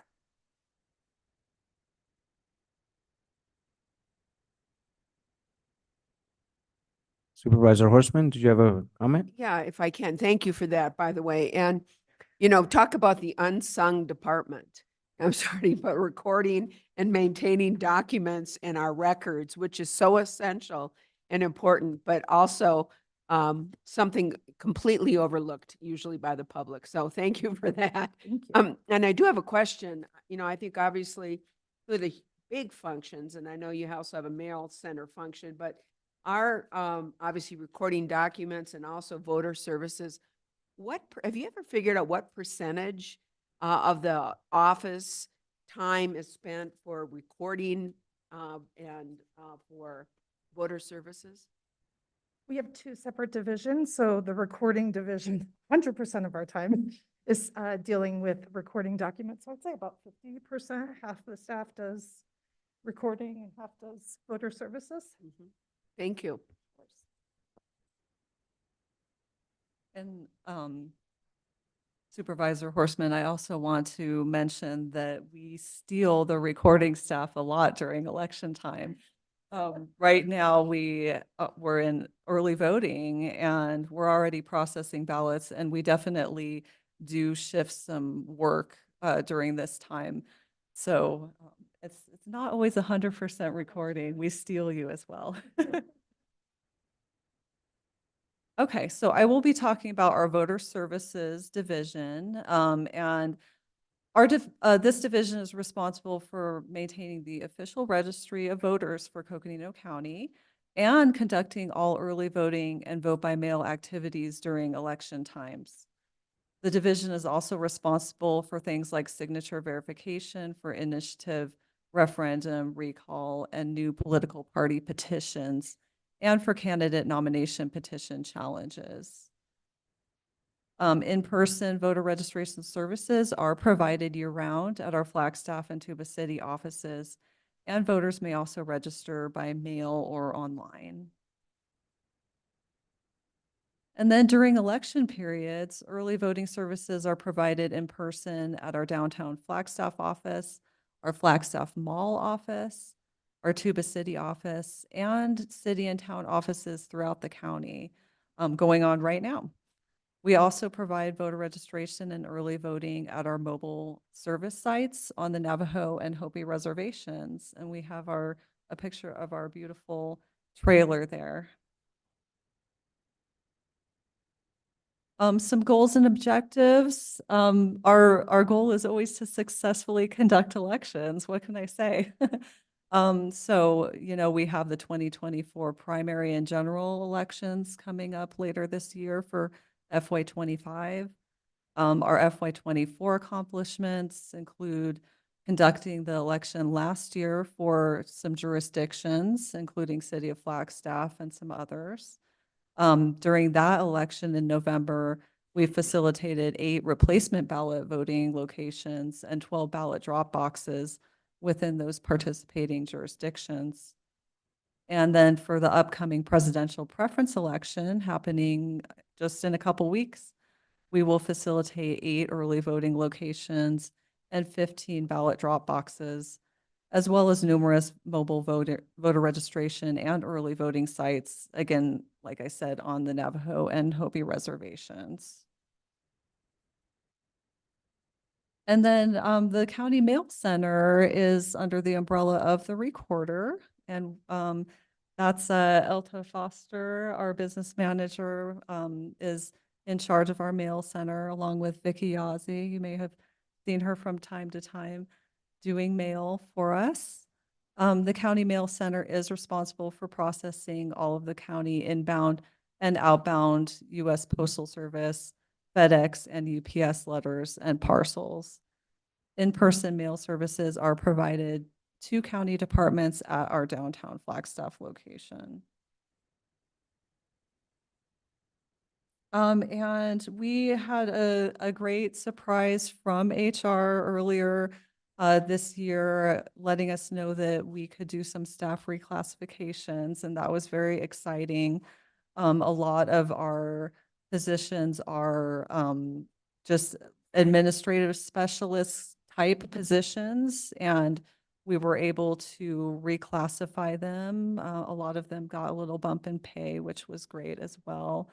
And instead of just an administrative specialist one, for example, now we have more specialized titles like voter services specialist or recording specialist. And I think that means something for our staff as well. And we were able to reclassify to kind of a brand new title and position of archives technician. We're very excited. Abby Buckham from our department, she already had a background in archiving, so it's great that we can now call her our archives technician. And she's going to be responsible for digitizing and preserving those historical books and documents. She's going to be the lead on that. All right, I'm going to hand it over to Patty to talk about our current challenges. Oh, yeah. I'll look at that. I'm sorry, I'm not technical, so she needs to push the button. It's going to be a challenging year, I think, because we have a presidential election this year. But some of the challenges that we're facing and have been facing in past years is implementing new legislation. For some reason, it seems like we like to change our election laws quite often. So we're busy looking at that. We have had a change in date for the primary election, which has also that legislation has really affected our office. One of the things in it is the ballot curing period, which is the period where if you have a mismatched signature and we need to talk to you to verify that it is your signature, was changed from 5 business days to 5 calendar days. So as it currently stands, we will have to be open on Saturday and Sunday. And in addition, if the trailer bill to correct some of the language goes through, all of our city and towns that are our early voting sites their post-election ID sites for the conditional provisional voters. And those are voters that went to their polling place and didn't have the necessary ID to vote, so their ballots put in the conditional envelope.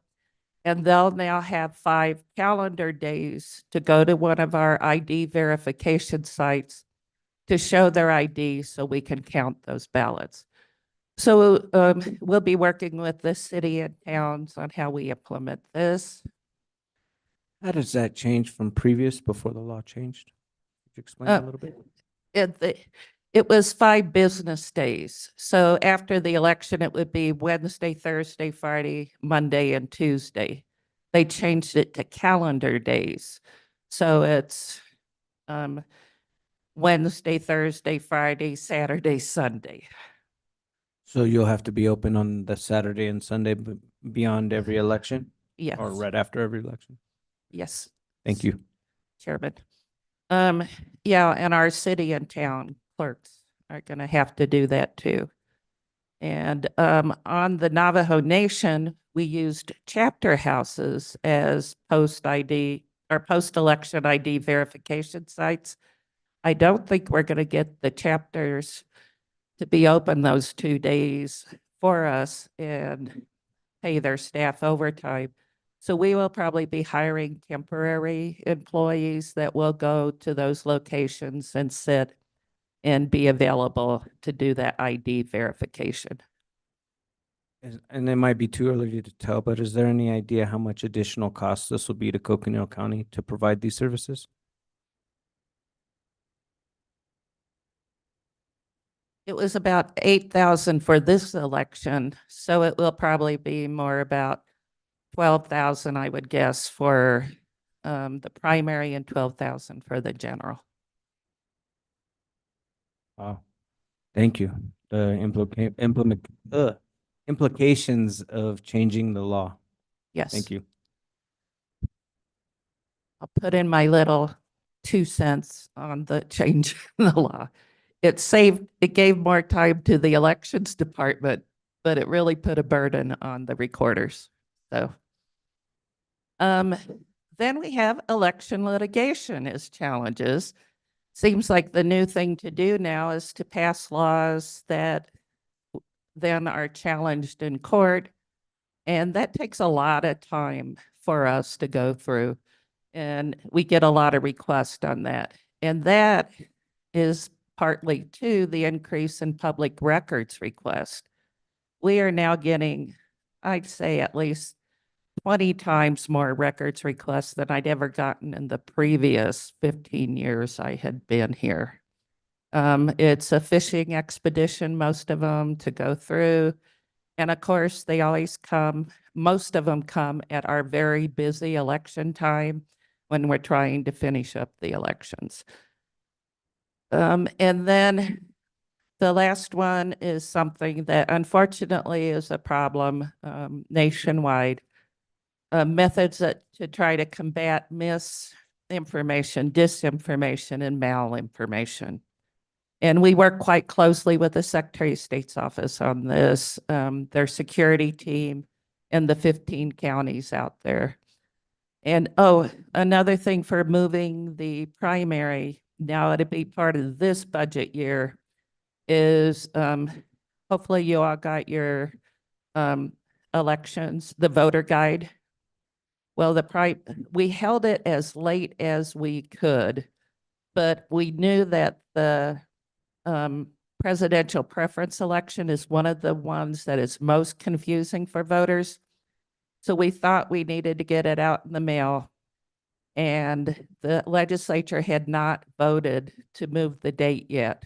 So we're going to be mailing out in April a supplemental primary election guide, which will provide the correct information in it for dates and stuff. And we'll include some additional information that we didn't have room in this one. Like, why do we ask you to provide your telephone number? Why do you have to sign the envelope? What's a federal only voter?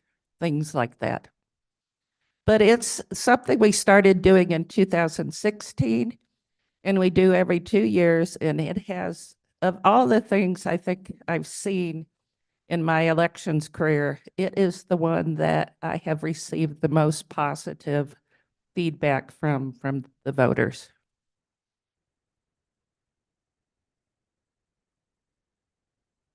Okay, and outlook. Our two budget increment requests are for the additional expenses for conducting the 2024 primary and general elections.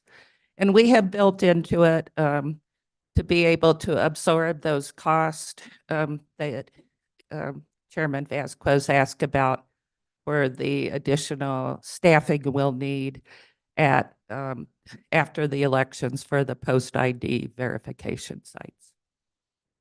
But that's basically all we're asking for this year. Right, Donna? Have to ask my boss back here. So, finally, what I need to say, since it is the last budget hearing, we are so lucky with the team of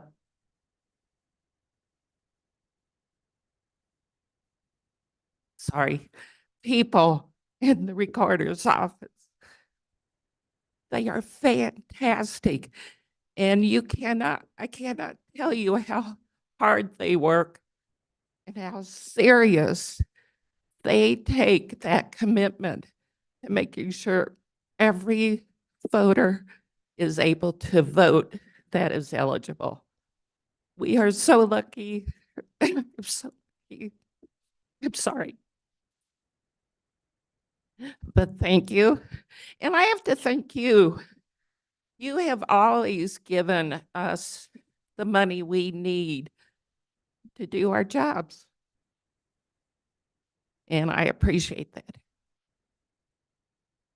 Thank you. And thank you for all your hard work and your team's hard work. Thank you. I'd say it was kind of menopausal, but those days are long gone. But thank you very much. Any questions? Are there any questions at this Well, you time? just opened up a whole area we could probably go into, but I'm not sure. If I may, Chair. Please, Supervisor Horstman. Well, first and foremost, Patty, it's very hard to believe that you're saying this is your last budget meeting in front of us. And just, I'm speechless, very unusual for me. I'm speechless for, just finding the right words to thank you on the leadership and the expertise that you have provided, not just to your department, but to the county and quite frankly, to this whole community. And you'll be hearing, I'm sure, more as it goes on, but we certainly see the unsung hero part of recording and the more forward-facing part for elections, and your staff's ability to make sure to ensure that we have maintained an election process, full, fair, transparent for our community, maintaining our voter registration and our early voting is just been exemplary, not just in Coconino County, but is really recognized in the state of Arizona and across the country. And one of the things you haven't even brought up is the leadership and advocacy you have shown in defending the election process for the current and ongoing legal judicial complaints coming on our elections procedural manual and on other things. Public records request has been weaponized. That's intentional. Is to take the very limited staff we have away from the jobs they're supposed to be doing and ensuring the elections and maintaining our voter registration for our community, is to take those people away from doing their jobs. And we know that, and we appreciate you and your staff have risen to those challenges and, continue to be, setting the example for the whole state. So thank you and your whole staff. Fasten your seatbelts. It's a primary and election season, and we know we're in good hands. So thank you. Thank you. Any other comments from supervisors? Vice Chair Begay. Yes, Patty. I guess I'm saddened that you're going to be leaving. You doing such a good job within that position, and it reflects off of your staff, to your staff. So I just want to say that, I appreciated you and your staff, for making your office as one of the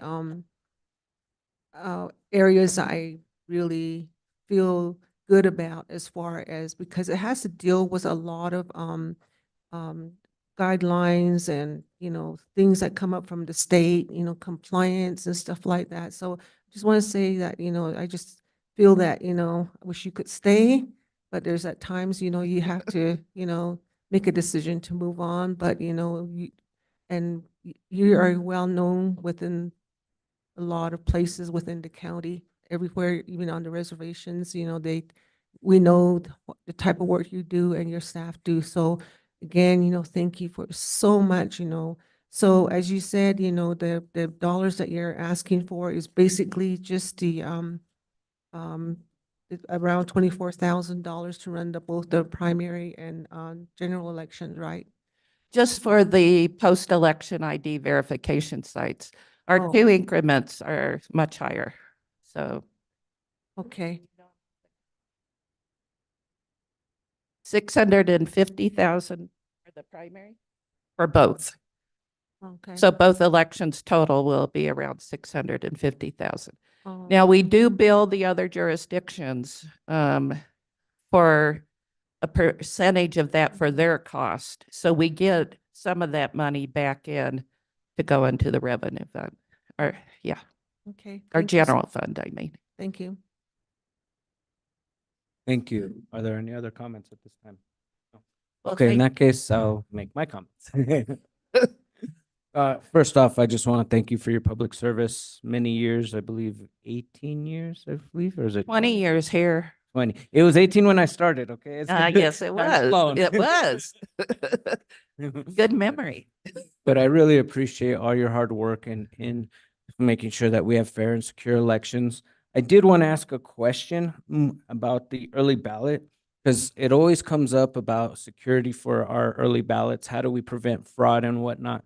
So I was wondering if you could explain a little bit about that process and how we at Coconino County are ensuring that every vote counts, that every vote who should vote has their voice heard on that day, and that there's no fraud in our early ballots. Okay. Thank you very much, Chair Vasquez, for the question. Every early ballot, that's why people need to sign the envelope. And we look at every single signature on the envelope and compare it to the signatures on file in their voter record. And so all of the staff that does signature verification goes through a forensic verification, signature verification class. So we're taught on what to look for if it would look fraudulent, or if it has changed just a little bit. Like, one of the things that I have to keep in mind is, if you got your driver's license, let's say when you're 16 and you've registered to vote and you're now in your late 20s or 30s, your signature's changed. And how it changes is it doesn't get better or clearer. So if we have an old signature that's really sloppy and messy, and all of a sudden it's really neat, easy to read, that's a flag that you need to check on it. Also, I forgot to mention we have a couple things now that people can use to check if their ballot has been received, are accepted, and sent over to be counted. There's a new service called Ballot Tracks that's in its beta mode, but you can get to it by going to my.arizona.vote, and it's at the bottom of it. There's also on there, you can check the status of your early ballot, and there it will tell you the date it was sent, the date it was accepted or received and accepted. The difference between the two is Ballot Tracks actually will send you a text message, an email, and a voice message. You get to pick any of those combinations. So, for example, if you're on the active early voting list, it will notify you your ballot has been mailed or sent to you. And a change in law that happened last session is now when the ballots come in, we have to zap them, essentially, put the information into the state voter registration system that it's been received. You may have noticed on one of the slides for the mailroom, it showed a big stack of trays of early ballots. A lot of times we can't get to where we have processed it for 2 or 3 days because we may have, like 12,000 early ballots come in. But this will tell you if it's been received, and then it will tell you if it was processed and accepted. It also tells you if there's a problem. It will say pending verification needed. There was a lot of debate in the recorders on what that terminology should be. And we also have staff that calls people if they forget to sign their envelope. If we see something very suspicious and your signature doesn't match, we call and talk to the voter. Also, if it's marked that somebody assisted the voter, we'll call and verify with the voter that they did have somebody assist them. So even if somebody, like I know we've gotten a couple emails, one came in recently that said, oh, the envelope that my ballot came in wasn't sealed.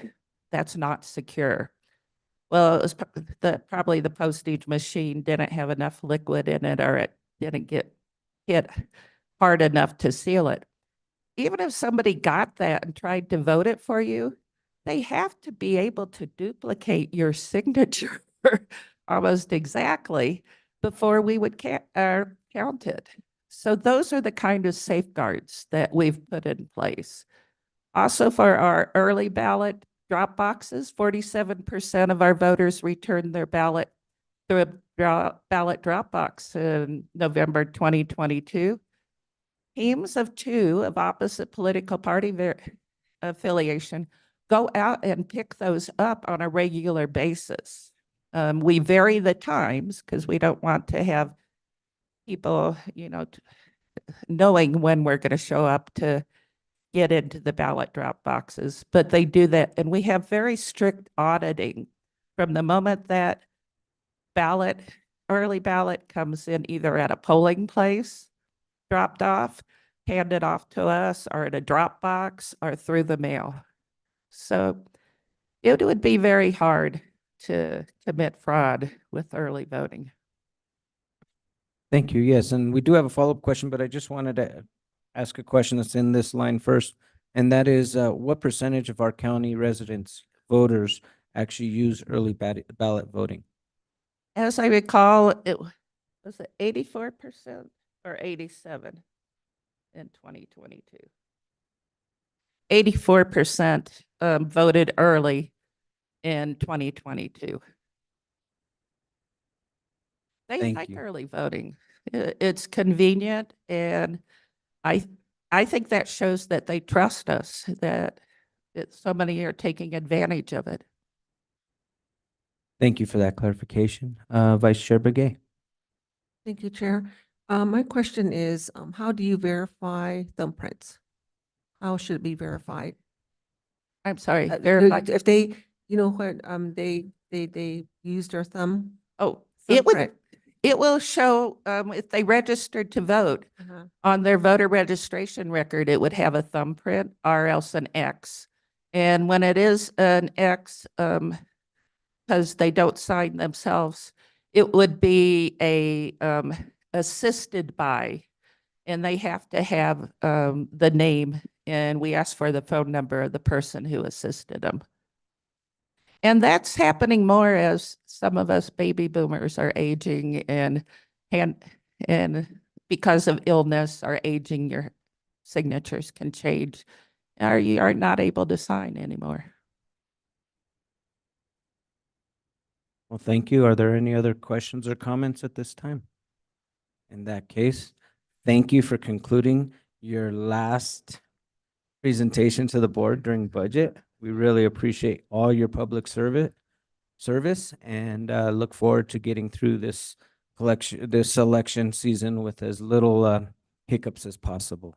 Well, thank you very much. And I'm leaving you in good hands with this team, so. Well, thank you, and we appreciate your team. Thank you. At this time, we are 20 minutes early before our next scheduled appointment. Would the board like to take a break, or should we power through this presentation and take a break afterwards? All right, in that case, our next presentation is our treasurer, Ms. Sarah Benatar.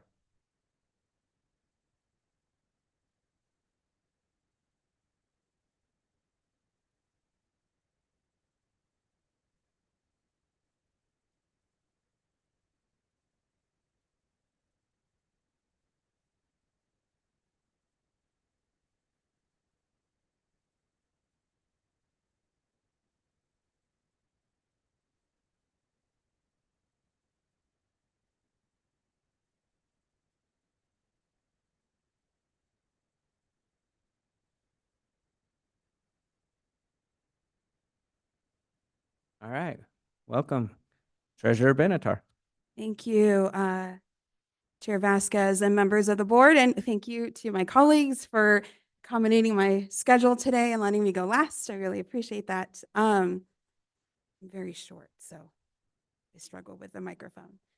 So I'm Sarah Benatar. I am the Coconino County Treasurer. I have my team with me today. I'm going to ask them to stand up.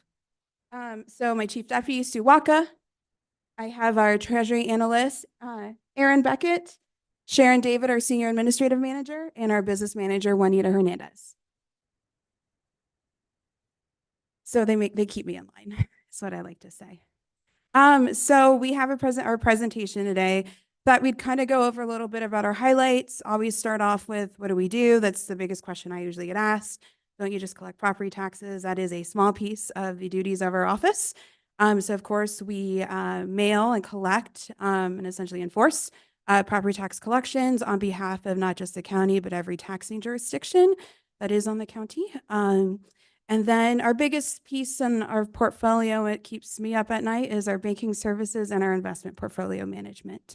So we are the custodian of all public monies. That means that we are the bank for not just the county, but every taxing jurisdiction except for cities and counties. That means schools, fire districts, our sanitary districts, hospital districts, et cetera. We offer the same services and we do everything from the banking side of house as we do for all our county departments. And that also means we're essentially their chief investment portfolio manager. So we manage the pooled investment portfolio on their behalf. So how much money do we see in a year in the treasurer's office? We are on track for this fiscal year to see over 1.2 billion with a B dollars in our office. That is a huge growth from FY14, as you can see, to today. So in the last 10 fiscal years, we have grown significantly in terms of the cash on deposit with our office, various reasons. Big piece, for example, as districts take on debt, that comes with us. And just influx in federal dollars coming into our communities. And additionally, of course, tax revenues, as taxes go up, that's more cash for us to manage and reconcile. So that means that every single penny of that $1.2 billion, that team behind me is reconciling for you. And they're making sure every single penny is accounted for every single day. It is a very clean shop. You can see all of our reports on our website every single month. So you're aware, and of course, any small reconciling discrepancies is actually posted on there as well. So we are very proud of our banking division and quite honestly, the entire office. But I do like to give these guys a shout out because they work behind the scenes and many may not be aware of the amount of work that goes into the day-to-day duties of what they have to do. So funds on deposit, as I mentioned, we have money for not just the county departments, but for a lot of other entities. The bulk of the money on deposit with us is actually the schools, followed by Coconino County. And then our special districts is next. So that special districts line item is fire districts, our hospital districts, which we have 2 of, our sanitary districts, our water improvement districts, and other related districts. So I like to point this out. This is actually as of January 31st. So last month, so you can kind of get an idea as to where the money is for what we do. And I have to say, part of the banking services that we actually do, it isn't just reconciling, right? So every single check warrant, every single money, ACH, wire that goes out for every one of these taxing districts, our office actually has a big responsibility in. So we need to verify to make sure that those warrants that are being presented are actually valid. We have to help them set up ACH wire deposits, transactions, approvals. All money gets deposited into our bank accounts, which of course we oversee. So that's a big piece of it. So when I say banking division, it is everything that you think of when you walk into your bank. That is what we're doing on that back end. In terms of property tax status, so I also like to just point out, again, we are continuing to grow as a county. That's not a bad thing. Last 10 years, tax years, we have gone up since 2010, so the last 13 tax years, since I'm working off of tax year 23, over 11,000 parcels. And the reason I point this out too is that means we're mailing those additional parcel counts from where we were back in 2010. Mailing costs, of course, are significant. We mail out the annual tax notice every year. We are also responsible for mailing out delinquent tax notices at least twice a year on top of regular correspondence with our taxpayers. So that's a big cost that I like to point out because you'll see later how much our print cost has gone up and how it is the bulk of the expenses in terms of our operating expenses for our department, which is the next slide. So we have it broken out. That orangey color slide is actually our annual tax notice. The blue side is our total print and postage cost. So the reason I started at FY19 is that's when we started to see prices just skyrocket. And we haven't been able to go back to where we were, nor do I ever anticipate us going back. So part of this has to do with when COVID hit, there was a paper shortage. We are still not recovered from the paper shortage. I know that's really strange, but cost of paper has actually gone up. Labor costs have, of course, gone up, and actually just the cost of mailing has gone up, and it will continue to go up. We already know it is going to be going up this fiscal year. So next year, we anticipate our print costs to continue to go up. And so just to tell you, it makes up right now 75% of our operating budget. So that's a lot of money going into printing. We are anticipating it to hit, as you can see, just over $100,000 in just the mailings related to property taxes for our office. So this is a comparison so you can kind of get a look. The lighter green, the smaller graph, as you can see, that keeps going up every year.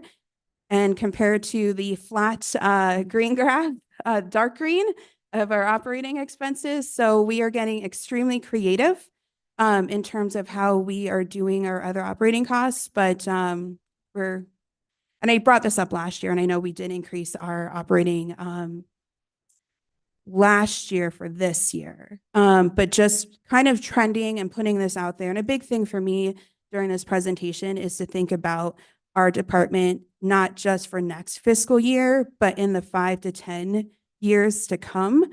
And this is one area of cost where printing at the trend we're going, we're 2 to 3 years, my entire operating cost will be printing at the rate we're going.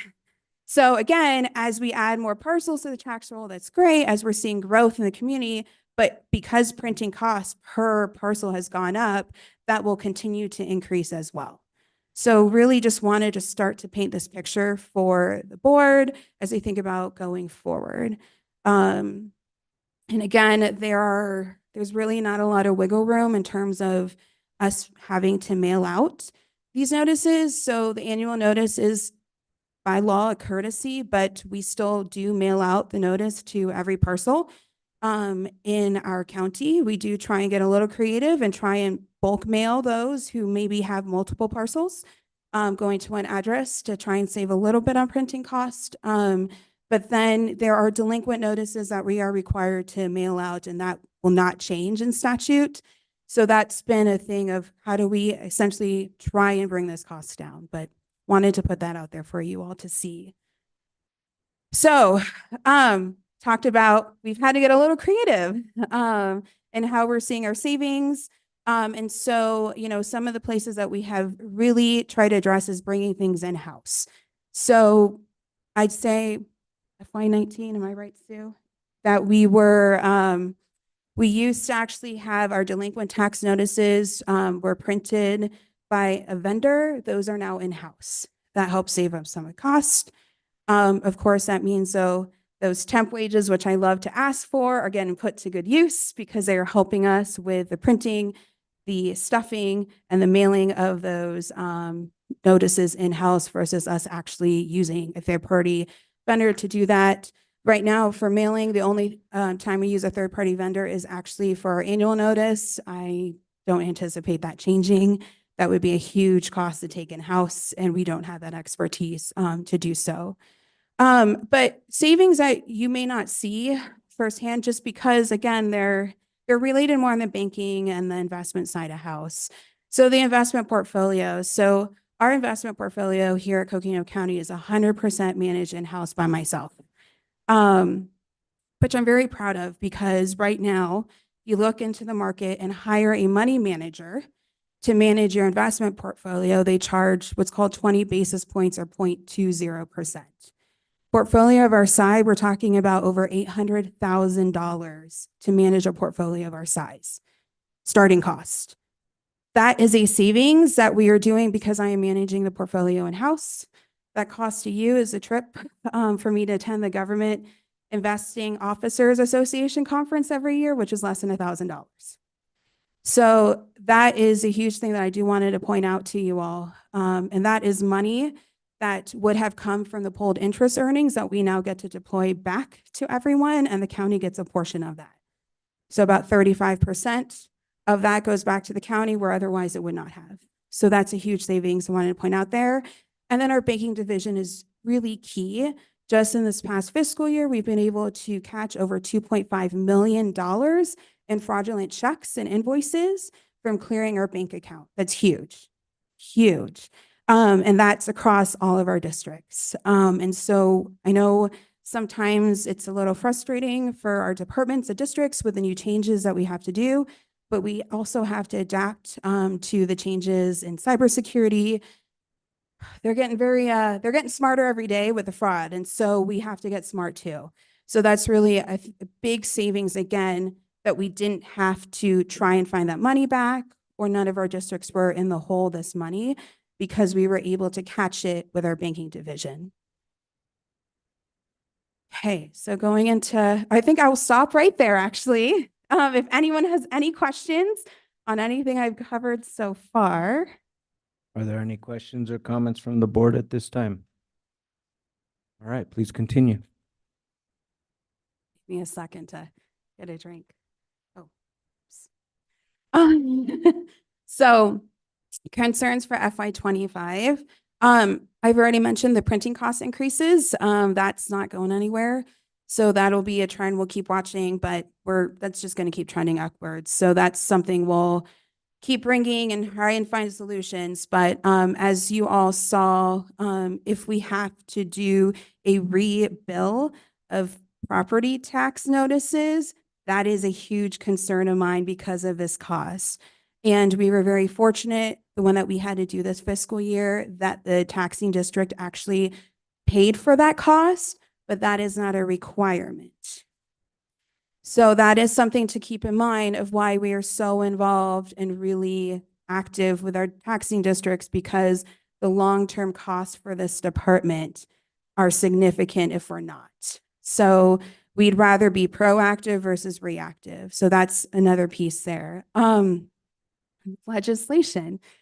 So every year feels like there's more and more legislation that's being introduced, and ones that are honestly are also passing that are impacting our office and the workload in our office.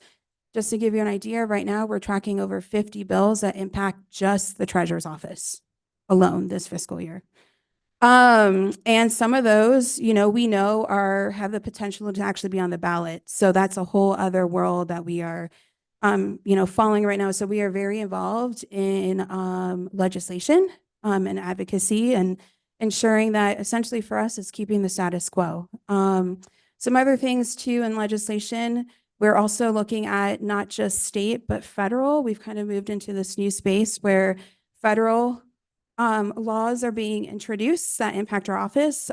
So that was the reason why I went to go testify before Congress, was to talk about the impacts that some of these legislations would have in our day-to-day business transactions and our contracts, which would of course result in significant costs increases to our department.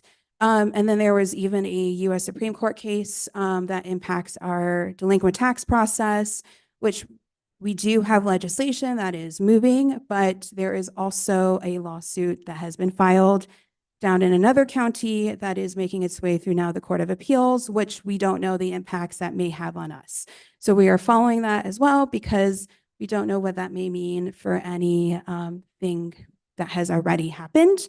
So we'll keep a follow on that. But again, that impacts our office and it may have financial ramifications. Of course, quantitative dollar amounts, but also the impact of just increasing the workload on our office, which goes to staffing needs. You have heard me say this. Our office is, compared to others our size, we are small. We're the smallest, significantly. And in terms of thinking about the next 5 to 10 years and really thinking about succession planning, I may not be here forever. I obviously would hope I'm here for a while, but I may not be here forever. And so the truth is we need to set up the department to be able to go forward in a very sustainable manner and have truly the staff capacity to do everything that's on there. We have an amazing team. I feel we do so much with the staff we have, but it is very exhausting. And I do know that there is burnout in my department at times. And so really wanting to put that out there, that is a concern for next year and also the years to come. And of course, the economy, we all know that there are talks about the feds bringing rates down. They're kicking that to June. So when that happens, that of course impacts our office in terms of the portfolio, lines of credit for the districts, property tax collection. So the economy is something that we are constantly following because it has impacts in every single one of the tax, banking, and investment side of house for our office. So looking to the future, I put together our dream chart of our office. This is where we would one day love to be, right? And when we talk about truly sustaining us and being where we need to be, this is what I would like our office to look like one day. We are requesting 2 FTEs that are on here. One of them is actually to be the back tax supervisor. So that's the tax lien division, to supervise that division. We currently have 2 staff in there. We actually reclassified one of the new FTEs about 2 years ago to move them into this division because we had a gap. We are constantly in court with tax lien foreclosure cases, and that's just one area of back taxes we have to handle. We have business personal property. We have personal property, so mobile homes that we have to do a lot of things with. We also have, of course, ceding to the state, et cetera. So that division has a lot of workload. And right now, the supervisory duties mostly fall on myself and our chief deputy. So, of course, as we talk about sustainability going forward, that should truly be a staff member to provide that level of services. But when I say in court, we're preparing legal documents, like we're preparing our statements, notices of intent, going through doing legal analysis. Are they qualified yet to even begin the foreclosure? Working closely with the county attorney's office on that. And we're in court almost every day at this point. It's a new trend and that's not going away. And then, of course, our client services division, that is our front line, really asking for another frontline staff member to bring that from 3 to 4. That is not just property tax processing payments, that's answering the phones, that's answering email, processing mail payments, but that's also the other things like our records retention. We have records retention not just for the treasurer's office, but we have records retention for districts that we also have to follow as well, given the nature that we are their bank and their chief investment officer. So that's a big piece of it. And then, you know, our technology, because we do have a finance software system, we actually have a very big piece in our IT audits. I was just talking to Matt Fowler this morning about the IT audit. And so that's a big piece of it. We are actually very fortunate that one of our client services staff has an IT background. And so he has taken on that duties and we just got it reclassified. Is Erica? Oh, she's gone. Yes, we just got them reclassified.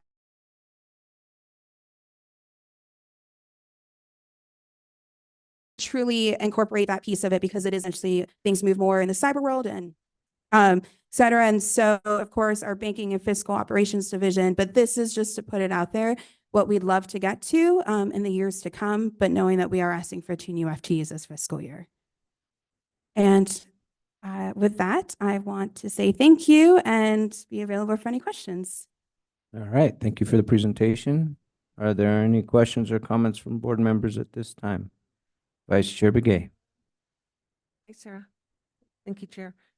So the 2 positions you're asking for is one under the tax lien division, and that's the first that says increment something on there. Yes. Request. Then which is the other one that you're asking for? So Vice Chair Begay, if you go under client services, it's the very last box that says increment request, and they're called public service specialists in our department now. So we're asking for the public service specialist and then the back tax program manager.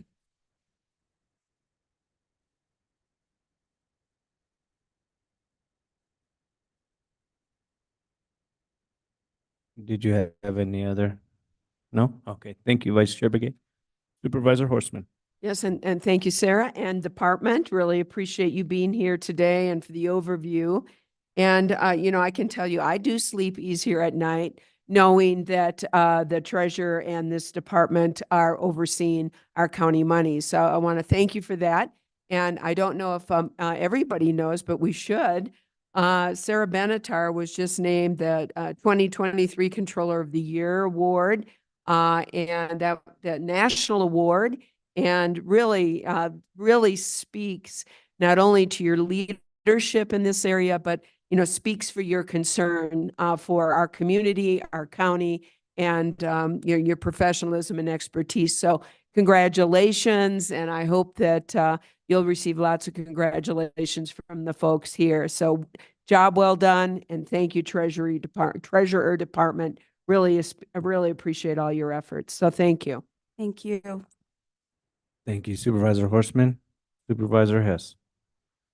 Hey, good afternoon. Hey, thank you for this very thorough briefing. It definitely helped me to look at this as we go forward into budget. And I just really think that, especially this one, looking at the future, I always appreciate when people look where they want to go and how they're going to get there. So, no, keep it up, and your staff's doing a great job, and I really appreciate it. I've heard nothing but good things about you guys, so keep it up. Thank you, Supervisor. Vice Chair Begay. This is not a question, but I just want to say thank you and congratulations to the Controller of the Year, and it means a lot. And so I guess we're looking at another reception, huh? Thank And then also thank you, staff, for all the work that you do in the recorder's office, and thank you. Yes, thank you. I'd like to also congratulate you on your award, and thank you for your leadership, both statewide and nationally, in different issues, both with ACO, NALEO, NACO, and several of the other organizations that you're involved with. And so congratulations, you're representing our county well. I did have a question about the increment request, but I don't think you provide numbers for that piece of it yet, and I'm sure we'll get to it in the future. So I just wanted to throw that out there, but it's okay if you don't have that answer now because I realized in the presentation it wasn't included. The other part I wanted to say is that I really appreciated the thought of succession planning and just looking to the future, and the fact that overall you helped save the county $3.3 million. That's pretty significant, and that allows us to adjust things in our budget to be able to make sure that we're covering all the services that we need to cover in Coconino County. So again, thank you for all your work and for your team for their continued effort to make sure that we're fiscally responsible in the Treasury office and Treasurer's office, not Treasury. That's the second time today. And so thank you. Thank you. Mr. Chair. Yes. So, County Manager Peru. thank you again to elected offices and appointed for presenting today. Again, I think we're getting the hang of what we're doing in terms of presentations. We're doing a lot of important information. It's all important information, but kind of breaking up the budget process so that we're not putting so much information out in a short period of time. But again, want to appreciate our elected officials, and I owe Patty Hansen lunch because I was late for her presentation. Sorry, Patty. Oh, in that case, I would tell, yeah, take the lunch, but I appreciate it. So next week, we have another group of departments. So we have Health and Human Services and Superintendent of Schools. They'll be on March 5th, rather. Oh, well, that's next week. God, the spring is going quickly. And then after that, on March 19th, we have Emergency Management, Flood Control District, Forest Restoration, and Public Works. Again, we're just providing this in stages. And so, Mr. Chair, that is the budget portion of the agenda for today. All right, thank you. And I know we're ahead of schedule, about 40 minutes ahead of schedule. I know that it would be appreciated if we could start early. However, we do need a break. So this time, so I would like to ask my colleagues, 15-minute, 20-minute, or what is needed so that the next presenter is ready. We have media that's coming to participate this afternoon. I would expect them to be here no later than 3:30 because that's what we shared with them yesterday, was to be here by 3:30.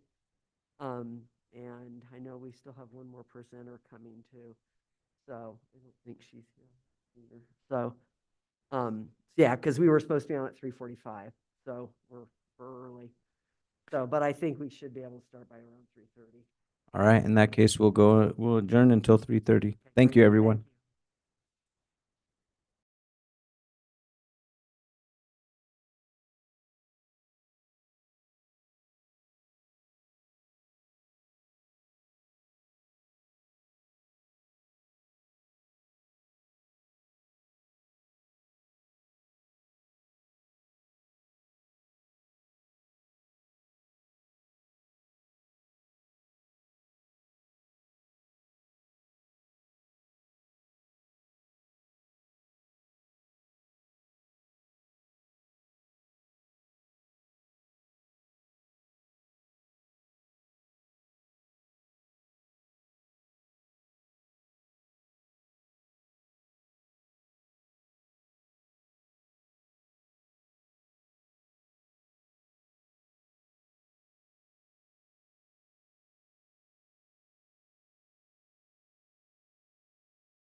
presentation on the wildfire crisis in Coconino County to the Flood Control District Board of Directors. This is the third presentation in the series, which will focus on the results of the Upper Rio, the Flag watershed, post-wildfire flooding and economic impact studies.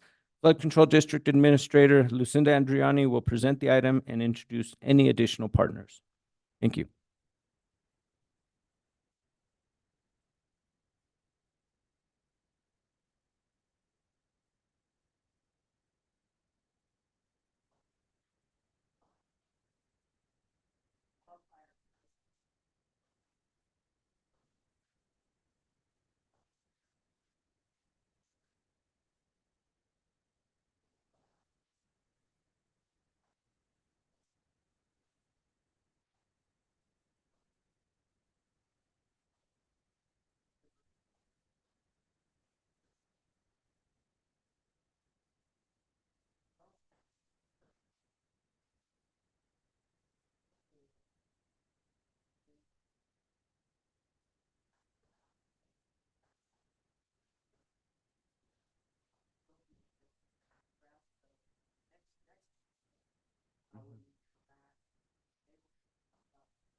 There we go.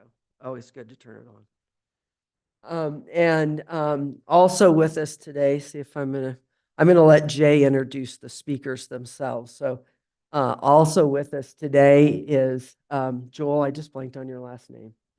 Jergens, I'm sorry, Joel, with the Nature Conservancy. And as we're going to talk about next week, we are in a process of, as is the Forest Service, working through a partnership, the three parties, to help address not only Bill Williams Mountain, but also the Upper Rio, and we'll be discussing that next week. So thanks for being here, Joel. So with that, I just have a few intro comments, and then I'm going to turn it over to Jay. As you know, I probably should first introduce myself. I know we do have some media and others online. I'm Lucinda Andriani. I serve as Deputy County Manager and also as the Flood Control District Administrator. Today is the third in a presentation of our series, The Wildfire Crisis in Coconino County. Having been a part of the county's leadership that initiated the district's forest restoration initiative back in 2017, I'm particularly gratified to share with you and the public today regarding the threat of catastrophic wildfire within the Upper Rio watershed and the threat for post-wildfire flooding. The information shows how the district is continuing to use the best hydrological and economic science available to better understand and to address the most serious public safety threat in our county, catastrophic wildfire and post-wildfire flooding. The presentation today will define those threats and look at the consequences of those events. Importantly, on March 5th, as I mentioned earlier, we'll be back to share the plan to address these threats to the Upper Rio de Flag watershed. Matt McGrath with the Forest Service will be here to present the Forest Service restoration plan for that area. And, that has been under development. Certainly, Supervisor Horseman's been very involved in this process for at least 2 years. And what the good thing is that we are ready to move to implementation. Very excited. We believe that the information being shared today will not be surprising to those in the Fort Valley, Flagstaff, and Greater Flagstaff area. We are all much too familiar with the cycle of catastrophic wildfire and post-wildfire flooding. It has, repeated itself Now we're on our at least third episode here, not counting the slide fire. We know from the studies done by NAU's Ecological Restoration Institute that the residents in our area are very aware of the general threat of wildfire and that there is strong support for actions taken to address that threat.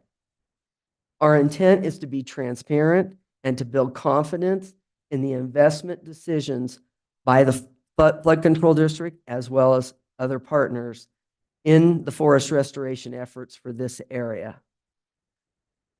The only reason for alarm will be if we don't do anything. That's the only reason for alarm, if we do not act.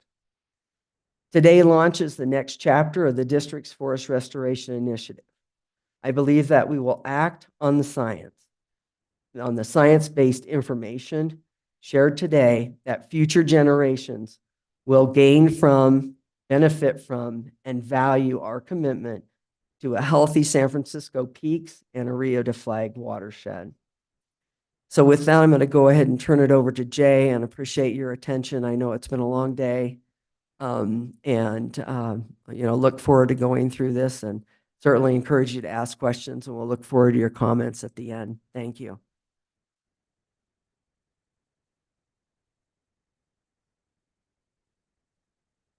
Good afternoon, Board. I'm Jay Smith, the Forest Restoration Director for the Coconino County Flood Control District.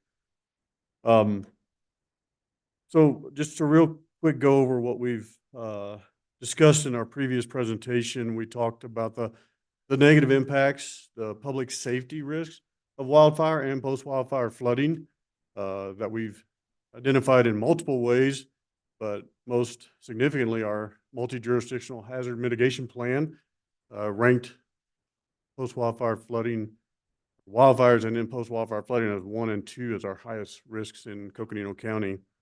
We've also detailed how forest restoration is the best tool to reduce that wildfire risk. Removing trees, thinning the forest, getting it back to a more natural state of density. That would then allow for natural wildfire to be utilized to keep our forest healthy, but not at the risk of these catastrophic stand replacement fires.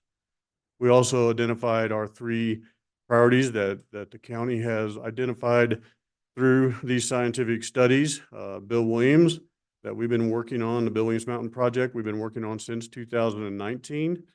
We're continuing that through this new partnership with TNC to continue to get those steep slopes that really could affect the town of Williams and their watershed, their water supply, gateway to the Grand Canyon, all the different things we've talked about. We're still doing some studies. We've done some post-fire flood studies on Oak Creek watershed. We're also going to be looking at some economic studies for Oak Creek and Sedona to coincide with that as we move forward in future years with the Oak Creek watershed. But obviously the one that we're going to be discussing tonight is the Upper Rio de Flag watershed. So today's goals, we will review the J.E. Fuller pre-fire flood risk study. We'll look at the history of the region, look at the burn severities and scenarios that they produced, and then the results, as well as we're going to look at the economic impact study that NAU's Economic Policy Institute conducted for us as partners with the county.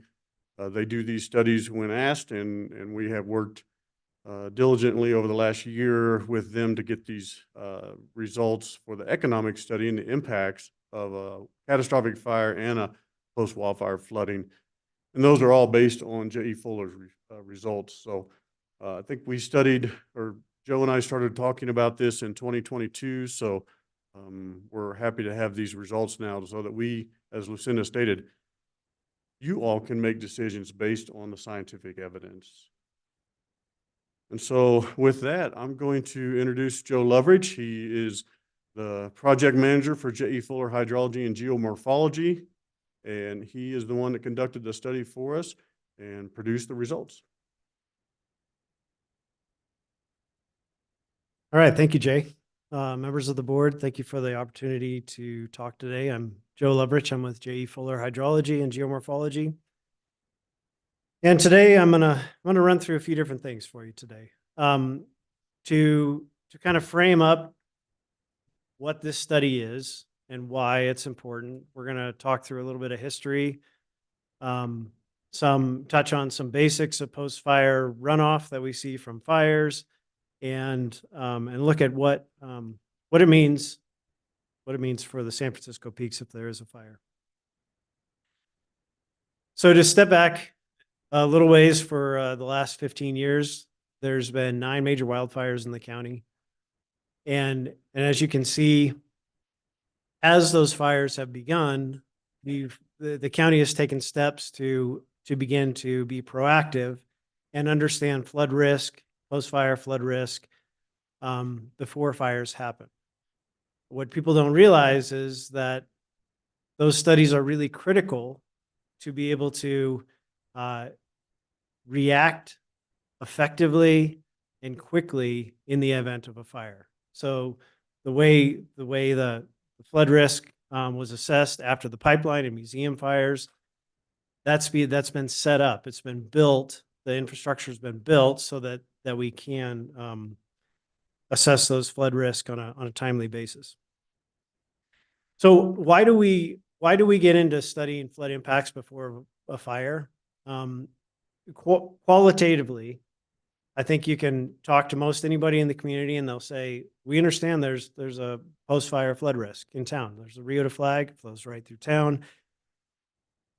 What is that flood risk, though? In order to make good decisions, good management, mitigation, recovery, mitigation decisions, you need good data to be able to base that off of. So that's what this study is. It's taking the qualitative and turning it into quantitative to say, this is what we think it could be. And that really builds the framework then for if a fire does happen in the watershed, or how do we prioritize what the forest restoration is in the watershed. There's all these different aspects that need to be led by good data. In a study like this, there's a significant level of variability, and that's something to understand up front when we start to look at this. If you imagine a fire that has just happened, we know what the burn severity is relatively well. We know the fire footprint. We know the areas that are impacted. And but we don't know what the monsoons is going to be like. We don't know what each of the storms is going to be like. When we do a pre-fire assessment, what we do is we tack onto that some more variability in that we don't know where the fire is going to be. We don't know the extent of it. We don't know the exact burn severity of it. So we have to use the tools that we have to really come up with our best approximation of what that risk would be. So to get into this, the scientific end of the post-fire runoff, just a little bit, I'm going to touch on it. This has been discussed a lot over the last couple of years. Burn severity is one of the main parameters that goes into understanding what the post-fire runoff is going to be like. You know, it's generally classified into low, moderate, and high burn severities, and that's really the fire effects on the soil. Vegetation can be green, and you can have a high burn severity on the soil. That's a lot what happened in museum. On first pass, some of the canopies were still green, but there was high burn severity on the soil because of the amount of litter that was on the ground. This is the really driving factor in how we assess our post-fire runoff. To go along with that, there's water repellency, hydrophobicity of the soil, where there's a chemical process that creates basically an impervious layer that the water is not going to soak through. It's going to beat up, it's going to run off. And along with that, as the tree canopies are burnt, soil, rainfall has direct impact on the ground. So it doesn't go through a canopy. So you have the actual impact of the raindrops on the ground help begin the driving process of this whole post-fire runoff. In in a case like the pipeline or the museum fire, there's certain things that decrease and certain things that increase. So your interception of rainfall, transpiration from the vegetation, that decreases. Your roughness, how much resistance there is for water to flow across the ground, that decreases. Infiltration goes down. And what that does is that leads to the volume of runoff increasing, soil sealing increasing, rain splash increasing, and soil erosion increasing. And so you end up with cumulative effects, more runoff, higher peak flow rates, more volume, more erosion, sediment in the water, entrained in the water, and that leads to significant flood impacts downstream. Another aspect to this, and this is always a good refresher, what is some of the results I'm going to show you are for a 2-inch and 45-minute rainstorm. This is not your typical engineering design storm. In 2019, we felt the need to come up with a more representative rainfall that we are seeing in monsoonal storm events that caused flood impacts downstream. So in 2010, after the Schultz fire, a whole series of gauges were installed in the Schultz burn area. Data from those gauges were then used to develop a rainfall distribution that mimicked most of the rainfall events that had caused damage in Schultz. And so that turned into our design storm. 2 inches of rain, 45 minutes. It's very intense rainfall. And that amount you can push up or push down to kind of get bounds of risk. That distribution has really held true with most of the flood events that we've had over pipeline, over museum in 21, and so it's become a really good baseline for how we assess the watersheds.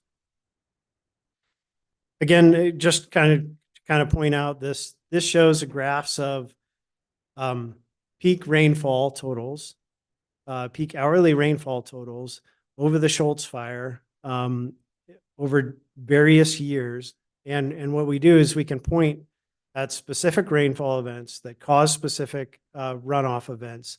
And that has really provided a lot of backing for why we use this storm event. To go along with that, and this is just to give you a little background on the development of the science. Every rainstorm that happens, the rainfall is tracked, the runoff there's this whole series of cameras on each of these fires. There's a lot of data that comes out of each and every rainfall event. And so what we do is we track every single one of them. And so like this one, for example, is from the July 29th, 2022 storm that hit the Schultz Creek area. We know what the rainfall was. We can take a guess at what the watershed saturation was because we know how the rainfall that happened the previous days. We have good data on the flood extents, and we can use that data to calibrate our models. And while I say that because all of that data plays into a pre-fire assessment. We want to use everything we've learned to help inform the future. Again, this is another example of some of that calibration. This is the government tank watershed coming from Weatherford Canyon. One of the flood events in 22 that shows our modeling for a similar rainfall event to what was experienced in the watershed, and we can use this to really help make sure we're in the right ballpark with our assessments. Quick note on this to give a little bit of baseline for government tank, Schultz Creek. A lot of these watersheds, we were seeing upwards of 26 times pre to post fire flood increase in the discharge. And so keep that in the back of your mind as we start getting into the next part of this. Okay. The San Francisco Peaks post-fire study puts you in the right area. This is an image looking at the south face of the peaks. These are fire scars within the watershed pre-2019. So you have some from the 40s and 50s, even going back to the early 1900s. You can see the LaRue fire scar, which is right on the center of the peaks. That was in the late 90s. And so there's some fires that have happened in the watershed. From 2019 to 2022, pipeline fire, it burns, starts basically within this modeling area that we're dealing with. The 2019 museum fire just lapped over the edge in the Dry Lake Hill area. And so you can see these big scale fires that have happened. The areas of these fires, ranging from 2,000 to 26,000 acres. Keep that in mind as we move on here. Another aspect to this is there's already a known flood risk. We live along the Rio de Flag. It's not unknown that the Rio de Flag flows, right? That we have flood events. So it's we live with this. What this does, though, is it makes that potential problem a lot worse for the community and increases the potential frequency that you can see post-fire floods.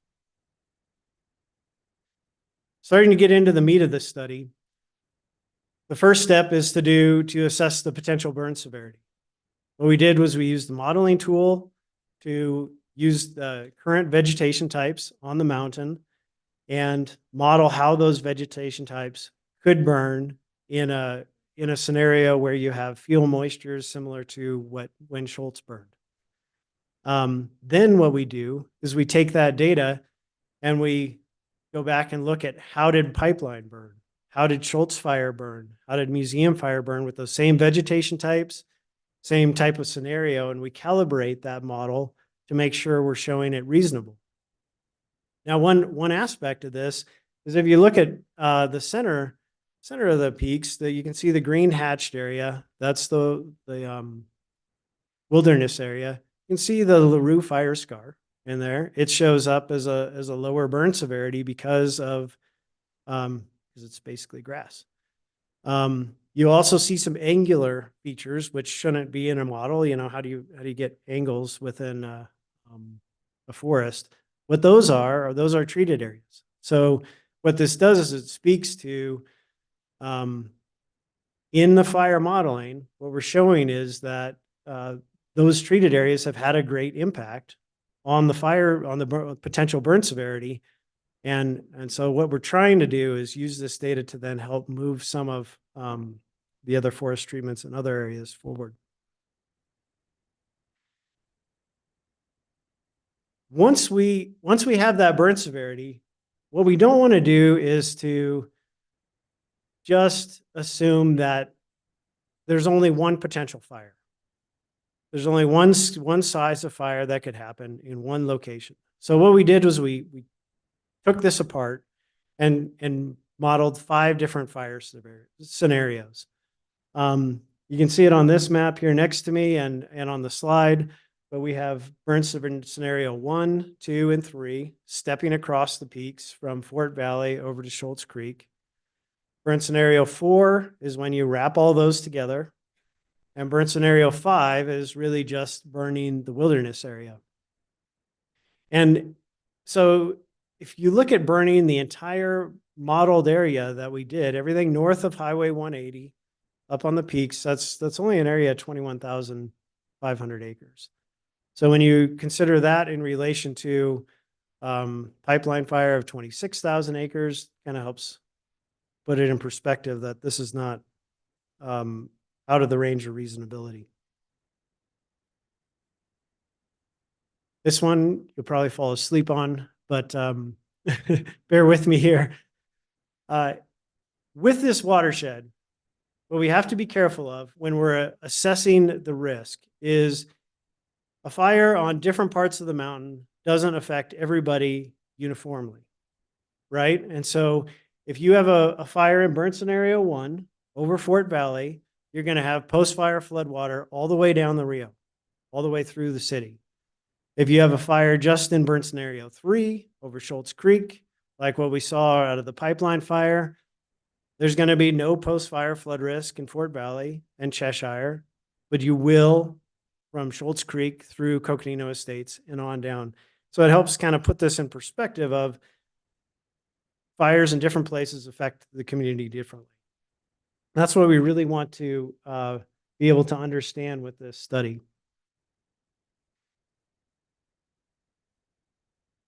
In what we've experienced and what the modeling is showing is when we start to look at the results of a study, the closer you are to the foot of the mountain and to where these channels from the watershed outlet into the developed areas, the higher the relative increase in discharge is going to be. So in our modeling, we're showing up to about 31 times the pre-fire discharge coming into Fort Valley. And that's coming right through the Hotshot Ranch into the north end of Fort Valley. That increase is essentially attenuated a little bit by the time you get downtown. So while you don't see as high of a peak flow, you're going to have a longer duration flow through downtown and a more muted peak flow event. That doesn't mean there's not a flood risk. It just means that the extreme peak that you're going to see right up coming off the peaks is going to be a little bit different as you move downstream.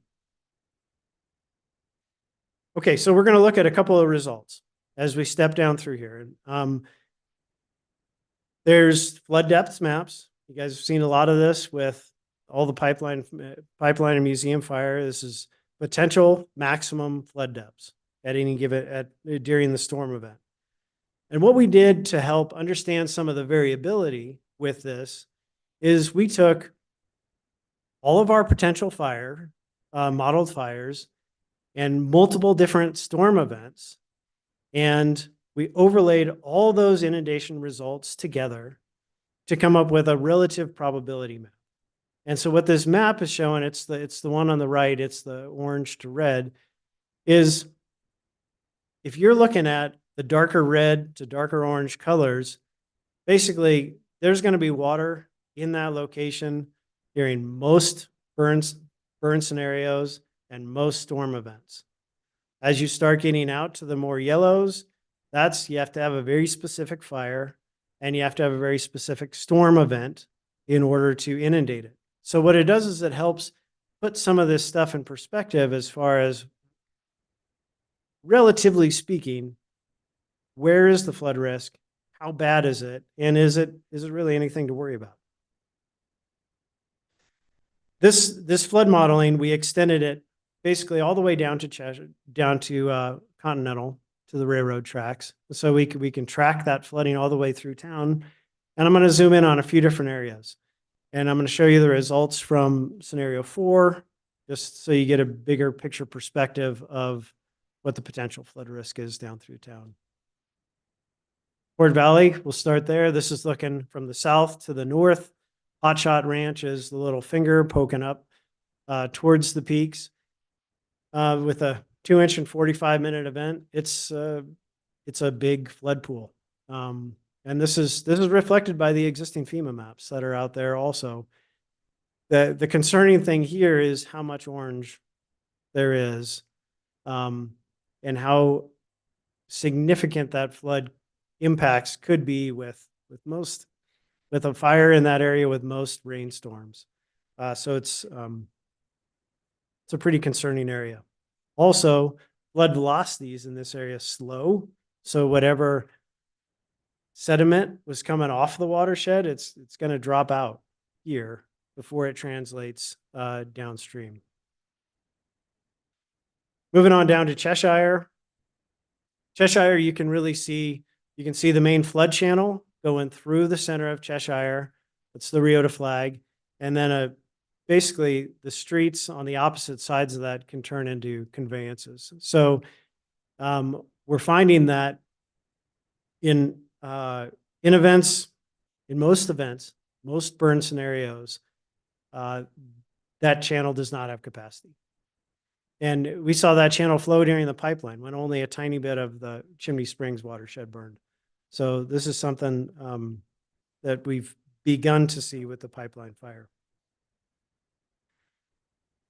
Coconino Estates, this is where it starts to get tough. On the one side, I show the pipeline fire comparison. This is the modeling that was done for the pipeline fire. And the flooding impacts we saw from pipeline matched the modeling fairly well. What you do is you start to add on flows from the Rio de Flag when you have a larger fire in the watershed. And the reason there's such an impact in Coconino Estates is so hard for the water once it gets out of the channel to get back into the channel. That's what all the impacts on Meade and down through the neighborhood we saw was it's hard to get it back over to the Rio de Flag to convey it down. So there's potentially a wide risk in Coconino Estates. Downtown, I'm showing two different scenarios here, scenario 1 and scenario 4. So just a scenario, just a burn on over the Fort Valley area and a burn over the entire peaks. The inundation limits look almost identical, but the flood depths are a little bit different. So really, this is something that's really not new information as far as how downtown can flood. But when you have a fire, you're going to be able to see those impacts on a more common basis after a fire. When you look at the relative probability versus the existing FEMA flood maps, you can see we have a flood problem in downtown Flagstaff. And that's going to be experienced quite frequently if you have a fire in that watershed. Now, an important part of all this is we look, okay, we got all the doom and gloom. It's important to understand what that risk is. So let's look at some of the good stuff that's going to be able to come out of this. Some of it's we're going to have to wait till March 5th to talk about the restoration. But one of the good aspects of this is looking at the Rio de Flag project. The Army Corps Rio de Flag project from Francis Short Pond down to Butler Avenue. When you compare our modeled post-fire discharges to the design flow rate of that new box culvert that is proposed, really your top end storm and burn scenarios are going to overtop the capacity of that new box. So that box has a really big mitigation. It's a really big tool in the toolbox for mitigation. And it's an important thing to keep moving forward from a post-fire flood risk perspective. Just a quick summary on parcels, buildings, residential and commercial buildings, governmental buildings, and then the residential and commercial buildings that you see at the bottom. I missed a label on those. These are residential and commercial on governmental properties. So there's a huge impact, right? And you're going to see that in the economic numbers that we have coming up. So key takeaways from this that I'd like you to retain is there's a high risk for fire. If there is a fire, there's a high risk for flooding. But what we can do up front is to help reduce the potential wildfire size, and that's through the forest restoration, and look at other tools for reducing that flood risk through projects like the Rio de Flag project. With that, Jay? Thank you, Joe. So we're going to save all the questions to the end just because we want to be able to get you all the information, then allow you guys to ask the questions you want as a board. So obviously, with that data in front of us and seeing that, when Lucinda and I sat down and looked at some of this, it was real easy for us to understand we need to have more data on than the economic impact. How does this really impact the communities and the residents? And so that's when we reached out to the Economic Policy Institute at NAU. I will give a quick little shout out to Fei Zhuang, who really was a lead scientist, lead economist to do this study, but she's traveling today. So we were able to get Nancy Baca here, who's the director of the EPI. And so I'm going to introduce Nancy, bring her up, and let her go through the research that they did.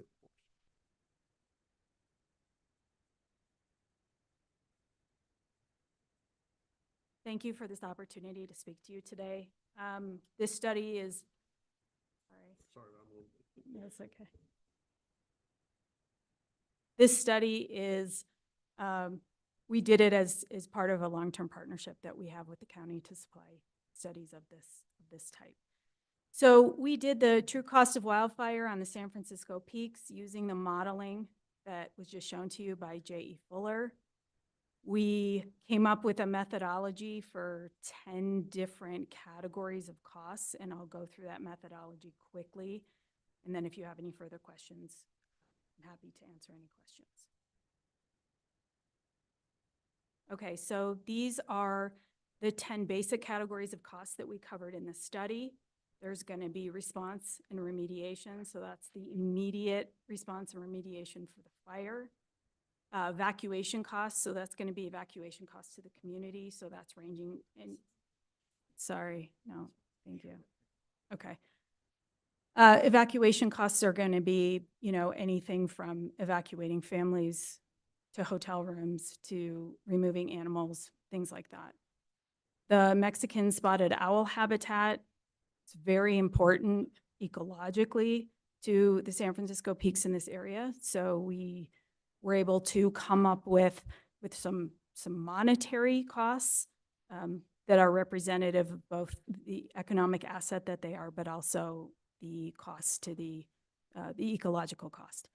Then we have structure and content damage, loss of property value, so how the property values in that area would see a decrease in value as a result of the fire, any utility damages, the business interruption from the wildfire event, and then the business interruption from the flood event, long-term recovery costs, and health costs. And obviously, there are costs that we can't quantify, and we'll talk a little bit about those.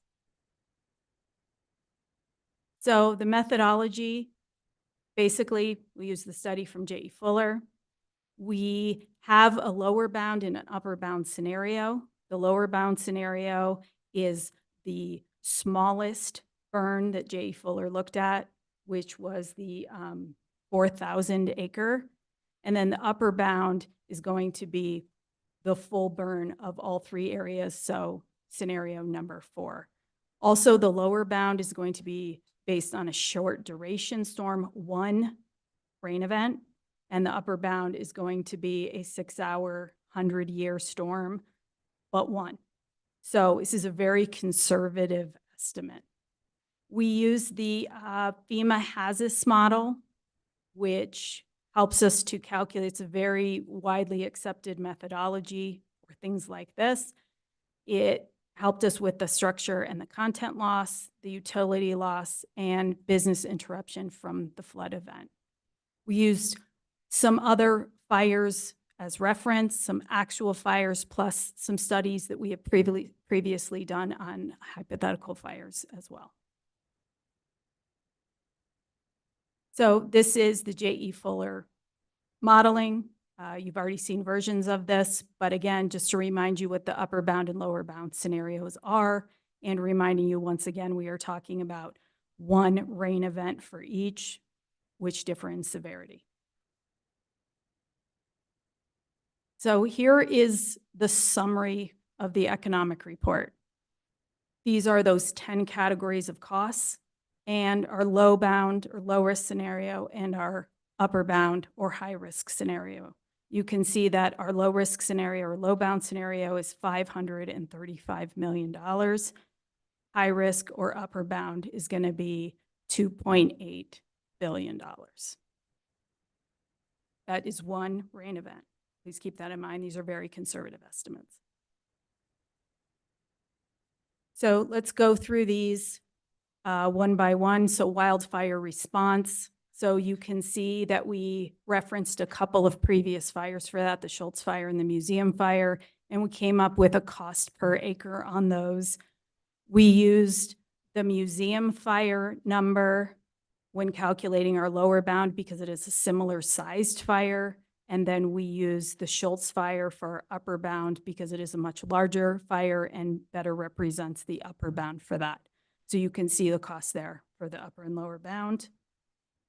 You already saw these on the summary. We're just breaking it down by category. Evacuation costs per household. So this data is based on survey results from the Schultz fire. You can see that according to those surveys, $356 per household was spent on evacuation. We adjusted that for inflation for 2023 dollars for a cost per household of about $503. You can see there the upper bound and lower bound are the same because we're evacuating the same number of houses. Mexican spotted owl habitat. Again, we're talking about the ecological value, but these owls are also an economic asset as well, and we put an economic value on them. We have several protected activity centers within that burn range, and protected activity center is approximately 600 acres of land. So you can see there, we have a lower bound and an upper bound scenario. The lower bound has approximately 5 of those protected activity centers, and the upper bound has 9.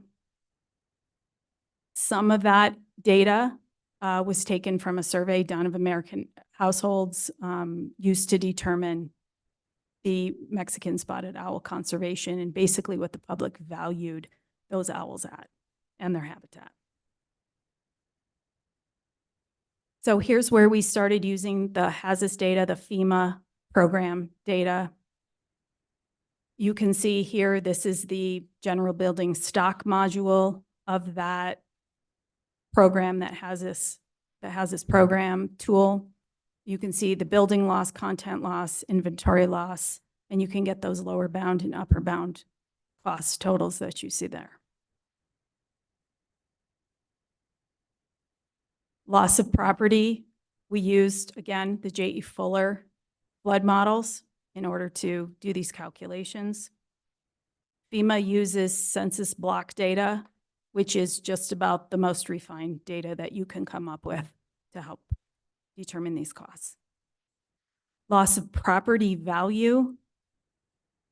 What we did here is we took the full cash value according to the assessor's office.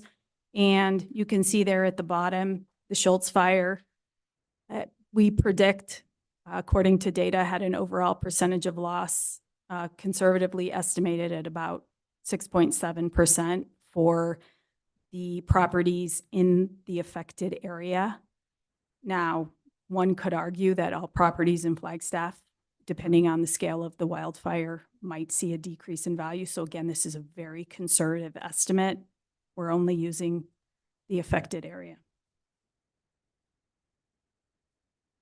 The HAZIS flood utility systems module helped us figure out what utilities could be impacted, and really what the model told us, it was really our wastewater facilities that would have the most significant damage. And there you can see the upper bound and lower bound for that.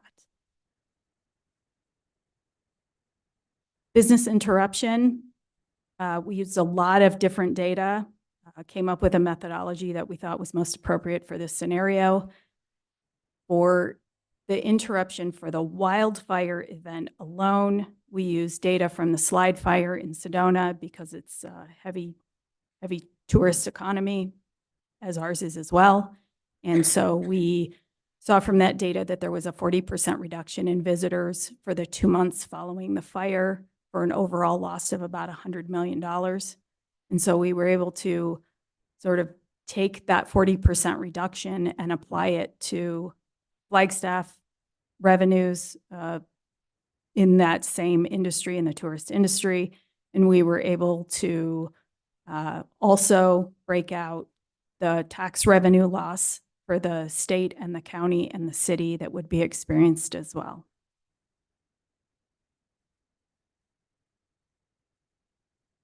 The Snow Bowl is a significant part of the loss in business due to the wildfire event. And we gave the snowball its own page here. We rolled in the general business loss and snowball loss into our final number so that the number that you see on the summary page is going to be, actually it's on the bottom of this page too, is going to be a combination of general business loss and particular snowball loss. We have information from the snowball with regards to the economic impact based on a study that we had done previously. And so because we had that data readily available, we included it. We also based some of that information on wildfire that happened in Sierra Tahoe Resort in California, and we're able to come up with a loss of snowball of about $52 million. We add that onto the number from the previous slide, and we come up with a business interruption wildfire event total of $86 million. Business interruption from the from the flood event is going to be a significant portion of the overall total for the economic impact here. Again, we use the HAZIS model for this. You can see low risk scenario or low bound scenario, high risk scenario, or high bound scenario. You can see that between the business income, so the revenue itself, the relocation, either permanently or temporarily, of those businesses, the rental income from landlords who rent to those businesses, and the loss of wages by employees. You can also see we've broken out the sales tax revenue loss here as well. And you can see the lower bound and upper bound, clearly a large portion of the overall total for this study. Long-term recovery costs. We used information from the museum fire as the methodology to calculate this portion of the study. We took the number of dollars spent on various flood mitigation projects. We divided it by the 2,000 acres that were burned in the fire to come up with a flood mitigation cost per acre.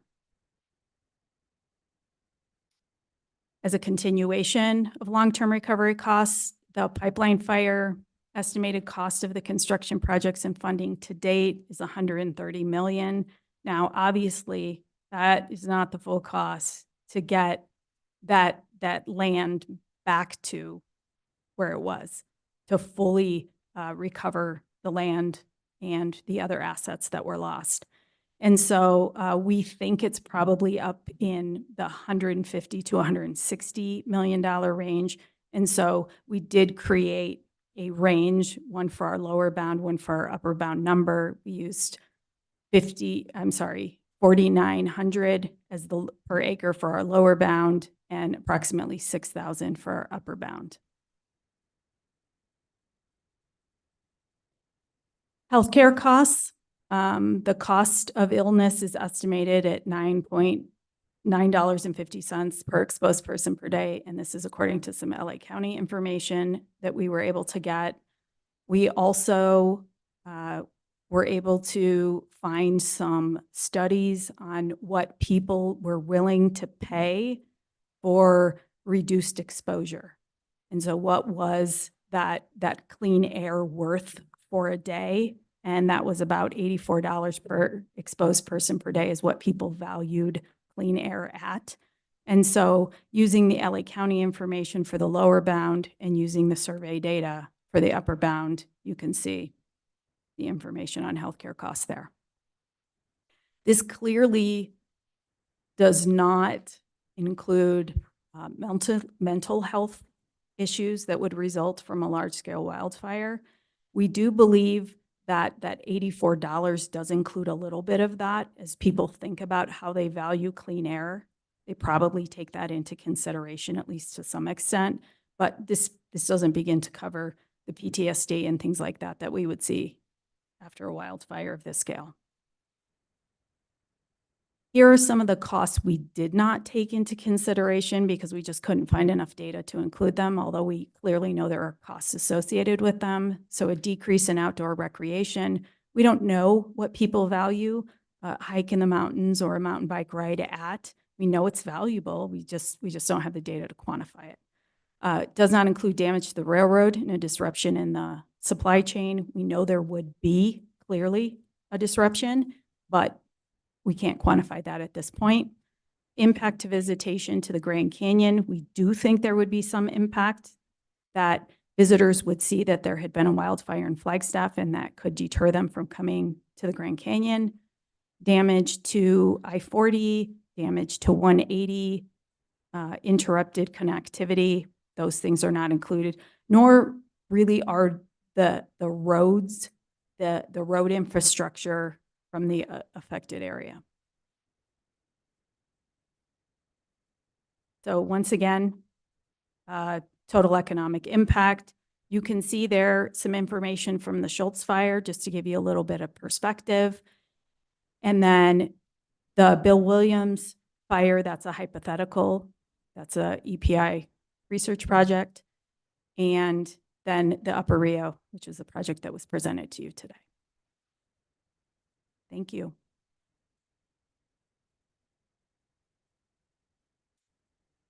Thank you, Nancy. So as we wrap up the presentation and get ready for your questions and comments, just to look ahead real quick, on March 5th, next Tuesday, we're going to be addressing this wildfire threat, and what are we going to do about it now? You know, we know the information, we know the science, we know the data. So what are we as a county? What is the Coconino National Forest? What are the partnerships looking to do, and how do we look to reduce this risk? But what I want to point out is that we're not starting from scratch. Work has been done in the Upper Rio watershed already to date by Nature Conservancy, by NFF, National Forest Foundation has done work, the Forest Service has done work. So we're not starting from scratch, but we do have a lot of acres that we need to treat, and we'll go over that next week. And then beyond that, later in March, we will be looking, doing a session on the community wildfire defense program, and also looking at other county flood control needs, the jurisdictional needs that we have for flood control. So those are the things looking ahead. But now, did you have some closing comments, or did you want to just turn it over for questions? Yeah, so let's open it up, and we'll bring Joe and Nancy back up to answer any questions that you guys have. Thank you. All right, thank you. Appreciate the presentation. Very enlightening. Do we have any questions or comments from supervisors at this time? I have a whole bunch of comments, but I wonder if there are some questions you might have first, and then I'll make some comments. Okay. Are there any questions? Vice Chair Begay. Thank you, Jay and Lucinda, and others are making the presentation here.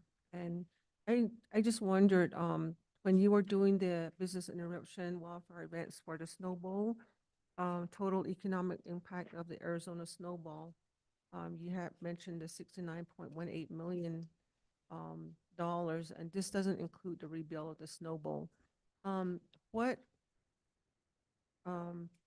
So that Snow Bowl, do you know how much it would cost if it would to include that? We don't. This is about business interruption and not Yeah. necessarily the rebuild. So I can't tell you what Nothing the to current rebuild, rebuild cost just- is. Okay. No, this is Okay. just the interruption for that time period. Oh, okay. Hey, thank you. I did have a question. It was interesting when you're looking at the impact of the Mexican spotted owl habitat, and I was curious, how was it calculated, the impact for that habitat? Yeah. So we used some information collected from survey results for American households on how they value, how they would value threatened species and that habitat. So it's really hard to put an economic value on the Mexican spotted owl, but the value is more ecological than it is economic. although we have to translate it into economic terms. So sometimes taking a value and putting a dollar figure on it is really hard for people to do. But this was based on a survey of American households to determine how they valued those protected activity centers for threatened species. And so that's really the information that we used. And you can see there at the bottom, the actual numbers. They value the conservation at 2.6 million per protected activity center, which then that study was from 1997. So we adjusted for inflation, which we always do. So to $2023, and then you can see it's 4.91 million. So yeah, hard thing to quantify, but we let the American households decide how they value something like that. That part I got. The part Okay. that I didn't understand was the lower bound and upper bound, because those figures are much higher than just that habitat. And so I wasn't quite sure where those numbers came from. The 24 million and the 44 million. Yeah. So if you see kind of off to the side how it says the lower bound is 5 of those protected activity centers and the upper bound is 9, that's the math. It's 5 times and 9 times. All right. Thank you for that clarification. It Of wasn't course. clear Yeah, for me. sorry, I didn't understand your So question. a smaller fire burns less of the protected activity centers, a larger fire burns more of them, and that's why you get the difference. Okay, thank you. I appreciate that. Are there any other questions at this time for clarification? Okay, in that case, Supervisor Horstman. Yes, thank you. And thanks for the presentation. It's important for us to get the information, know the information, and get the information out. You know, I know this something that affects primarily District 1, but it really affects the whole county. And it's something we, the Board of Supervisors, are very cognizant of, and we are going to follow the science. Flag, like much of the mountainous forested areas in the West, have been facing the effects of climate change and unhealthy forests. And this prompted our previous board to designate wildfires and post-wildfire flooding as the #1 health and safety risk here in Coconino County. This board has extended that commitment, and we raised the flood control district tax so that the county could raise over $30 million over 5 years to help work in partnership with the U.S. Forest Service and the City of Flagstaff and others to initiate landscape scale forest restoration projects to help mitigate the risks of catastrophic forest fires and the post-wildfire flooding that it brings. We have seen recently in this community the consequence of our forest fires when 2 summers ago, tunnel and pipeline destroyed 30 homes, caused the evacuation not once, but twice for neighborhoods in the greater Flagstaff area on the east side. We also saw the devastation of post-wildfire flooding. The monsoons that same summer brought post-wildfire flooding to this already ravaged area and brought post-museum fire floodings to the areas and loss to our neighborhoods in Paradise, Linda Vista, Grandview, and Sunnyside areas. The county's emergency response and the relief ripped apart our flood control district budget and impacted the county's general fund.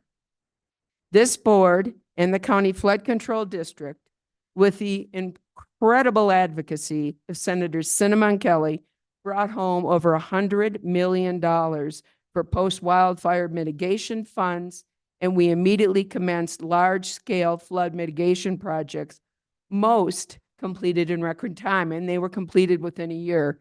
Many of them are now, the final projects are now getting done. But as you can hear from this presentation, we still have much more to do. The county, our neighborhoods, we as individuals cannot afford the cost financially, physically, or spiritually of the vicious cycle of wildfires and post-wildfire flooding. That is why we, with our partners, the U.S. Forest Service, who we'll hear from next week, City of Flagstaff, the Forest Initiative, and others have embarked on identifying the areas of largest potential risk to our communities and embarking on landscape scale forest restoration to lessen the risk of catastrophic wildfires and post-wildfire flooding. The Upper Rio de Flag watershed on the Coconino National Forest is now the county's top priority, and the J.E. Fuller report shows why.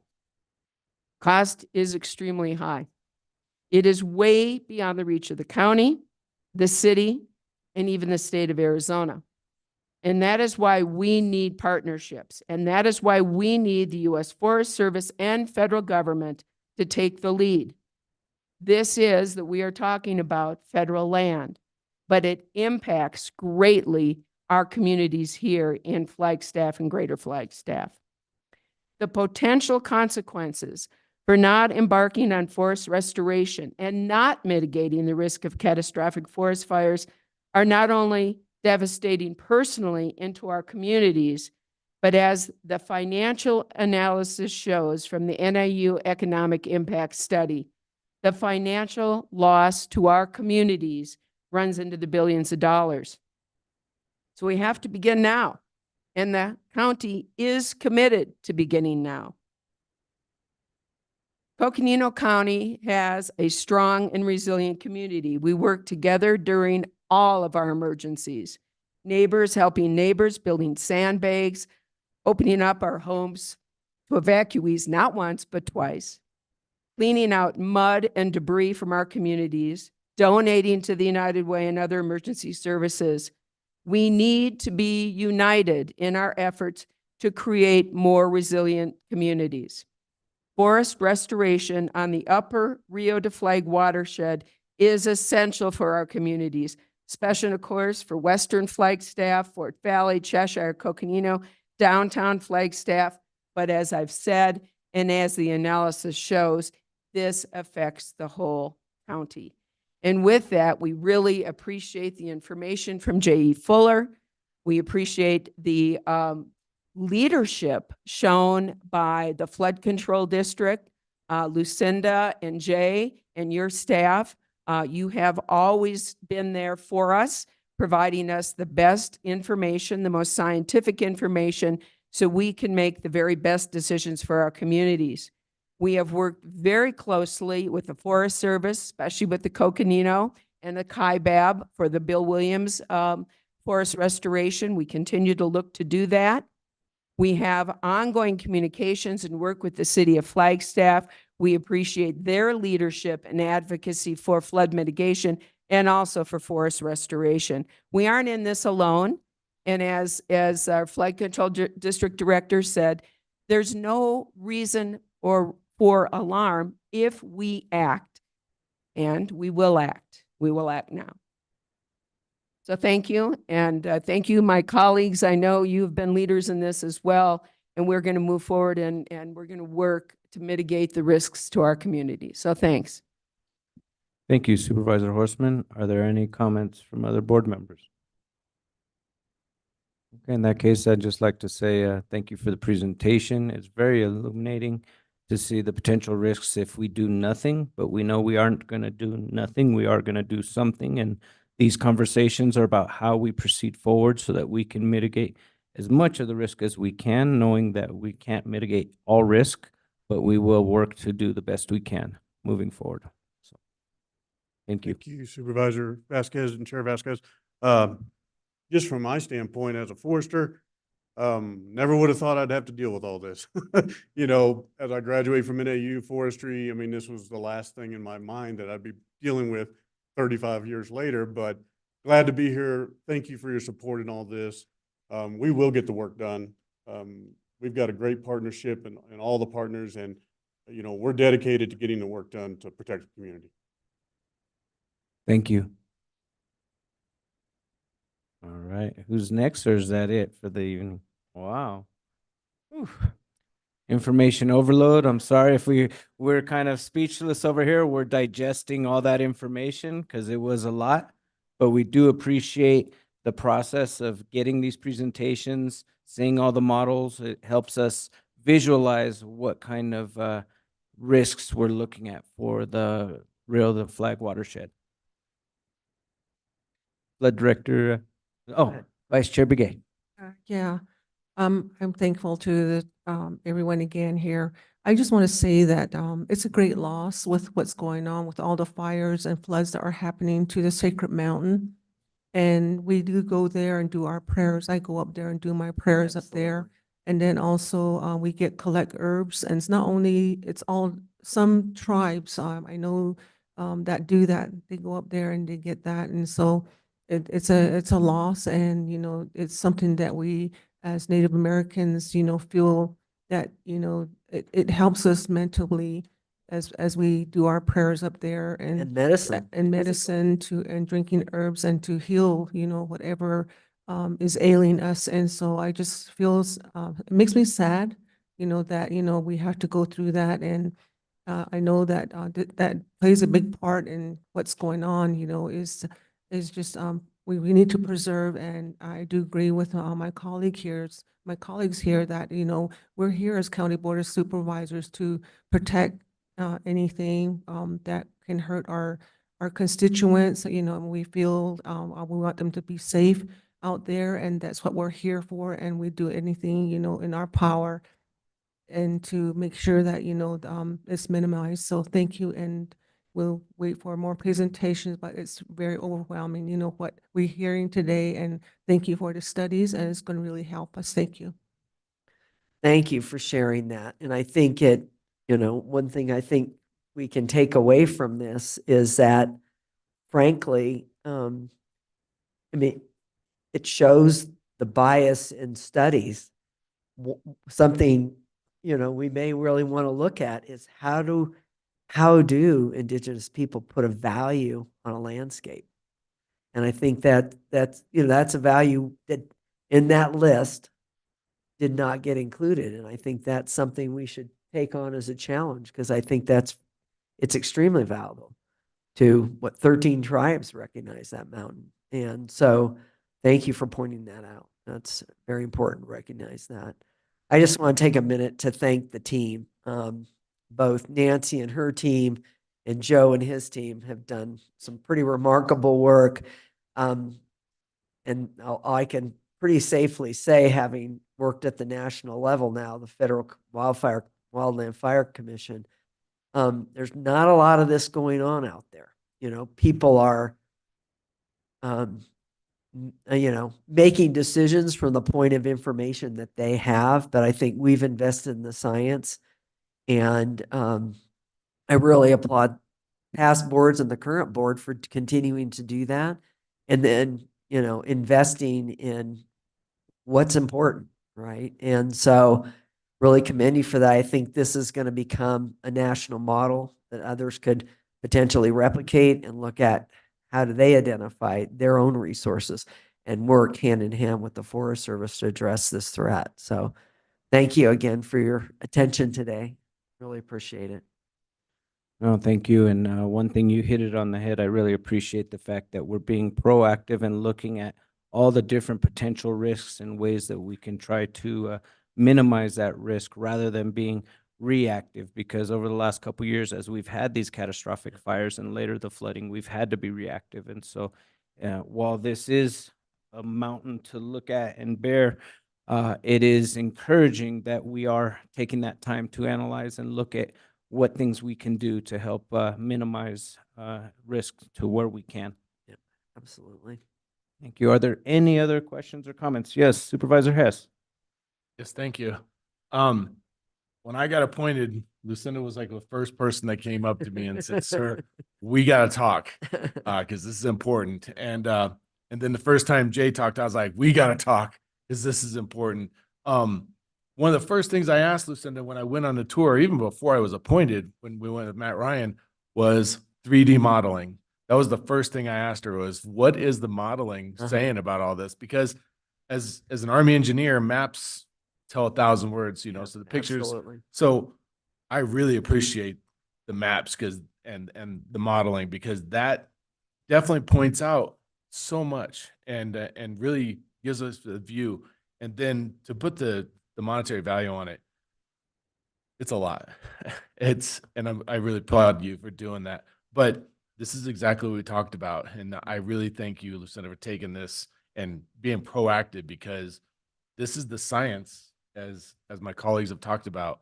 This is the science we need and the education that we need, because I've already talked to constituents already about flooding, about fires, and this all helps me talk to the people who have questions, because there is a Right. lot of people who want to know exactly where, how, what this is going to affect. So keep it up, work hard.